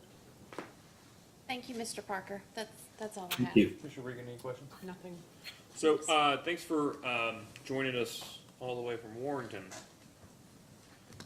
I guess it's you'll be wanting to take dinner here in a minute. I just have a few questions. You've heard the majority of them, I think, probably already, and they've gotten pushed to you. The first, I want to make sure I understand. You will have a couple of these saddles, different series, a D series, an M series, and a T series. Is that right? Okay, so those are actually our products. The Okay. saddle is the device that fits onto the water pipe that provides access into the water pipe or onto the water pipe for our products. So the saddles are a standard item that a water company would buy to provide a a service connection. And I believe I'm right in saying that the saddles that were selected for this were, I think, a brand known as Ford, not the cars, totally different. But I believe that they were a brand called Ford. I would need to check my notes to check up on that, but I'm sure that the folks at Madison would be able to advise on that. And so, just to explain, the D, M, and T series. D series is for domestic property connectivity, so we're talking about home drops for fibre to the home. The M series would typically be used for either of fibre to the home for quite long runs, so that could be, as an example, to a rural property where you may need 3,000 feet from the road to take your fibre to the home up to the homestead itself. So that could be a farm or a small holding or a rural hotel or similar. M series products also find their application in smaller distribution, potable water distribution pipes for water companies. The T series, I beg your pardon, both of those are fixed by a different type of saddles. So the M series is a threaded port, but the T series is a flange-based product, so that will fit onto a flange-based saddle. And the saddle, as I said, is a standard off-the-shelf item that a water company would select from an approved supplier that they know, trust, and already buy from. Okay, and are any of those being used here? Yes, all of the products that are being that will be used within the Madison project are the T series products. Okay. And just so I'm aware, are all of these products and the saddles going to be used exclusively within vaults? Confirmed. Okay. And I just want to make sure that I have an appreciation. Do you all is that the expectation, the correct usage of your all's products, that it's used in vaults and not let's say used mid pipe and then just covered up with dirt? So it is technically feasible to actually do what we would call a direct burial. There are circumstances where it has been desirable to do that. An example may be, for instance, in the middle of a farmer's cornfield, where there has to be a connection placed for one of a number of reasons, but where the farmer is not happy that a vault would actually be located. However, we would normally strongly recommend the vault is prepared and provided, because that allows access to the ends of the messenger pipe.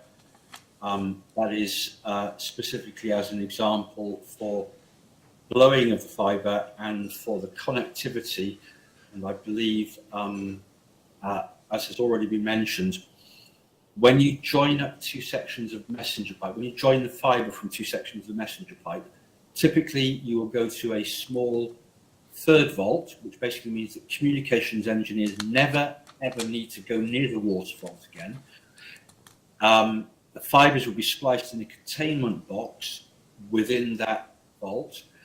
It's always feasible that at some future stage you may want to access those fibres. Then there could be a whole stack of reasons why you may want to, and some of the reasons that have been elaborated are things like broadband, fibre to the home, but including but not limited to, for instance, access to buildings which may be what we would call in the UK blue light services, police, fire, ambulance, medical, etc. So you never really know when you may want to have access. So it's always wise to actually have a vault if you absolutely can.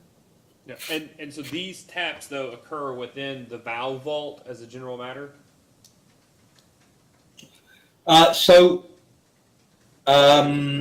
Placing the saddle inside a valve vault is great and ideal, providing there is sufficient space either side of the valve within the vault.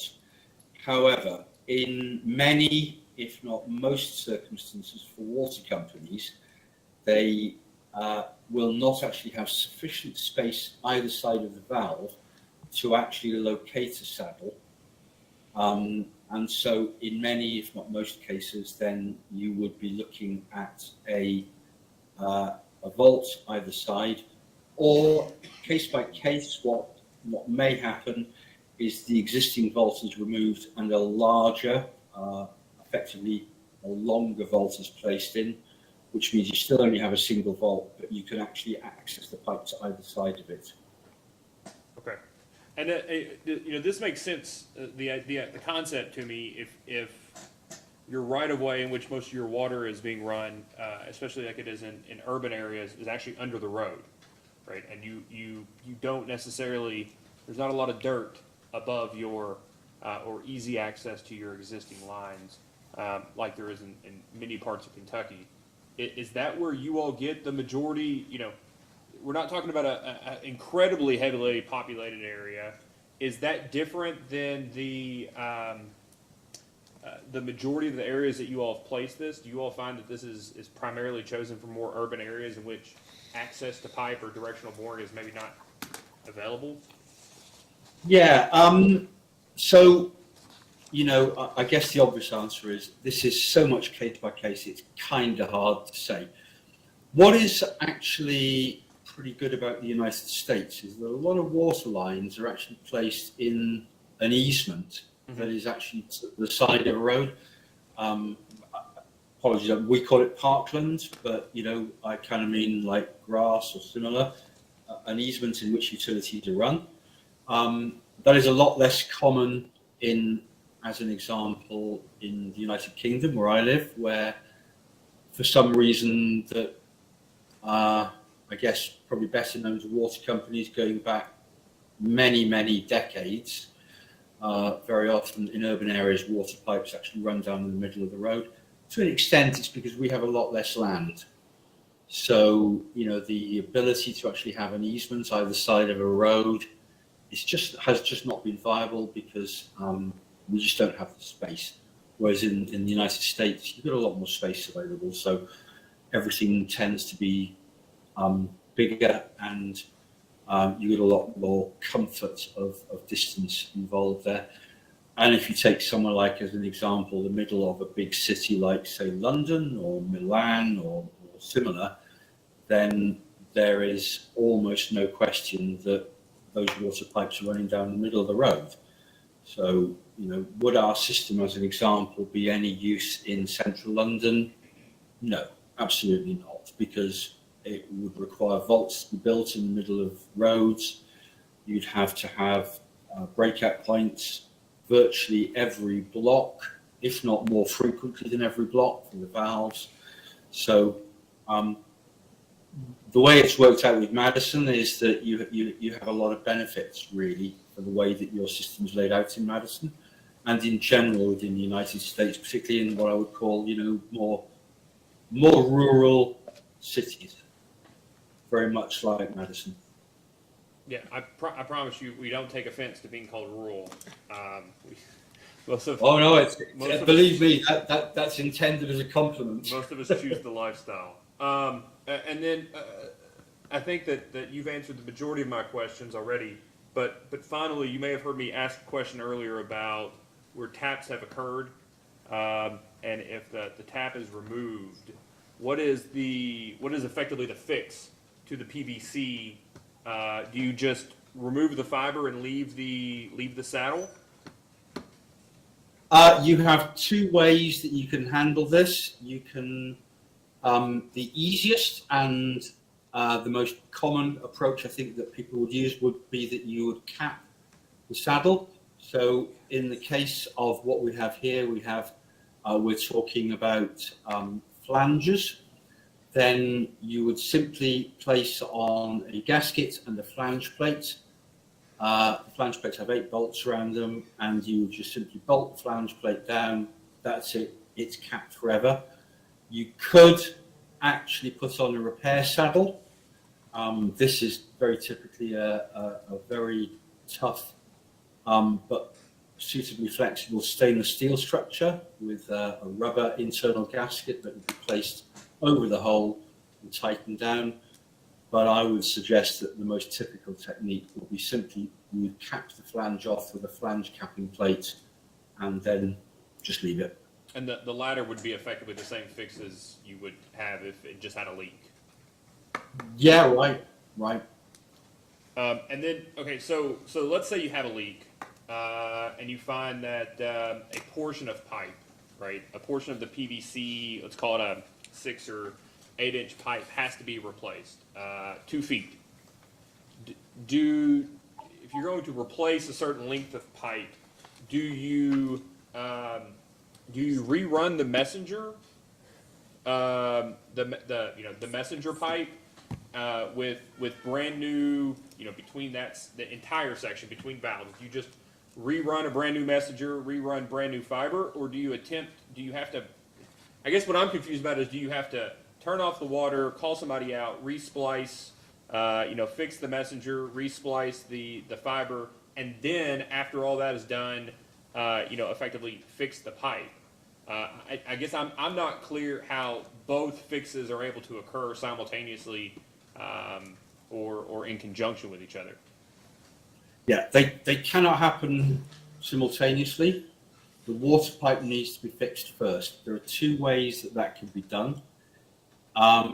If you're talking about, as an example, a scheduled piece of pipe replacement, so you have time to schedule this work because you know that you've got a split in a PVC pipe. It's going the wrong way. A repair saddle would normally be the way you'd handle it, but it may be that in a particular case, an engineer determines that he would ideally want that to be replaced. It's a scheduled fix. Then, in principle, you can extract the messenger pipe, coil it back up onto the drum. Bear in mind that when a messenger pipe gets reinserted, it is disinfected as it goes in. So you don't have a concern there. In the event that you have something which is an absolute emergency, it could be, as an example, a huge piece is blown out of a PVC pipe. You simply have to work immediately. Then very simply, your bolt croppers go in there. You simply cut the messenger pipe and you extract it from each end, and then you would replace the messenger pipe once the water pipe has actually been fixed. As said, water is number 1 priority.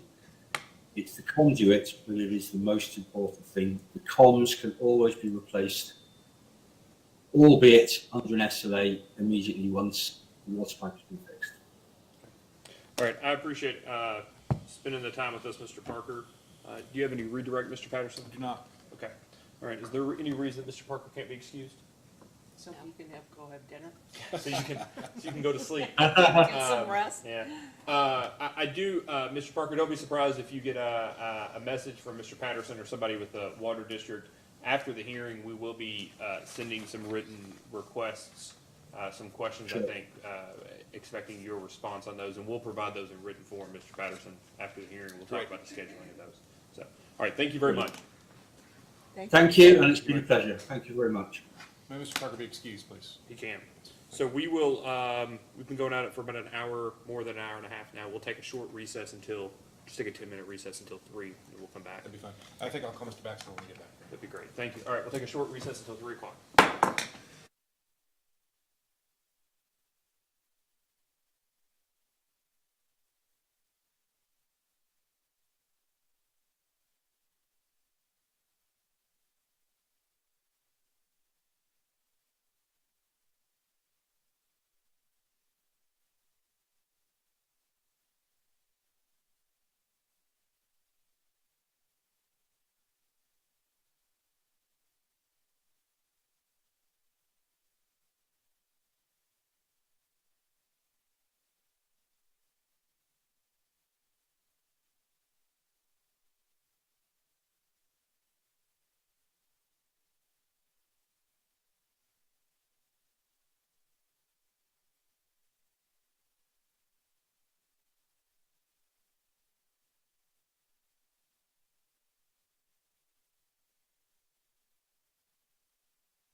Whenever you want, Candace.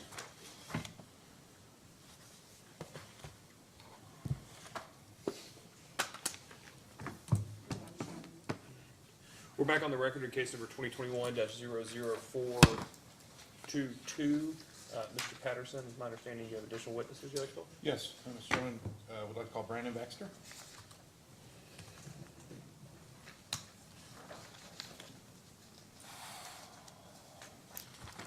Mr. Baxter, please raise your right hand. Do you swear or affirm that the testimony you're about to give is true and correct under penalty of perjury? I do. Okay, please state your name and business address for the record.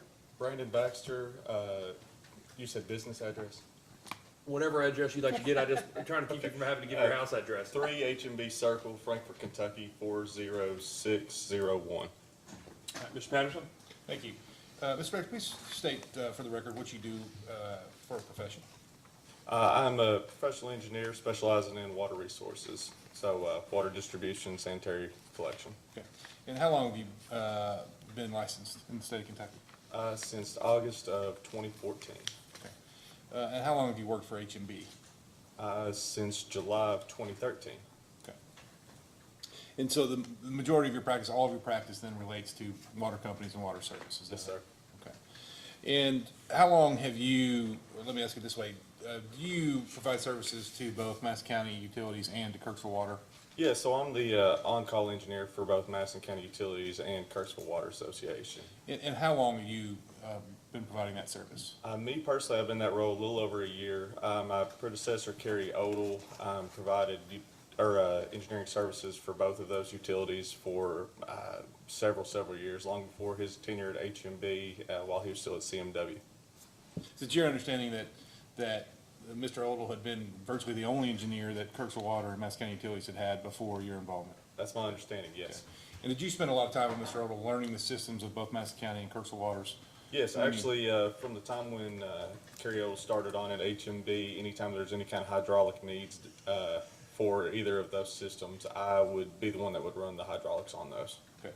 And do you attend the meetings, the monthly board meetings of both Yes, sir. entities? Every month.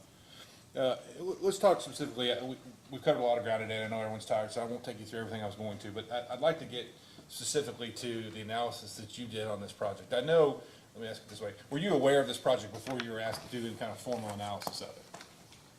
Only vaguely aware of it. It had been, meetings had been conducted pretty much between the county and the individual water systems, so outside engineering had not been brought in at that time. Okay. So when you were asked to specifically engineer this project, take me through the steps you took to determine the conclusions of your report and what information you felt like you needed. Basically, what was the scope of the project you felt you were charged with? So what I felt like I was charged with was to look at the proposed project and analyze the impact it would have. I did that from the standpoint of making sure that both Madison County and Kirksville would remain in compliance with the Division of Water, maintaining adequate flushing velocities and pressures, as well as minimum pressures for residential demand. Okay. And were you provided sufficient information from Crayley and from Madison County in order to do those calculations? I was, yes. Okay. Do you have a high degree of confidence in the information you received in order to do the calculations that you needed to do to make a determination for Kirksville and for Madison County Utilities? Yes. Okay. Yes. Can you please tell the commission what your conclusions were of your report after your review of the information?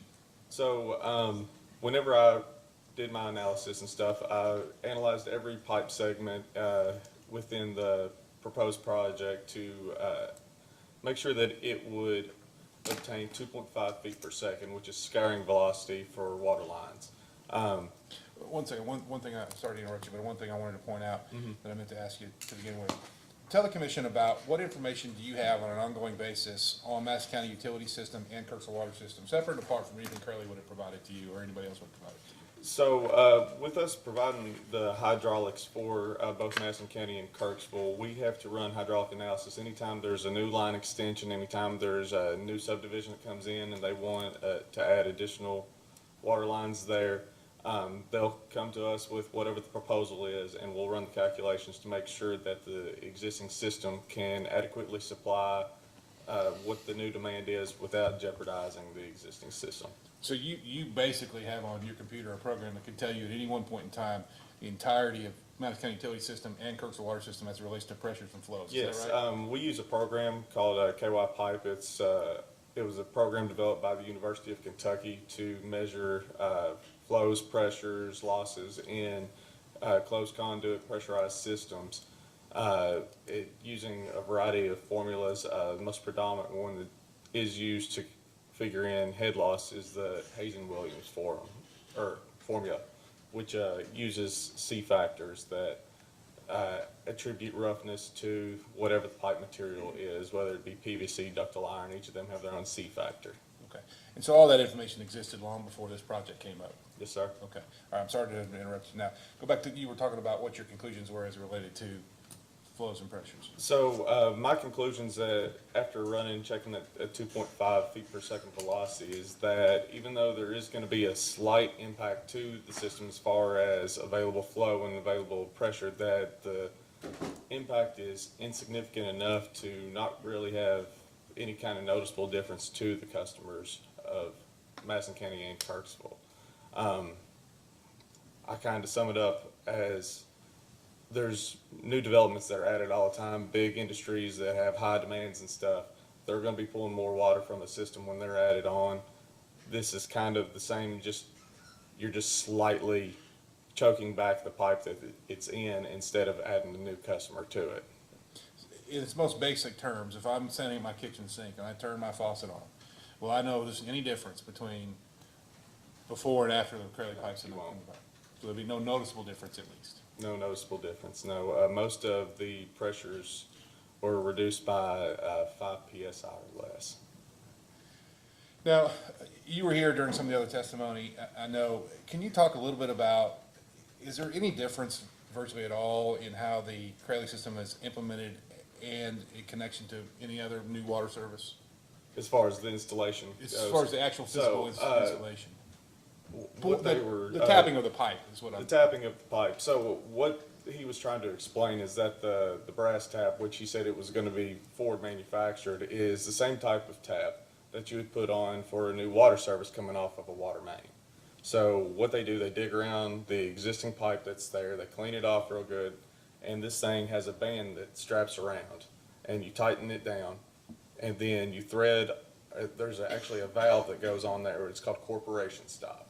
You open that valve up, you thread on the tapping mechanism, you tap the existing line, it takes a piece of the existing PVC line out with it, you back the threads out, shut off the valve, and take off the tapping device, and that's where you connect your service line for houses, businesses, everything. So it's the same technology, that's what he was trying to convey, is that, I think at least, is that it's the same tapping saddle.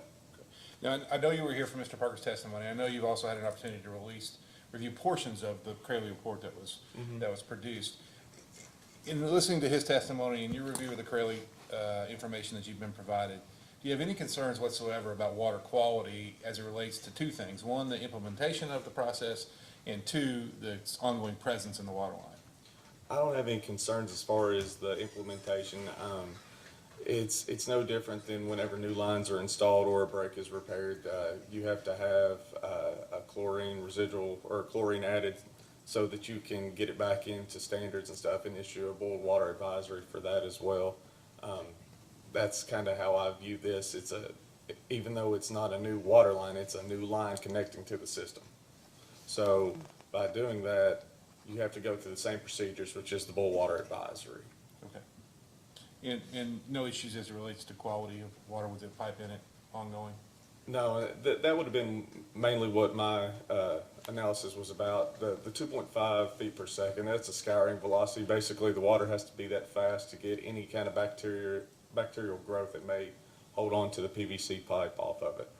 And so as presented to you and the information you already developed, the pressures are sufficient to keep that from happening? More than sufficient. Okay. I think that's all I have this time. Stacy?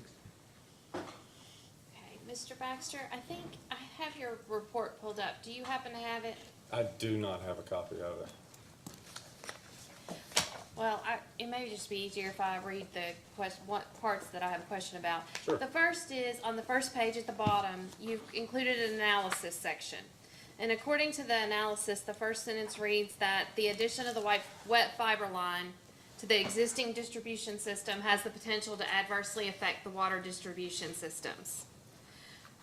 But what you've said here today is that based on your analysis, it's minimal adverse? Yes. Minimally adverse, I guess? I mean, the system will not operate exactly like it did prior.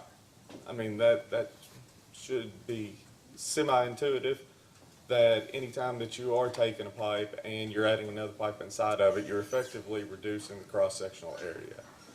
In this case, and when I did my analysis, I thought they were still operating on the 24 millimeter casing pipe. So that's roughly an inch. Well, that leads me to my next question, because as the chairman mentioned, it appeared you weren't asked to do this report until the PSC asked for it. Is that accurate? That would be accurate, yes. Okay. And then, based on your testimony, it would appear that you are paid by Madison Utilities or Kirksville Water. In this endeavor, I'm actually contracted to the Madison County Fiscal Court and I'm reviewing the impacts on the water systems on their behalf. Oh, okay. So you're here as an employee, not an employee, a contractor of the Madison Fiscal Court. As a contractor, I have a contract, Contractor. yes. Okay. So when you provided this report, you were providing it to the fiscal court for their purposes. For their purposes to ensure the quality of both of the water systems who I'm also employed by. Okay.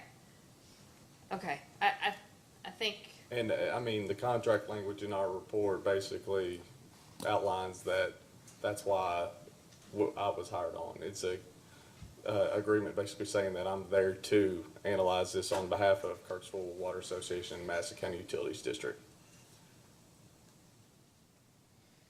but you were paid by the Madison County Fiscal Court. Yes. Okay. So when you did this analysis, you mentioned that you were doing it with a presumption of the bigger fiber. Mm-hmm.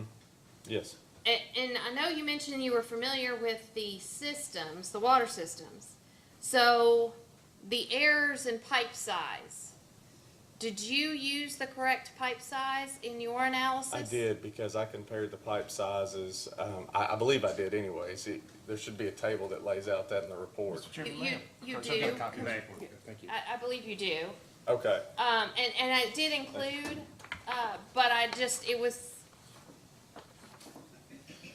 I believe yours were, but I wanted to double check. It appears they are corrected. Which segments were in question? It was, I think, link 22 and 23. And 21. Yes. And it does look like I did not account for the miss on that. Okay, on any of them? Oh, no, definitely not on 22 and 23. Okay, so you used the information from Crayley's study, basically. Correct. Okay. But even using the fiber, the bigger fiber and the pipe errors, you feel like the pressure would still be in compliance with the Division of Water? I do, because by using the larger fiber, I've actually reduced the cross-sectional area available more so than what I would if I used the 16 millimeter. That makes sense, because the pipe that they're proposing is actually going to be smaller than what I accounted for. So my figures are most likely more conservative, or well, they will be more conservative. It's not most likely. Well, I had a question about that because you mentioned that your equation is the Darcy-Weisbach equation? Darcy-Weisbach equation, Okay. yes. And I didn't see any mention of that particular equation in the Crayley study. Did you all use a different? I believe by reading the Crayley study, they used the Colebrook-White equation. Okay, because I do not know anything about engineering. Why would you choose one over the other? A lot of it has to do with the variables that are known. I would almost guess that the Colebrook White is more of a metric system equation, used more highly over in other areas that use the metric system. I use the Darcy Weisbach, and my go-to is actually the Hazen Williams, but because it is specific to flows in a round pipe and does not factor in a hydraulic diameter, I elected to use the Darcy Weisbach, which, if you can see, I think it's equation 2. It has a modified version of the Darcy Weisbach that accounts for reducing the cross-sectional area of a pipe while simultaneously increasing the weighted perimeter. Okay. So basically, although it is not the one you prefer because of the specific uniqueness of this situation, is why you chose to use the Darcy Weisbach. Correct. Okay. Now, you mentioned that according to your examination of everything, there's going to end up being basically 3 flow shutoffs. Right? 3 flow shutoffs per link installed. Okay. Based on your experience in the water industry, what does that look like for a normal customer then? It depends upon the duration in between each cutoff, but it's going to be similar to a line break each time that they have to do a flow shutoff like that. However, in Madison County's case, the way their system is set up is they have a water line supply from Richmond Utilities, but they also have a tank at the northern part of their system, and it's most likely possible for them to be able to backflow from either tank to fill, so you only have that actual segment out at a time whenever you're installing it. Okay, but based on your knowledge, those talks haven't occurred. I'm not aware that they have. Okay. The number of days they've thrown out is ideally, in an ideal world, 14 days to get this installation. You are probably a little more realistic in what that looks like for these 2 water systems.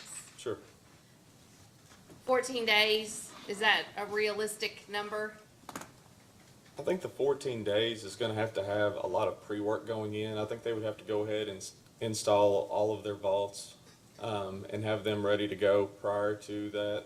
I think it's, and I don't mean to speak for them, and I'm sure that they can correct me later if need be, but I think that's actual pull time of installing the line and not getting everything set up. Okay. So it's possible the customers of that particular district might be affected more depending on what the pre-work looks like. Well, the pre-work shouldn't disturb the water service, though. Shouldn't. Well, I mean, it would have to be the case of an accidental break. Okay. I think that's all I have for Mr. Baxter. Should we? No, I think you've answered everything. Have you, or to your knowledge, HMB been approached by either of your clients, Madison County Utilities District or Kirksville, about this project prior to you being engaged by the county to look at this hydraulic study? So, Kerry Elder, who was my predecessor, he was aware of the project and stuff, and he would have heard about it at the board meetings that he attended, but we were never actually told to get involved in the hydraulics of it at that time.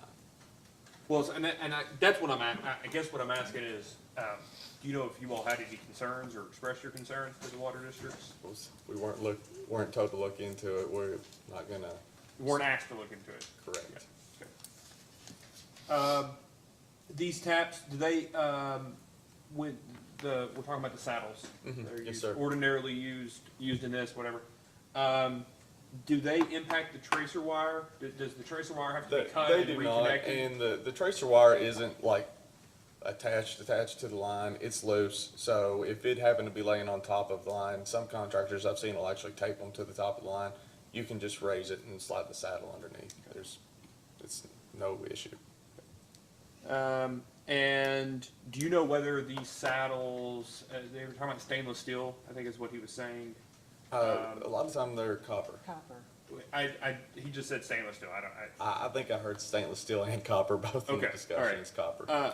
So regardless, the saddles that are ordinarily used or can be used, are whatever metal is ordinarily used? Are they also able to be indicated when you're trying to identify underground facilities? Do you know? No, you cannot locate those.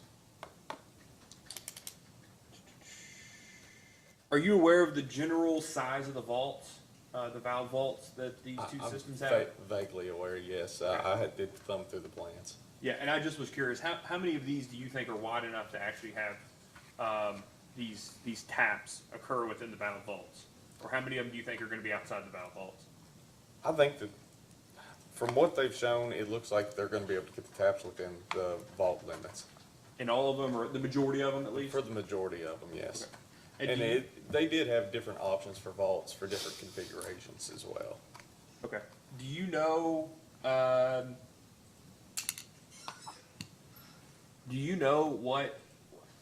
what age this system is, or the particular runs? I do not. Do you know whether, in your experience, the utilities have information sufficient for them to know what age these systems are? A lot of it depends on when the systems were formed, what the record keeping was like before they were formed, because a lot of these systems were pulled together from older systems and consolidated into one. I do think that's the case in Madison County's situation, and possibly Kirksville too, to where there was a bunch of smaller water districts that became one. So if the record keeping wasn't good at that time, that most likely you won't know. Based on your experience, do the two utilities have sufficient mapping of their systems? Yes, they do. Okay, they're GIS'd and in the WRS system? Yes, both of them are in the WRS system. Okay, and so do you think that it's accurate in terms of at least location and size of the piping? Yes, That I believe information? that's accurate as well. Okay.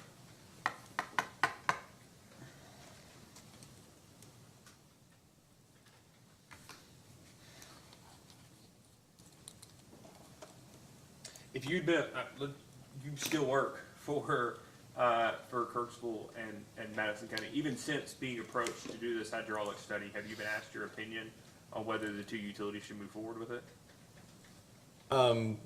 They've kind of, yeah, they've asked me my opinion a few times. To be honest, a lot of this has been shelved for the last several months, kind of pending this hearing. So both of these water companies have other projects and other things going on that are more pressing that don't really, so this doesn't get addressed as much.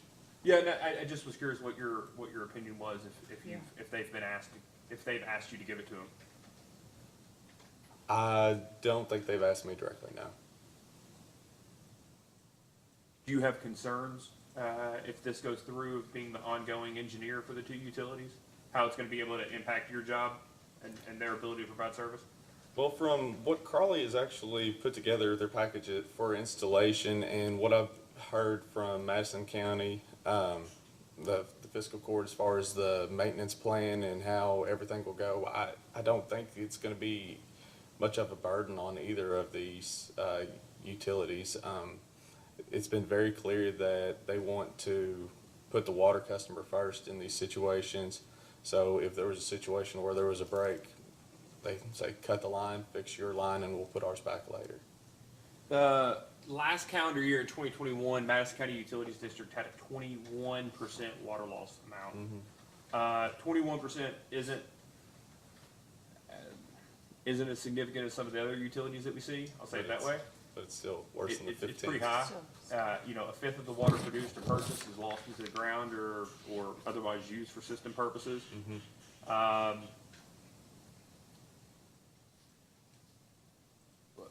In your experience, what 21% is a lot. I'll just say that way. What's going on?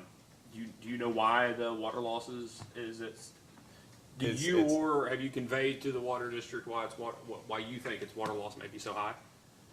We think that there are several leaks in the system, whether they be in main lines or if in customer services. The district is actually actively trying to pinpoint those leaks through installing valves at various locations so they can shut off certain portions and analyze them better so they can track this down.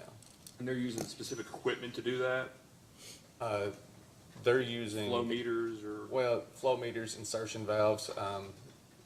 Back in the late 1990s and early 2000s, there was a whole lot of line ran, and not all of it had valves where it needed to be. So this is kind of a prevailing issue that we're seeing in all water utilities. And when you say valves, you're not talking about ordinary valves. You're talking about valves that can sectionalize the. Inline shutoff valves, to where you can actually shut off portions of the line to better identify where potential leaks are. And Kirksville's water loss in 2021 was almost 23%. Same situation? Yes, sir. Okay. Have you all been asked to look at any projects to fix those water losses? No, I believe the district's taking on those by themselves currently.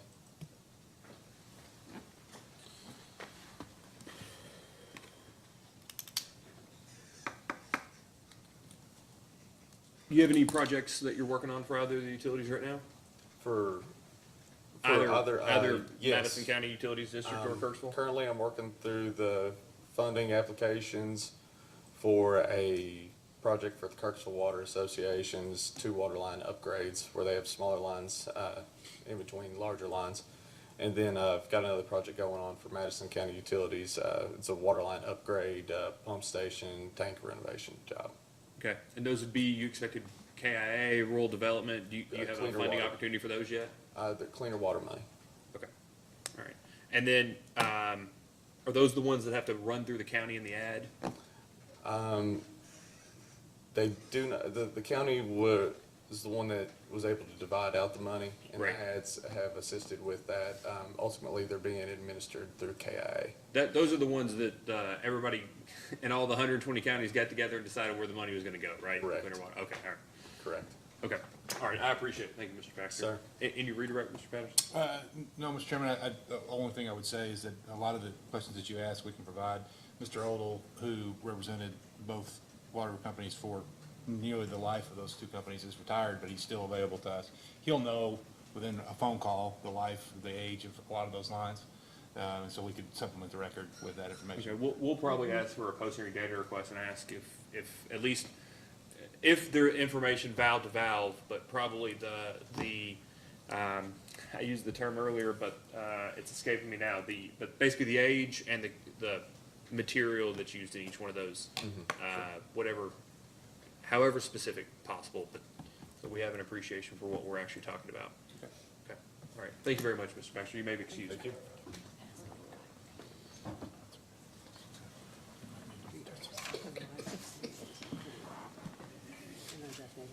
Well, and we went from having 1,000 utilities in the state to about 200, so it's, we're aware of some consolidation. The royal we've forced a few of them, but, That's smart. yeah. It's getting to a certain point now. You have an additional witness, Mr. Patterson? I do, I just have 2, Mr. Chairman, if the chair's okay with that. I'd like to call Mr. Beckmeyer, who's with Anacortes, to talk about his experience with the Crayley method that was installed, and then we can either end with him, or I can end with Mr. Carr, if you'd like to hear from him, but that's. That'd be great. That's up to the chair. All right, you're calling Mr. Fred Buckenmeyer? Yes.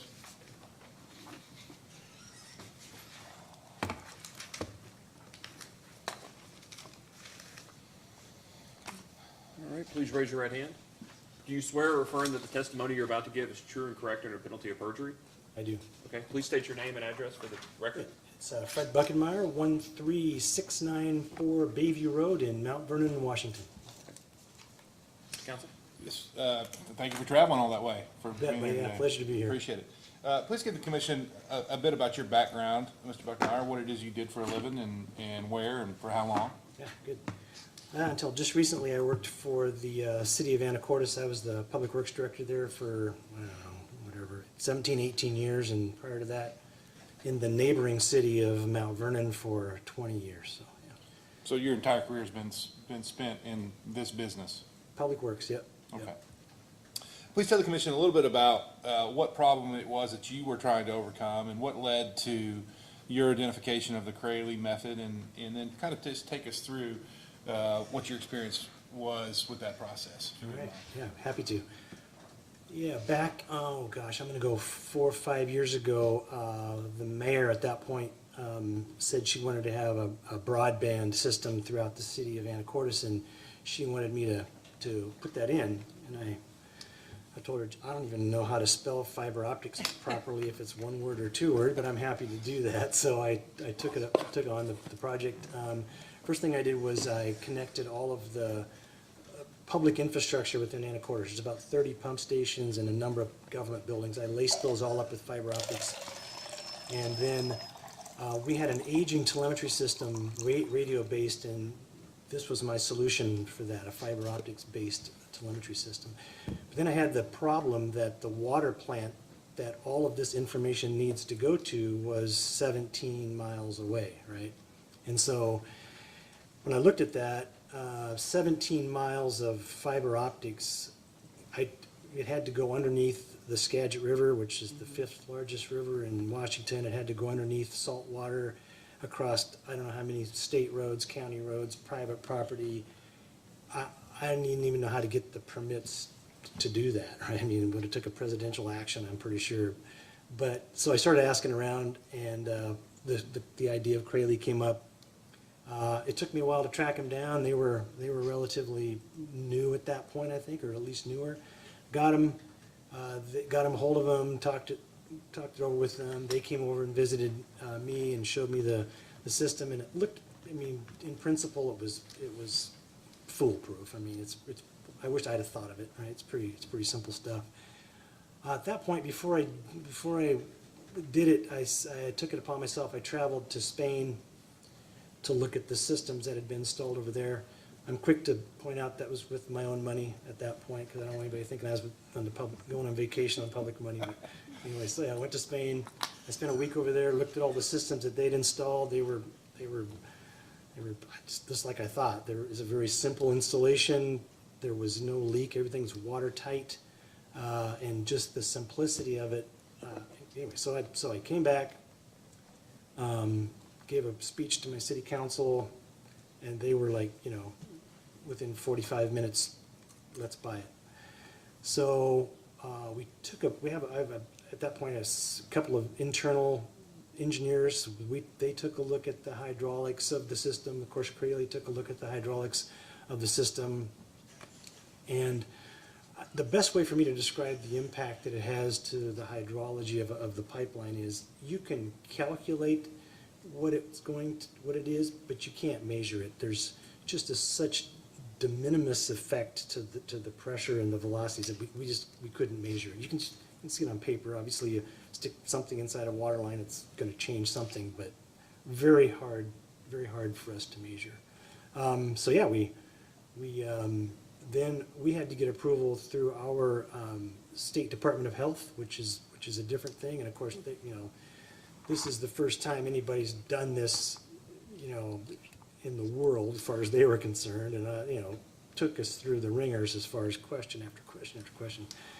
But in the end, yeah, they gave us an approval to put it in our water system.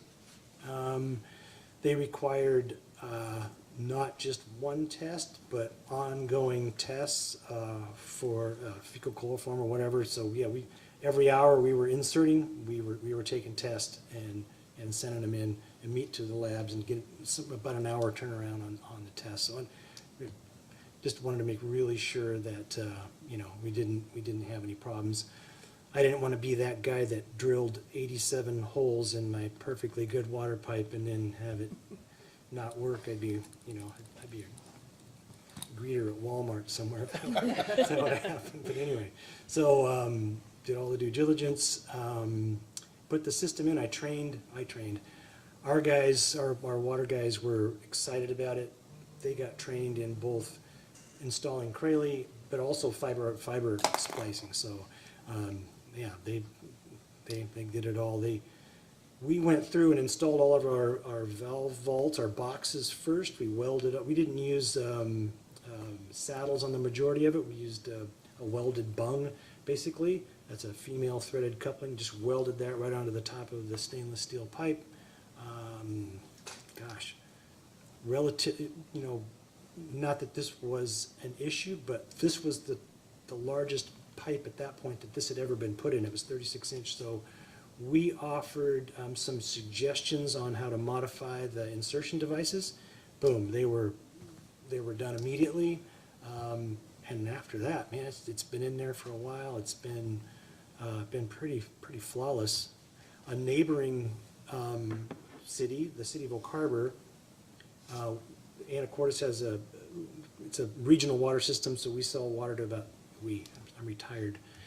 Anyway, I keep using the we, whatever it's, Anacortes sells water to about 65,000 people, and the town of Oak Harbor, the city of Oak Harbor is one of them, and there's a naval air station that they sell water to, so they were interested in getting two things, both the fiber optics connection, because the Navy bases this one's particularly not well set up for communication.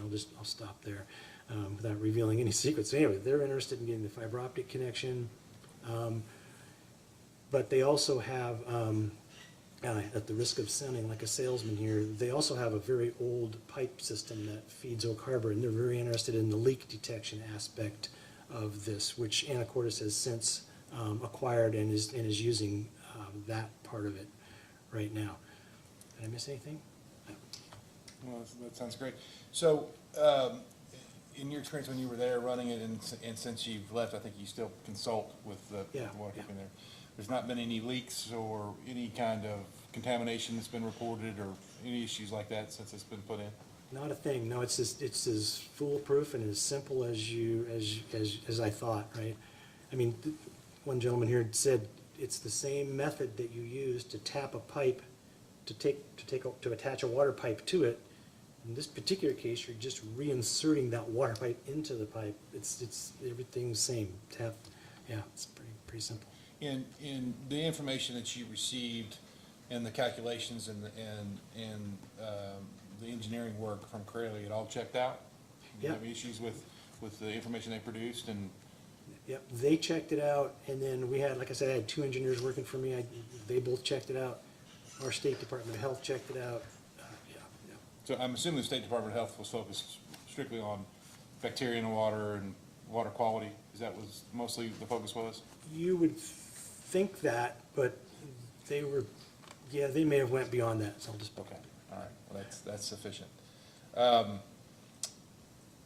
you have any hesitation, reservation at all in recommending that a community like Madison County move forward with this project? Absolutely not. As a matter of fact, like I say, we're on Anacortes is on phase 3. We're continuing to install it, buy the system and install it. So yeah, it's pretty good. Not one size fits all. You have to come out for the valves. So if those are too close together, it just doesn't make any sense. But when you have these long runs, man, it's just that's the way to do it. Were you recognized in any way for implementing this? Yeah, I don't know. Yes, sir. You're too humble to say. What kind of awards did you might have received as a result of this You're process? making me say this, aren't you? Okay. So I think I got Public Servant of the Year for the United States. I don't know, a couple other things, but Well, that's a big one. Yeah, the way I say that, the way I say it is, local boy used common sense and got recognized. So, But it was related to this project, was it yeah, not? it was, yeah. That's all I have. Thank you. Council? Just a few questions. Mr. Buckenmeyer, you mentioned that it was the mayor's request to provide broadband, and you looked into some options, and I know that you mentioned using active water lines, but did you all run some of the fiber optics in abandoned water lines as well? Yes, actually, yeah, part of the trunk line we found, I'm gonna go with a half a mile, maybe whatever, but a section of abandoned water line we used that for. We've also used it, Anacortes has also used abandoned water lines to do some of the network in town, okay? Because whenever Anacortes abandons a water line and we don't necessarily tear it out, we leave it there, it's a conduit, stick fiber in there, and all of a sudden you don't, it's pretty simple. Could you, I know this may be asking too much, but could you estimate, I mean, based on your statement, the percentage of abandoned versus active water lines probably isn't large, but what would you estimate? So that we've used. Yes, that you've Yeah, used. it's a pretty small percentage, 1% maybe, just, it's not a very big piece. Okay, so, It's a regional water system, so there's a lot of miles to it.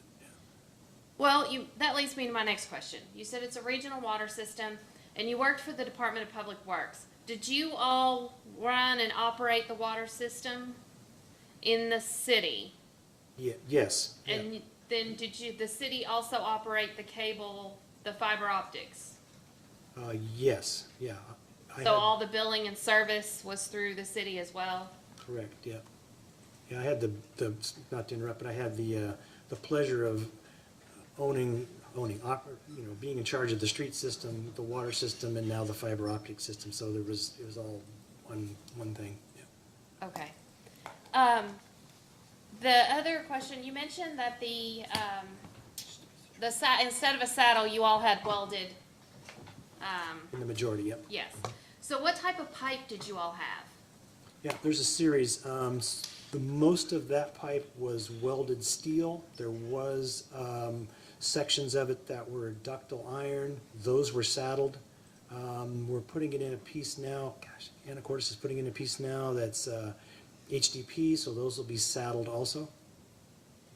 So you didn't have any PVC? No.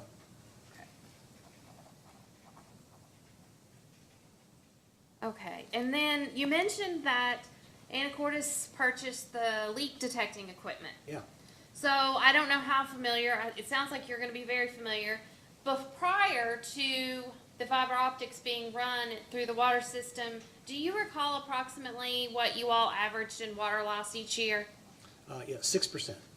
Okay, and since they have gotten the leak detection equipment, has that improved substantially or a little bit? So my answer's not gonna do justice to this. The leak detection's only been in there since May, Okay, so still 6%. But, yeah, the part of it would be if a leak occurs, right? Because right now it's set in there, there are no leaks, which we didn't know if there was gonna be leaks or not. But if one does occur now, we'll be able to find it right off the bat. The other nice thing about this leak detection thing is if anybody touches a valve, starts excavating near the water line, it shows up with flashing lights on a screen. You'll see it right away, right? I mean, if the crew says, yeah, we were out there since 8 o'clock working on this thing, and you're getting, no, you got there at about 11:15 because that's when we saw the thing work. So it's very accurate and sensitive. Yeah. I was gonna say, what's the proximity then? How close do you have to get? Yeah, that's a really good question. When you first install it, it is just on its raw state. It's so sensitive that 36-inch pipe, 6 feet of cover, a guy walking along the street above it just looked like big red going off. So you really have to tune it down a lot to get it to just measure what's inside the pipe, right? So you don't get any out. So you can tune it up to read disturbances that are within 2 or 3 feet of the pipe if you want. You can also bring that, sorry about this, but I'm so excited about this. You can also bring that fiber out of the water pipe, run it around the outside of a property, lay it on the ground, bury it, hang it on a fence, and use that to detect perimeter intrusion from, you can see dogs, cats, animals, cars, people walking around the outside of your facility if you want. It's pretty cool. The last question I have is related to outages. Okay. Approximately each day, how many hours were your customers without water while the installation was going on? Yep. One house was out of water for 3 hours. Yeah. And again, a little bit of a different system, but we had, Anacortes has two redundant 36-inch pipes, and so we used the other one while this one was running. Yeah. Okay. Yeah. Thank you, that's all I had. Thank you. No, just congratulations on your award. My background is in telecom, and so this is a very exciting prospect. Yeah, yes. But you don't have any concerns? I mean, you would recommend this? Yeah, like I say, Anacortes is doing it literally today as we speak. We're continuing installing it as we go. Yeah, it's pretty nice. Yeah. Is your plan in Washington to add broadband Yeah, so onto that fiber as well as just the radio signals? absolutely, no, that's exactly what happened, ma'am. So we put in, Anacortes put in 288 fiber strands. There's about 12 of those that are being used for the, public works needs. The rest of them are being used for exactly that. Broadband to the entire community. I think we're about 17,000 people, and 5,000 of those now have fiber available to the home, maybe not having it hooked up yet. And we are also selling dark fiber strands in that pipe across the valley, because the only other option is one set of utility poles for the entire western part of Skagit County, including the San Juan Islands, if you know that. They all come off of one fiber strand. I'm not going to tell you where it's at. That hangs on one set of power poles, and it's incredibly vulnerable. So this solution offers a safe, secure, easy route. There's a lot of telecoms wanting to lease dark fiber on it. Yeah. And more so, this technology would be, I think, more beneficial for rural areas versus an urban area. Am I right about that? Absolutely. Okay. Yeah, the length that we are, Anacortes is running out to the city of Oak Harbor, is going through an incredibly rural area. Some of those guys got up and down download speeds of about 5 to 10. So this is really going to bump them way up, to gigabyte stuff. Yeah. Great. Yeah. Thank you. Yeah. Just so that I understand, I don't think I have any new questions. I want to understand one of your answers better. You were asked about the percentage of this deployed in abandoned pipes. When you said about or less than 1% is in abandoned lines, is that 1%? What I want to clarify is, of the total length of pipe that has fiber in it, Okay. Yeah. or were you saying that only about 1% of that pipe is abandoned, and the other 99 approximately is active pipe? Yeah. It's Or were about- you saying of your total system, only? That's That was my confusion, Yeah. because you had kind of, I guess, transitioned your response into talking about how that the system is a regional water system. right. So Yeah. could you clarify that for me? Yeah, certainly. Rough numbers, I believe that there are about 20 miles of wet fiber, if you want to call it that, and about less than one of those miles is in abandoned water line. Okay, so we'll call it 5% or less. There you Is go. that fair? Okay. Yep. Okay.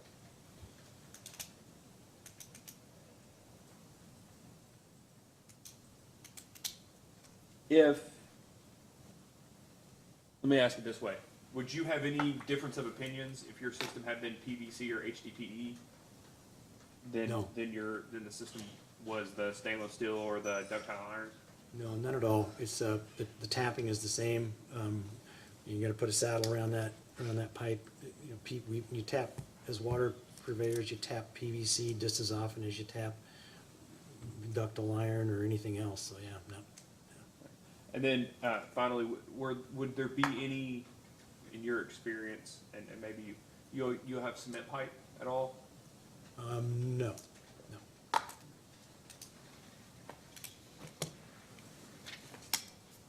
And then just so I'm clear, again, one of your responses, the city owned the pipes and the city owned the fiber. Is that right? That's correct.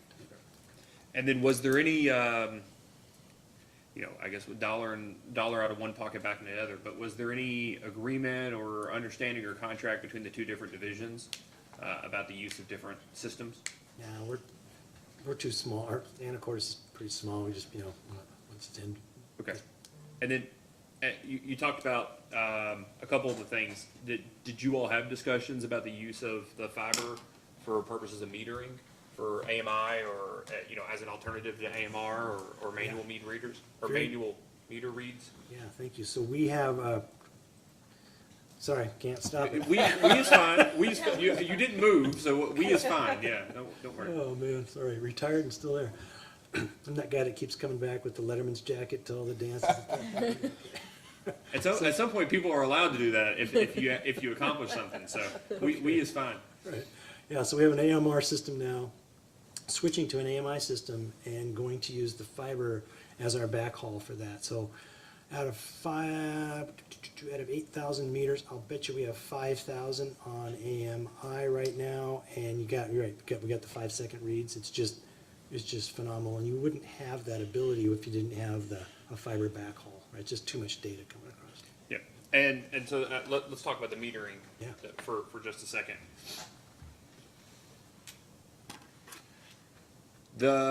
You all had AMR, you all did monthly meter reads or bi-monthly meter reads? Drive-by monthly. Yeah. Did you all find, or do you know if the system found any reduction in, well, let's talk about it this way. Yeah. You've got a system that's broken up into different areas. Okay. Your ability to either determine flows through particular valves or at a home gives you a better idea of, at any given moment, without any lag, to account for water. Whereas with an AMR, it may take you 3 days or 5 days or 10 days to actually read the entirety of your system. There's always going to be a mismatch in readings, right? Was that your all's experience? Boy, absolutely, and I have a great case study so I'm gonna go a week after we went live with the AMI. Our city attorney said, I think I might have a water leak, and so, just called it up on the screen, and sure enough, you've got 1 cubic foot of flow here all day long, even at night. So go out there and bank, yeah, certainly, and that would have been, I don't know, very difficult to find if you would have had just a monthly read. Yeah, and I guess that leads me to the water loss question, right? We have a lot of utilities. 20% is not. It's probably just a little above average when we start talking about utilities across the state of Kentucky or across the Commonwealth. Okay. One of the bigger issues is the dependence on manual read meters and the fact that there is a lag and you just have unaccounted for water at any given time because pass through that meter, but it's 5 days later until you can read it at every house on the other side of that meter. Did you all find that there was any, if not a reduction of water loss, at least an increase in the accounting for where water was in any given moment? Absolutely, yep, absolutely. And if I could go one step farther, so with the AMI system, you not only can tell, if there's a water loss or a customer leak, but in some cases, you get the larger meters, there's reverse flow on that meter if there's a decrease in pressure on the utility side. So that means you're dragging water, dirty water from inside of a building or the dirt back into the system, and there's no way to tell that on a drive-by AMR system. Yeah, you all don't have, I'm forgetting exactly what they're called, but you all don't have a requirement that each one of the meters have a mechanism, a backflow preventer? Yeah, exactly, yep. Right. And then finally, when you start talking about connecting each one of those meters to fiber for the backhaul system, does that mean that at each tap for each home, you're also then pulling out fiber at that point to run to that meter? Did you have any concerns about, because you go from here, we're talking about max 200 different taps, right, to a couple of utilities, 1,500, 500 customers, you're adding another 2,000 if you're talking about running fiber from each meter into the system. Did you all have an additional concern around that? Right. So what we found was the technology hadn't quite caught up with what we wanted. That's exactly what I wanted to do, was to run a fiber to each home, put the little gray box on the outside of the house, and it's your broadband and your water meter. we couldn't find anyone that would work for us, so we have a radio-based system now. So instead of the drive-by, we've got 5 antennas around that collect data from the different customers, and then it's transported back by fiber. So you still have an RF mesh collection system, but then the backhaul is actually not RF itself, it's using the fiber optic system. Exactly, yep. And a couple of those customers are big. They're 2 oil refineries, so, you know, they like to know the 5-second, 15-minute intervals on the usage. Yeah. Right, I mean, they've had that in their electric meters, I'm sure, for decades at this point, Yep. but, yeah. Yeah. Okay, all right, I appreciate it, thank you very much. Do you have any redirect of this I witness? do not, just thank you very much. Thank you for coming. We'll go ahead and push through, if you've got another witness you'd like I to. do, I can rest there, or you can hear from Mr. Carr. I think we'd like to hear from, I've got a couple questions, Mr. Carr. Okay. If he hasn't run out on us yet.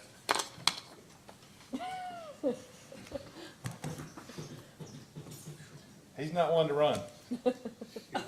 So you're not one to run from anything.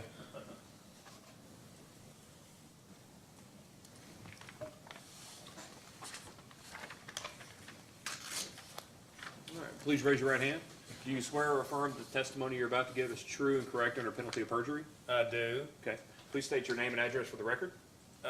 James R. Carr, 2404 Lexington Road, Richmond, Kentucky, 40475. Thank you. Mr. Carr, please give the commission just a little bit about your background. Are you a lifelong Madison County? I am. Okay. Tell the commission a little bit about your business background, what you started doing, and then what you do now, or. Well, I've been have done. developing residential subdivisions for 30 years and building homes and just trying to get out of the building, giving that to my son, but I'm still developing. Before you were a developer, did you work in the banking business? I was in the banking industry 12 years. Okay, and which bank did you work for? People's Bank of Paint Lick. Okay, and when you left that business, were you the president of the bank? I was. Okay, so you've got a working knowledge both of finances and construction, and was it those experiences that then led you to serve on the Madison County Utilities Board? Correct. Okay, and how long have you been doing that? I think I've been on there 26 years. Okay. And how long have you been chair of the board? I think 13 or 14. Okay.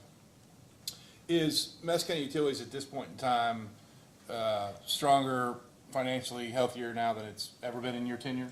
I think it is, yes. Okay. Well, let's talk specifically about this project and how it came to you and what your original impressions of it were. Do you remember, was it Reagan that approached you, Mr. Taylor, that asked you to attend a meeting to discuss this idea? He did. Okay. And you came, and was Mr. Oldle with us, our engineer, was at that meeting? He was. Okay, and did you invite me to come along as well? I did. Okay. And then John Clark, who was the John current was there, superintendent? yes. Okay. And Jared was there. And Jared, okay. And it was at this meeting that they explained to us what the process was, what they wanted to do, and those kinds of things, right? Correct. Okay. And at that time, were you able to describe any kind of concerns that you might have about this project and what it might mean to the county utility?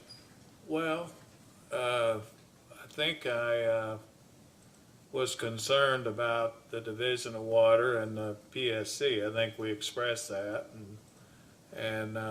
but that was beyond my control, and I think after that, most of my communication was with Chris. Okay. Did you communicate pretty clearly to Judge Taylor and everybody else in that meeting that you had certain criteria that had to be met for county MCUD to be involved, and those being, one, water quality and pressure had to remain Correct. sufficient, that there be no cost Correct. to the company or to the customer, Yes, sir. that there be no ongoing liability to Correct. the company or to the customer, Correct. and that water quality always remain Yes. sufficient. Okay. And were you assured that if this project were to proceed, all those things would happen? Yes. Okay. Did you express that, as far as you were concerned and the company was concerned, any regulatory approvals would be sought by the county? Did I what now? Did you make it clear, and did you understand that any regulatory approvals that were necessary for this project were going to be spearheaded by the county as Yes. opposed to the utility district? Yes, Okay. And then you rely on them to yes. do that? Okay. Yes. So at any point in time in your discussions with Mr. Taylor or at the water company with Kerry Odell or Brandon Baxter, did you ever develop any kind of concern that worried you about this project and the customers of Madison County Utilities? No. You had, let me ask you this way, what level of confidence did you have in the information that was being provided that the customers of Madison County Utilities were going to be safe?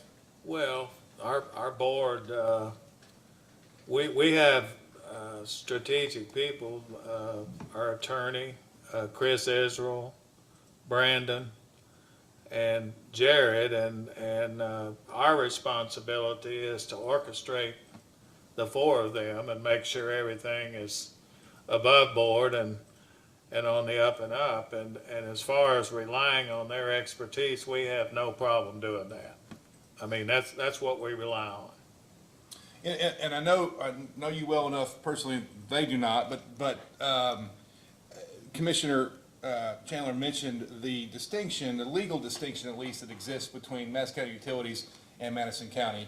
And a question I want to ask you about that is, as far as being chair of the board and how you operate and how the Madison County Utilities District operates, it operates independent of the county, isn't that right? Correct. Yes. You don't consult with Judge Taylor or anybody else about decisions that have to be made when it comes to the utility district, No. is that right? No, and that's why most of my conversation was with Chris. Okay. And did you at any point in time ever feel pressure to accept this project or to move this project forward or anything No. like that? Okay. None. Would you have hesitated for a nanosecond to say no if you believed that this project wasn't beneficial to the customers of If Madison it County wasn't Utilities? beneficial, we would have not gone forward with it. If we didn't think it was beneficial, we would not have gone forward. I think that's all I have this time. Council? Mr. Carr, thank you for hanging in there with us for past 7 hours, I think it's been. You just listed off several criteria that you said had to be in place for you to agree to this. Pressure being within Department of Water requirements, or sorry, Division of Water requirements, water quality, limitation of liability, and no cost to the county. Are there any other requirements or contractual provisions that you believe are necessary before you would allow construction to start?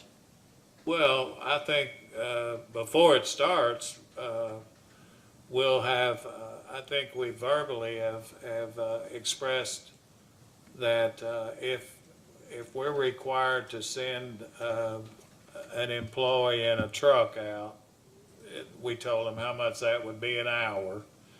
And the main thing is we have to get comfortable with a hold harmless. That's going to have to be drafted by Judd. I think that's probably one of the most important things to me is a hold harmless.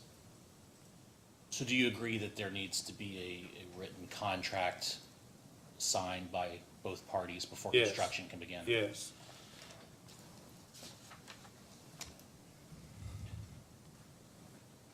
Were there any contract terms that you asked for from the fiscal court that the fiscal court rejected?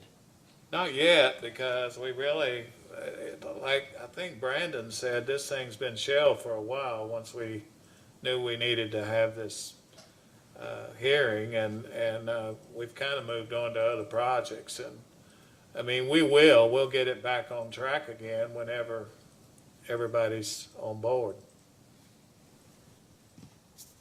Is it your understanding that an eventual signed contract would include the fiscal court reimbursing the water district for attorney's fees?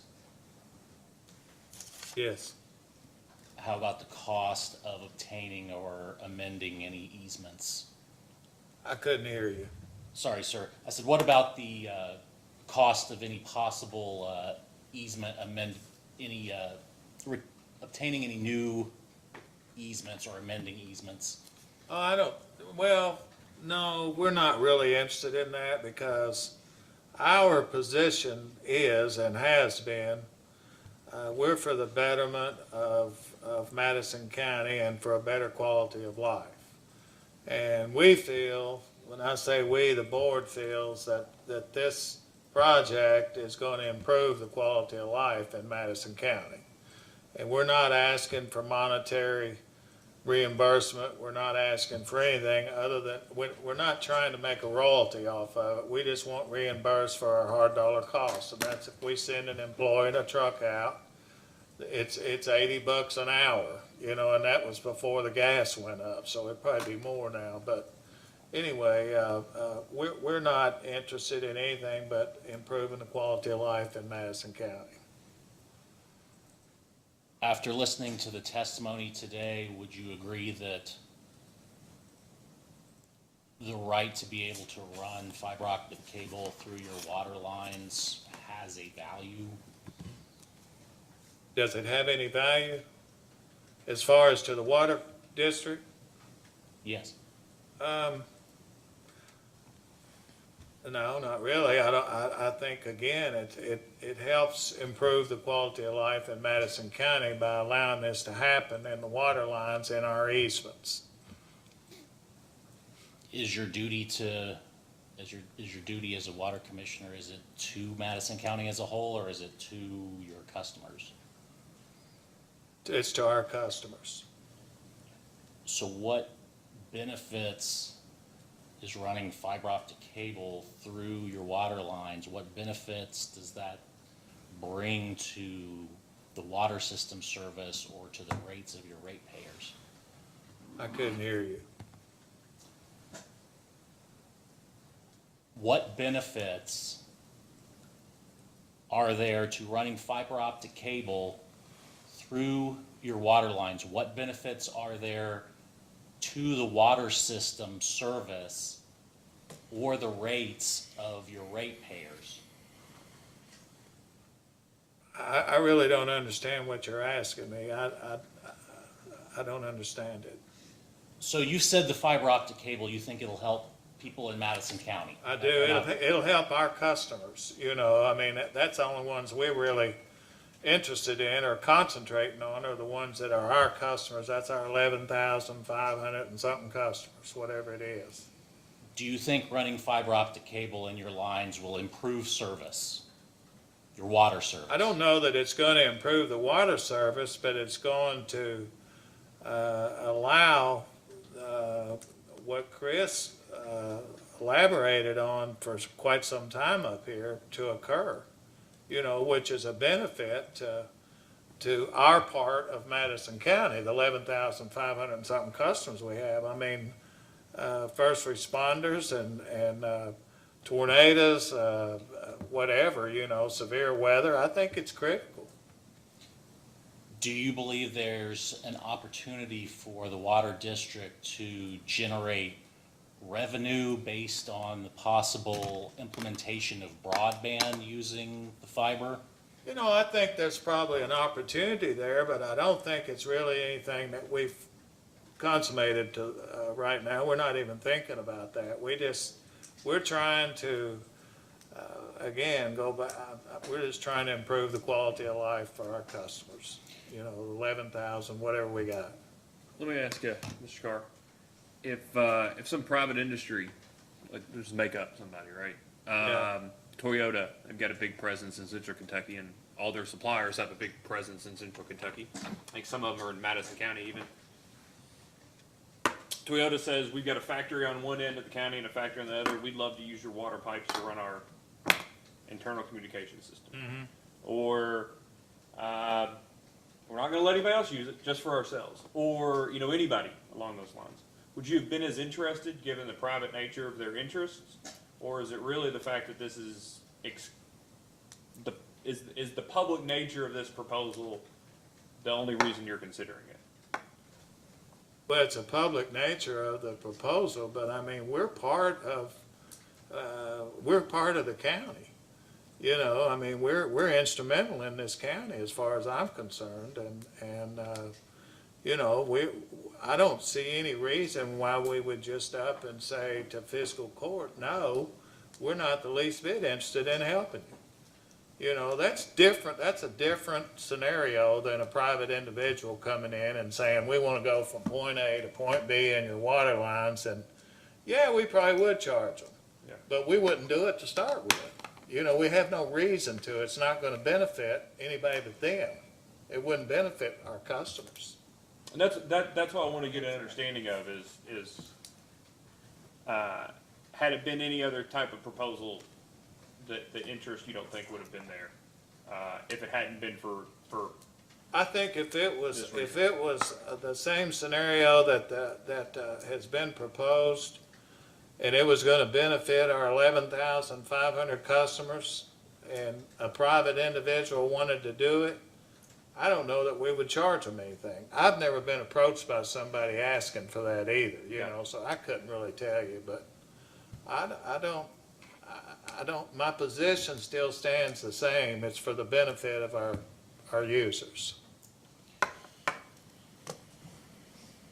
Sir, if you could have an additional revenue stream for the district, I'll use the chairman's Toyota example, wouldn't you be able to improve service for your customers, especially considering that you've got a 21% water loss rate? Couldn't you use that money to pay for leak sensing technology or fix leaks or replace aging infrastructure?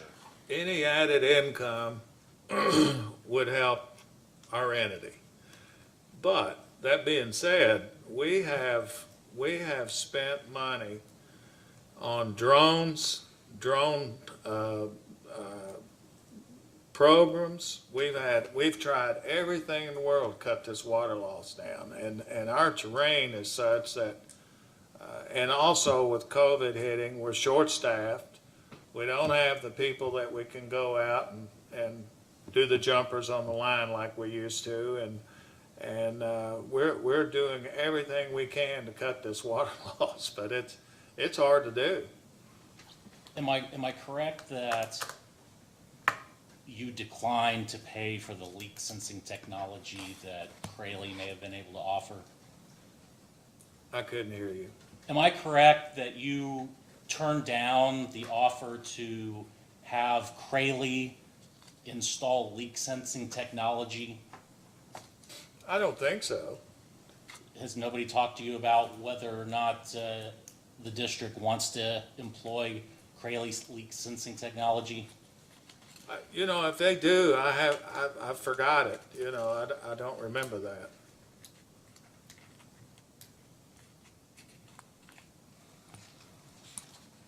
Do you have anything else?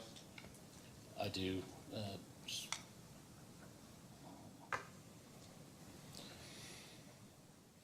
I don't know if you heard Mr. Buckmeyer from Anacortes.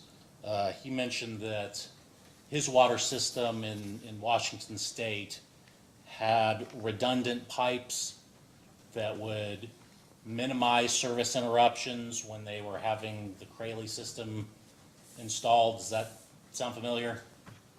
Yes, I remember him saying that. Does Madison Utilities have redundant pipes that would limit service interruptions during installation? You know, I would have to defer that to Chris. I don't know.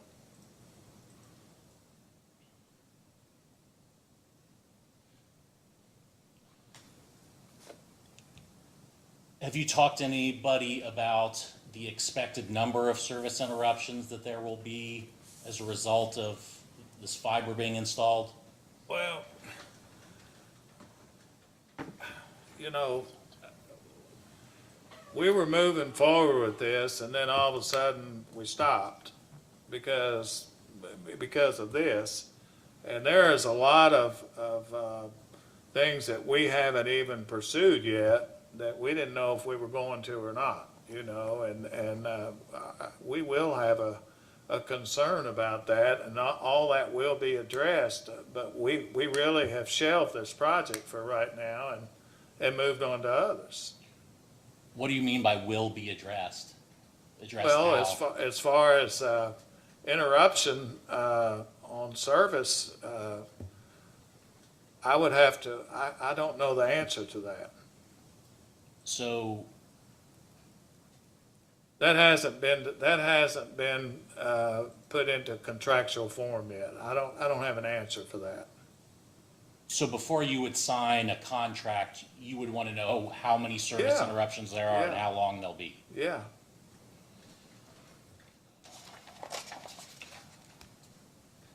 Would you also want the contract to say whether or not the utilities district would be responsible for damaging any fiber? Well, I think I said earlier, we want a complete hold harmless from this. We're not, that's what we want. That's what we have to have.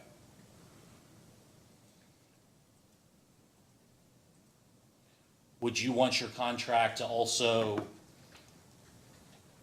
have a fixed price for metering or leak detection technology adoption? Well, you know, yeah, probably, but I don't know if it's practical or not. You know, we just have to, we'd have to get to that when we get to that point.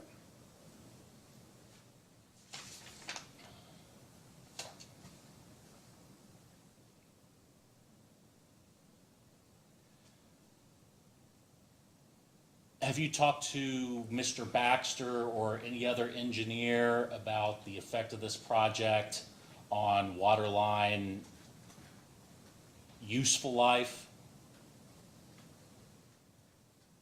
Useful life, is that what you said? Yes, sir. Yeah, I've discussed it, well, actually, I've discussed it more with Kerry, who was the resident engineer before Brandon started. Kerry was the resident engineer with H&B when this project first came up, and I've actually discussed it more with Kerry than I have Brandon. And I'm going to kind of borrow some of Mr. Baxter's language here. He said something to the effect of, it's no different than adding a water line to a main. Is that? It doesn't seem like it'd be any different to me. And I'm sorry, tell me this individual's name you were. Kerry Aldel. Okay. Mr. Odell. He was our engineer for, what, 25 years? Then he retired. And did you talk to him about the effect of this on the useful life of the pipes? Yeah, we had general discussion about it. And did he have any concerns about that? No. Do you have any concerns about any potential response time to water line breaks? I do. Are you satisfied with Mr. Israel's explanation for how that will be handled by the county? Well, I'm satisfied, but like I said, we still have some work to do, you know, contractually to get this going.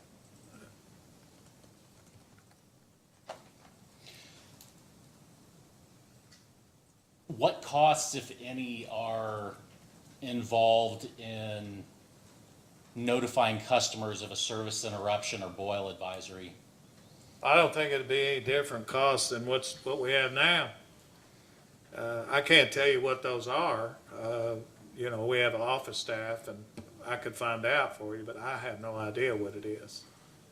But it's an accountable number. And would you expect the county to pay for those when they result from the installation? Oh, absolutely. But you know, what you gotta realize, we have water leaks, we have main breaks all the time. I mean, the fiber's not gonna cause the break, you know, we're gonna still have breaks.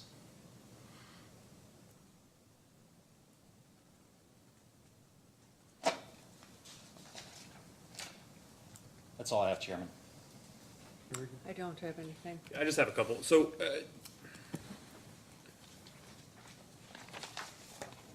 brass tacks, if you thought this was gonna impact service in a negative way to customers, would you have agreed to it? Negative service? No. Okay. So,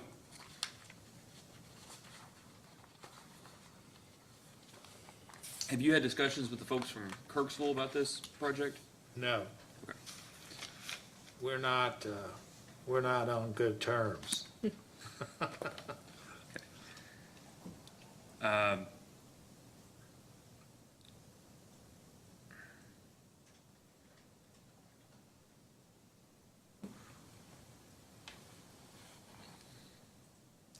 To the question I asked earlier, and I think you kind of answered it, I just want to make sure I'm clear. A question I asked earlier to one of the witnesses, that there seems to be a lot, and I think you acknowledge this through your responses, there's not a lot of, not all the details have been hammered out. And what I want to clarify, this is what I asked the other witness, is that because our questioning kind of happened in the middle of the process of hammering out those details? It is. Okay. Not that you didn't intend on hammering out the details, just Not that what? not that it wasn't that you were content with the details up, No. okay. I asked Judge Taylor a very inartful question earlier about whether he thought the commission's concern or questions were legitimate, right? About the length of time the water was going to be out while the installation was occurring, and how the cost sharing might be, those types of things. Do you have any expectation that the questions or concerns, and it's not really concerns, but the questions that have been asked through the pendency of this case are legitimate, or issues that need to be addressed through any contract negotiations? I with think the county? some of them are. I think some of them are. But now, as far as cost, we've made it very clear from the onset that we're not bearing any cost with this project. Okay. We're bearing none. So let me get this right. You're fine with, and this is, I'm not characterizing anything, I just want to make sure I'm stating it correctly. You're fine with allowing them to use portions of your system for which you are already paying and would already pay, but if new costs are incurred, your all's expectation is that those will be covered by the county? Correct. Okay. But if a cost was already going to be incurred, you're not looking to share in that recovery of that cost, just new costs being driven but for this project that wouldn't exist? Correct. And Okay. would that provision be in a contract? Yeah. Yes. Okay. Okay. So, I didn't have this question, but given your answer earlier, do you have an expectation that you will have a separate contract with the county than Kirksville will have with the county? We probably will. Okay. All right.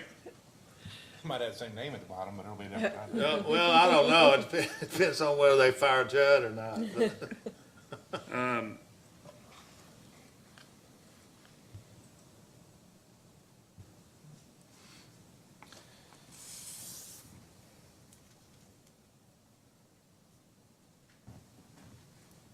I would say the contract will probably be the same, truthfully.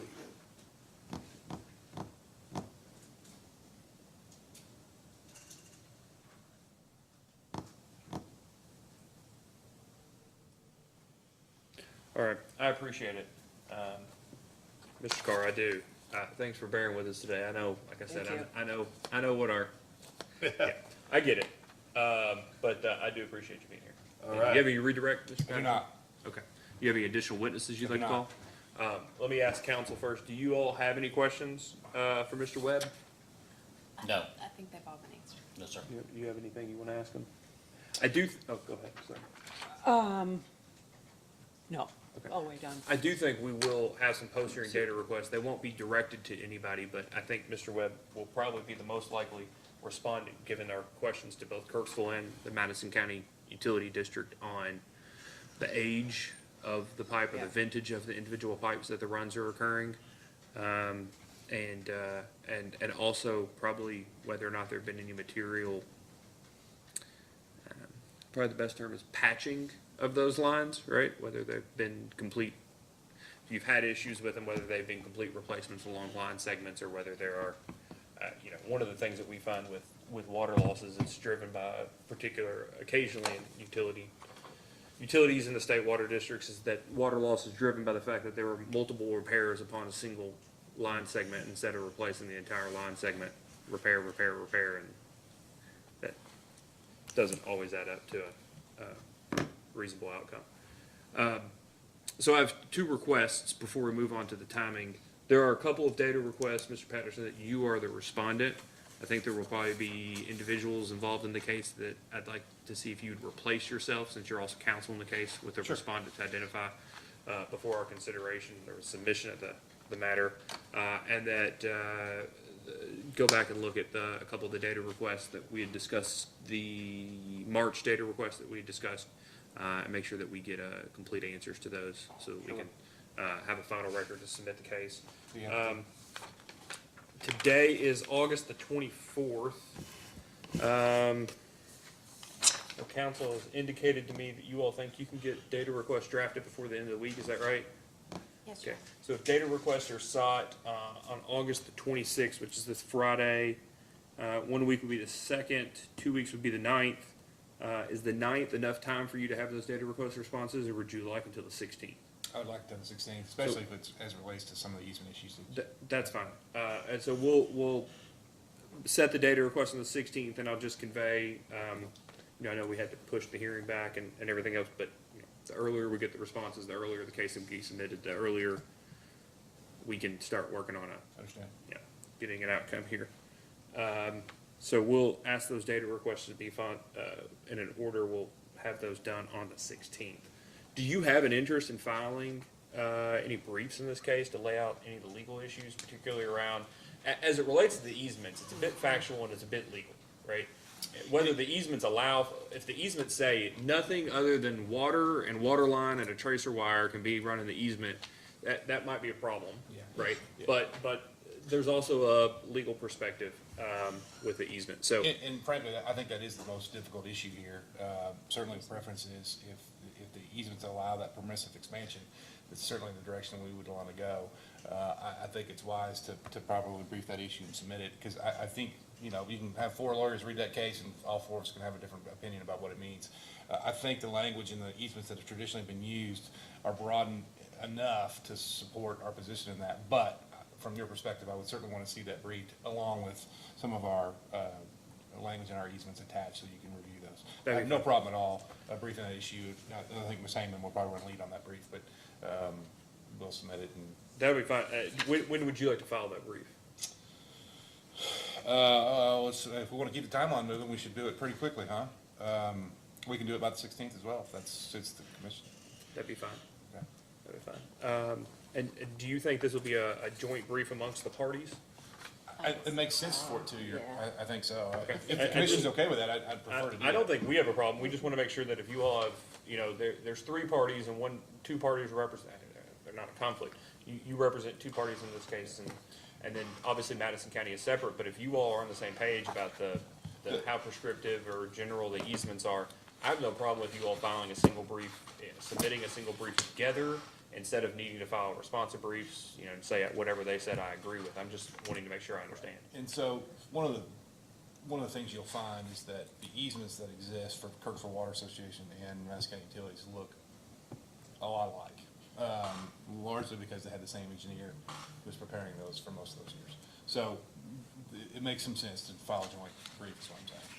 The issue's going to be the same. And I'll just convey, and maybe we can include this in the post-hearing scheduling order, but the commission's interest or jurisdiction over this is fairly limited, right? I mean, whether you all whether a water district violates an easement or not is not necessarily under the commission's jurisdiction.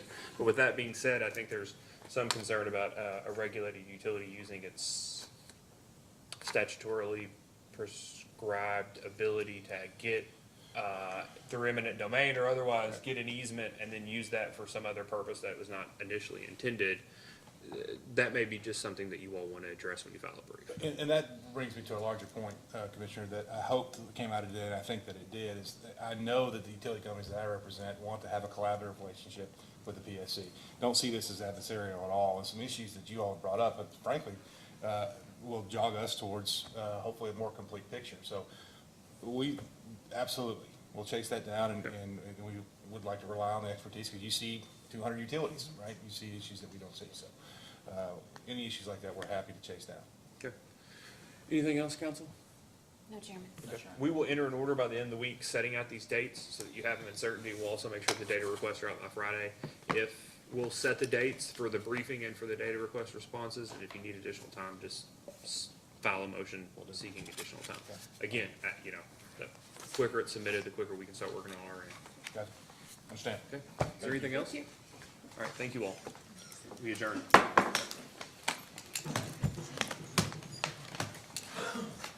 Are you flying back tonight?